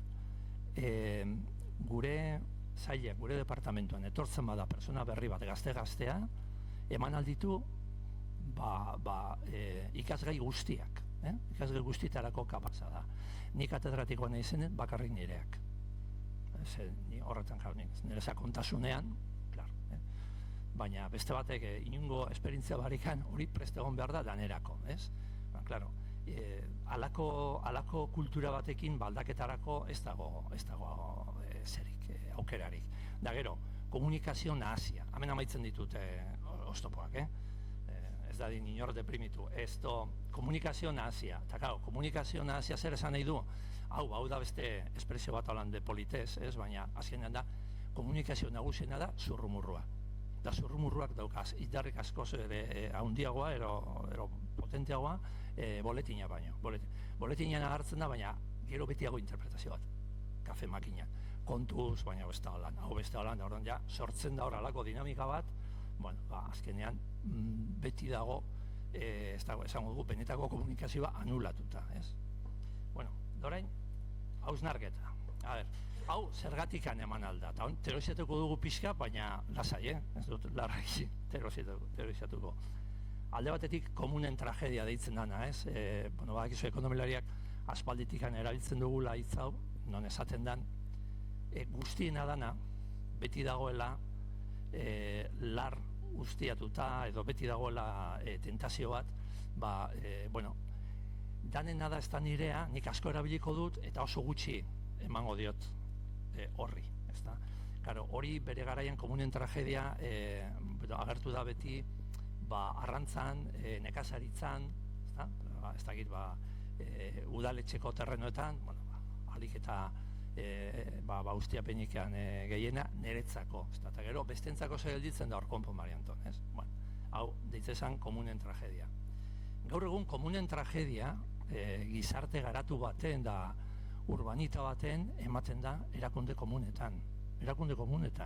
Da hor parte hartzen dutenak, funtzionarioak batez be, eta baita kargu asko, hor daude ustiapen larregi egiten. Eta azkenean hori guztiona da, baina beste batzuena baino gehiago. Interesa handioak dituzte.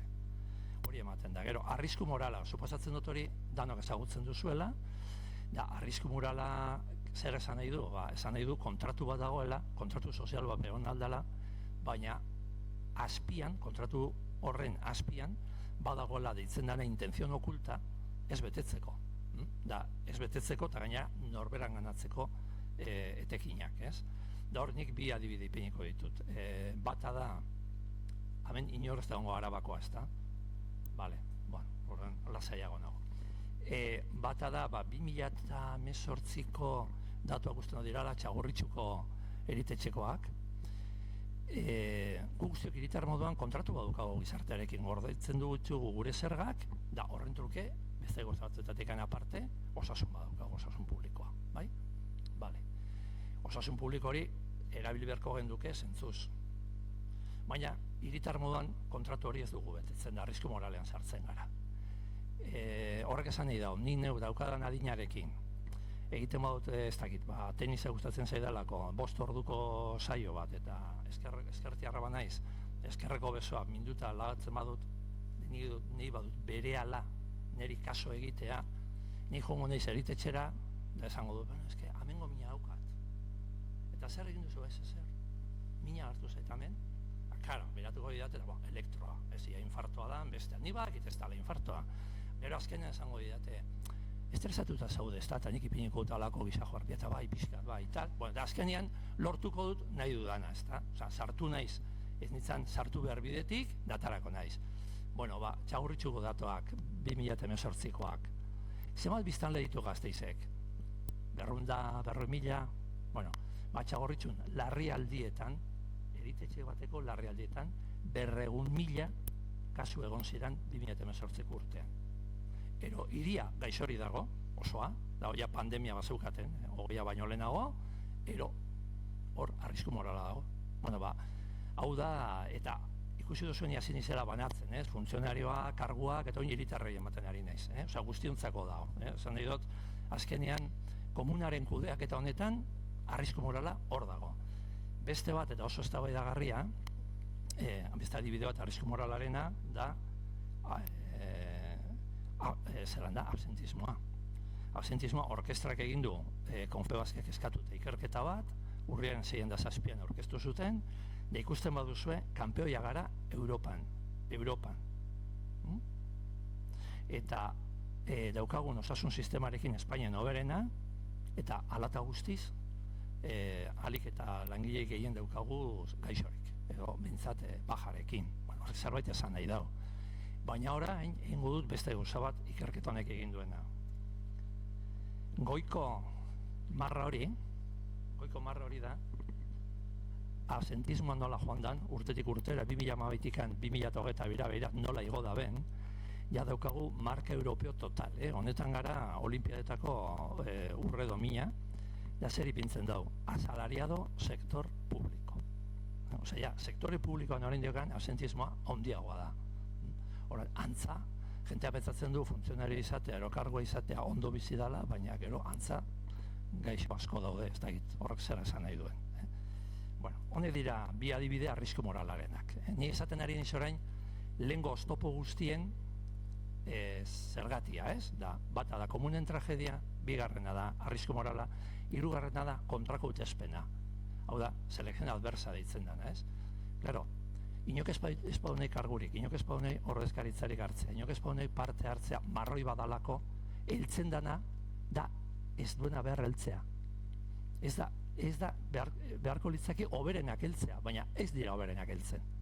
Osea, gure sisteman deituak daude ez diranako oberenak askotan kontuz, askotan. Ez nago orokortzen hori izango litzake oso injustua nire aldetik.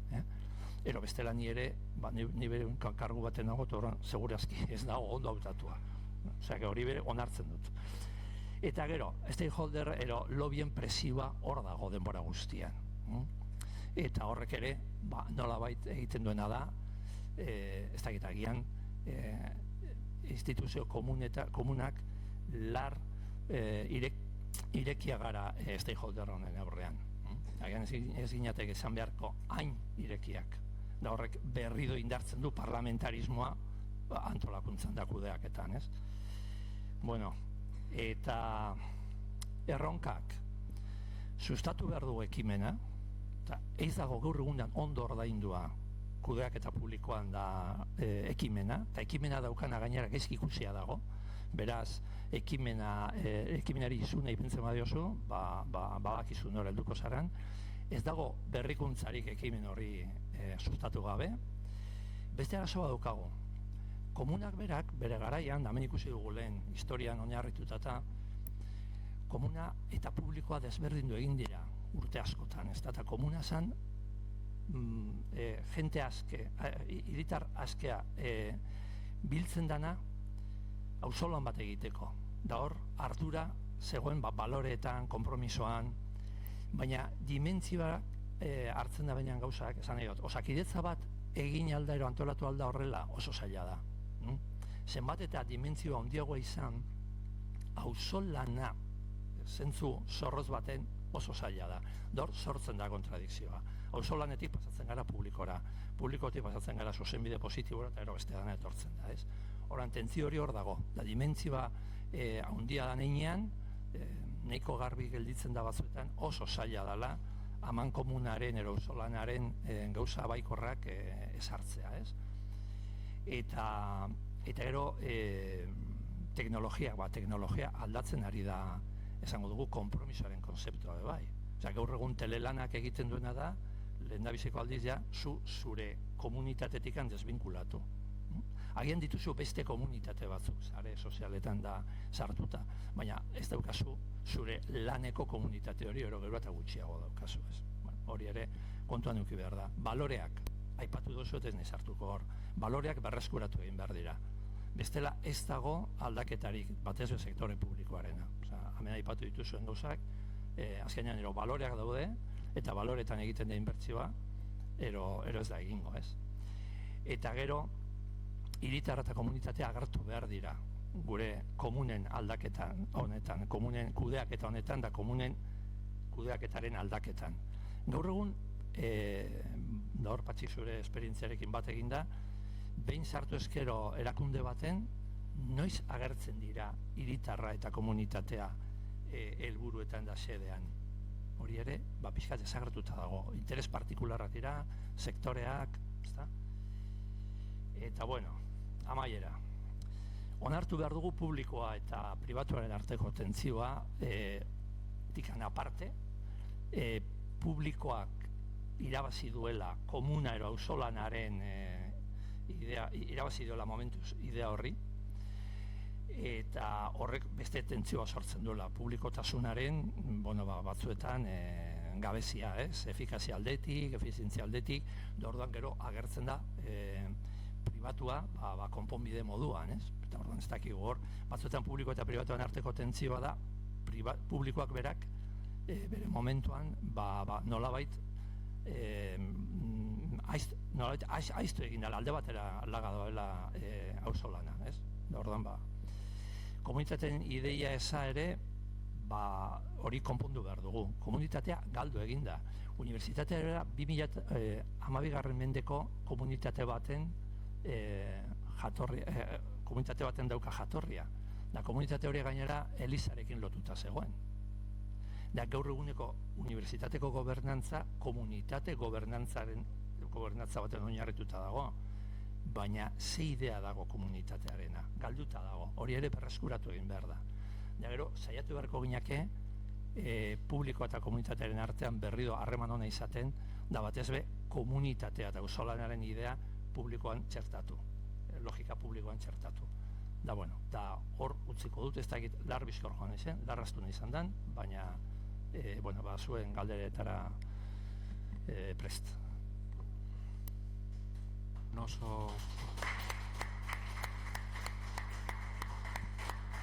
Eskerrik asko Jon. Ordu bat aterdia jo du, baina, Mireian baimenakin 5 minutu gehiago, eta aldala mesedez ezin galdereik. Alegia, bakoitza bere reflexioa egin dezala. Ez dela, 2-3 pertsonak hitz egitu gaukerez genuke dukiko.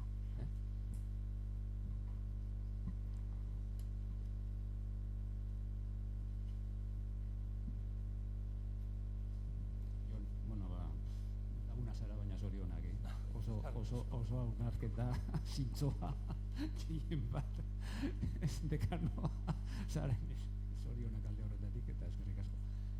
Nik gogoeta bezala, nik uste dut gaur egunean arlo pribatuak asko daukala erakusteko arlo publikoari eta badaki funtzio ezberdina diala, baina arlo pribatuan dauden irizpide, gako, prozedura, jokabide asko zartzen ez baldin badia publikoan jai dagoela, nik bintzat horrela ikusten dute, eta nahiz da dimensioa izugarria izan, arlo pribatuan badaude enpresa asko eredugarriak diranak, konfidantza lortzen, jendearen konpromisoa lortzen, emaitza lortu beharrean, autogestioarekin, eta hor badaude eredugarria bian gauzak, badakit ez dela oso erreza hori aldatzen, eta egin dizuk zera adibide hori daukazu, gutxienez unibertsitate mailan ondo dabiltzan eta eredugarriak izan daitezen unibertsitateetan, baina nik bai uste dut arlo publikoak dakit nola esan, txertatzen ez baldin baditu gaur egunean arlo publikoa arlo pribatuan ematen ari diran egokitzeak eta zuk esan duzuna, ez egokitzez baldin bazera dauden arazoari desagertu itezaranez eta badirudi publikoan momentuz hori ez da gora eta guztiok bitar bezala ez dugula onartuta eta egiten dugu da zelan esaten da pelotón palante, patadón palante ez da, baina hori daia arazo bat non izugarri garestia dana irrotarontzako, gero eta presio fiskala handiagoa daukagu eta ez dakizen lortzen ari garan. Gutxienez, danok ikusten duguna da, administrazioan lan egiten dutenen partetik, ez dakit nola zan, dana dala txarra, ez daudela sekula, ez daudela posik, sekula ez diala, ez dakit, eta askotan, arlo pribatuan baino, baldintza, ekonomiko, eta legal, eta zer, asko hobea horrekin, beraz, hor badago,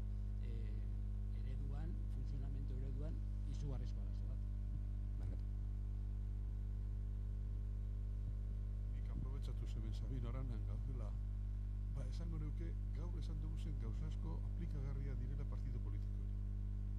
Eta da beste gauza oso importante bat gure gizartean, aspaldizion errespetu gitzi dagoena, eta zaindu beharrekoa. Eta uste dut gauza asko, esan dugu esanak, eta partido politikoari egiten jaken kritikan, antzera, beraz, badirudi direla tendentzia, gizarteko tendentzia sakon batzuk, eta konponbideak bilatu beharrekoa. Segurutik, egin behar dana, ausardi gehiago izan behar dugu saiakerakin, ez da erreza. Mugitu beharra esaten duzunean, eta askotan, lehen esan duzuna egia da, arazoa agertzen danean, eta enpresak daukate hori hilero ordaindu beharra, esaten da enpresari horik ez da, espada hori ordaindu behar da. Eta hor dago klabe bat, eta hori, suposatzen dut administrazioan eta partidoetan topatu behar dira formulak tensio hori bideratzeko. Baina tensio hori erantzunez. Descentralizazioa izango da bat, modela kaso zure banatu beharko da bat, independenteetan gehiago oinarritu beharko da, jentearen kalidadea gehiago zaindu beharko da. Zango dut, arazo orokorrak dira, erakunde guztietan. Hartzen badugu, enpresa handiak, zuk ere ikusi behar da, ez da bardin enpresa dinamikoa direnak eta aldaketa egiten ari direnak eta erantzukizun soziala onartzen dutenak eta beste batzuk ez. Eta, bueno, hemen edo beste erakunde handiak, partido politiko esan dugu, sindikatuak, beste horren beste herrian. Eta abar, orduen dira arazo orokorrak topatu behar dutzagunak erantzun barri. Segurutik, esperimentatu beharra dago eta kalidadean eta baloreetan oinarritu beharra dago. Nik, osnarketa horren aurrean erantzun laburra, oso paradojak ematen dira unibertsitatearen kasuan. EHU Shanghai rankingean dago, eguneko biaren munduko hoberenetan, eguneko bia. Horrek zer esan nahi dago, norbetek esango ez da, kontra esagarria da, alde batetikan disfuntzio batzuk esaten ari zara, da beste alde batetikan esaten ari zara, hor daudola, ez dakit, dira, 400 unibertsitatean hor dago, baina 400, segun urtea, 17.000-tik ero 20.000-tik. Horaindik zergatik esaten dut, hau, kezkatutan naholako, kezkatutan nago, galdu egingo dugu, hola jarraitzen badugu. Lortu dugu, da lortu dugu, ez munduko eguneko 2ko aurrekontu hoberenarekin. Da lortu dugu eguneko 2 horretan hoberena gizatea aurrekontu hori eduki gabe. Bueno, orain, ez ditzagula galdu behintzat lortu duguna, ez da. Hori oso interesantea, eta beste datu bat. Erakundeak eta batez erakunde komunak gizartearen isla dira. Eta hori ez badugu kontuan edukitzen, da datu bat emango dut bakarrik bat pasadan urtekoa gazteen behatokikoa. Datu ofiziala beraz, esan nahi dut hau ez da. Gazteak enkuesta baten. Galdera, nola baloratzen duzu publikoa, lo publiko? Ipini Likert eskala baten batetik 5era. 4, 5, 5, gehienak, eguneko 89ak, 4, 5. Nola ikusten zara zu inplikatua publiko horretan? Bat. Da, horrek esan nahi dau guztia, eta horrek dira gure etorkizuna. Da, horrek jaso dabe gu gandikan, esango duke, ez dakit nola deitu, idea hau, etika hau, eta hortikan etorriko da gure erakunde komunen kudeaketa gero eta latzagoa izatea, da Euskaldunon amaitu aldugun, ezta? Asko gustatu zan hori despotismo biguna, gainera eskatu egingo dugu despotismo gogorra, eskatuko dugu, hola jarraitzen badugu. Da horre ere ez dakinik batzuk ez dauden horren atzetik. Baina, bueno, berridore eskarrak eman, eta nik ere ez beste, hasi bezala, Sabin Arana fundazioari, Oreki fundazioari eskarrak eman, eta alaster ikusiko dugu elkar.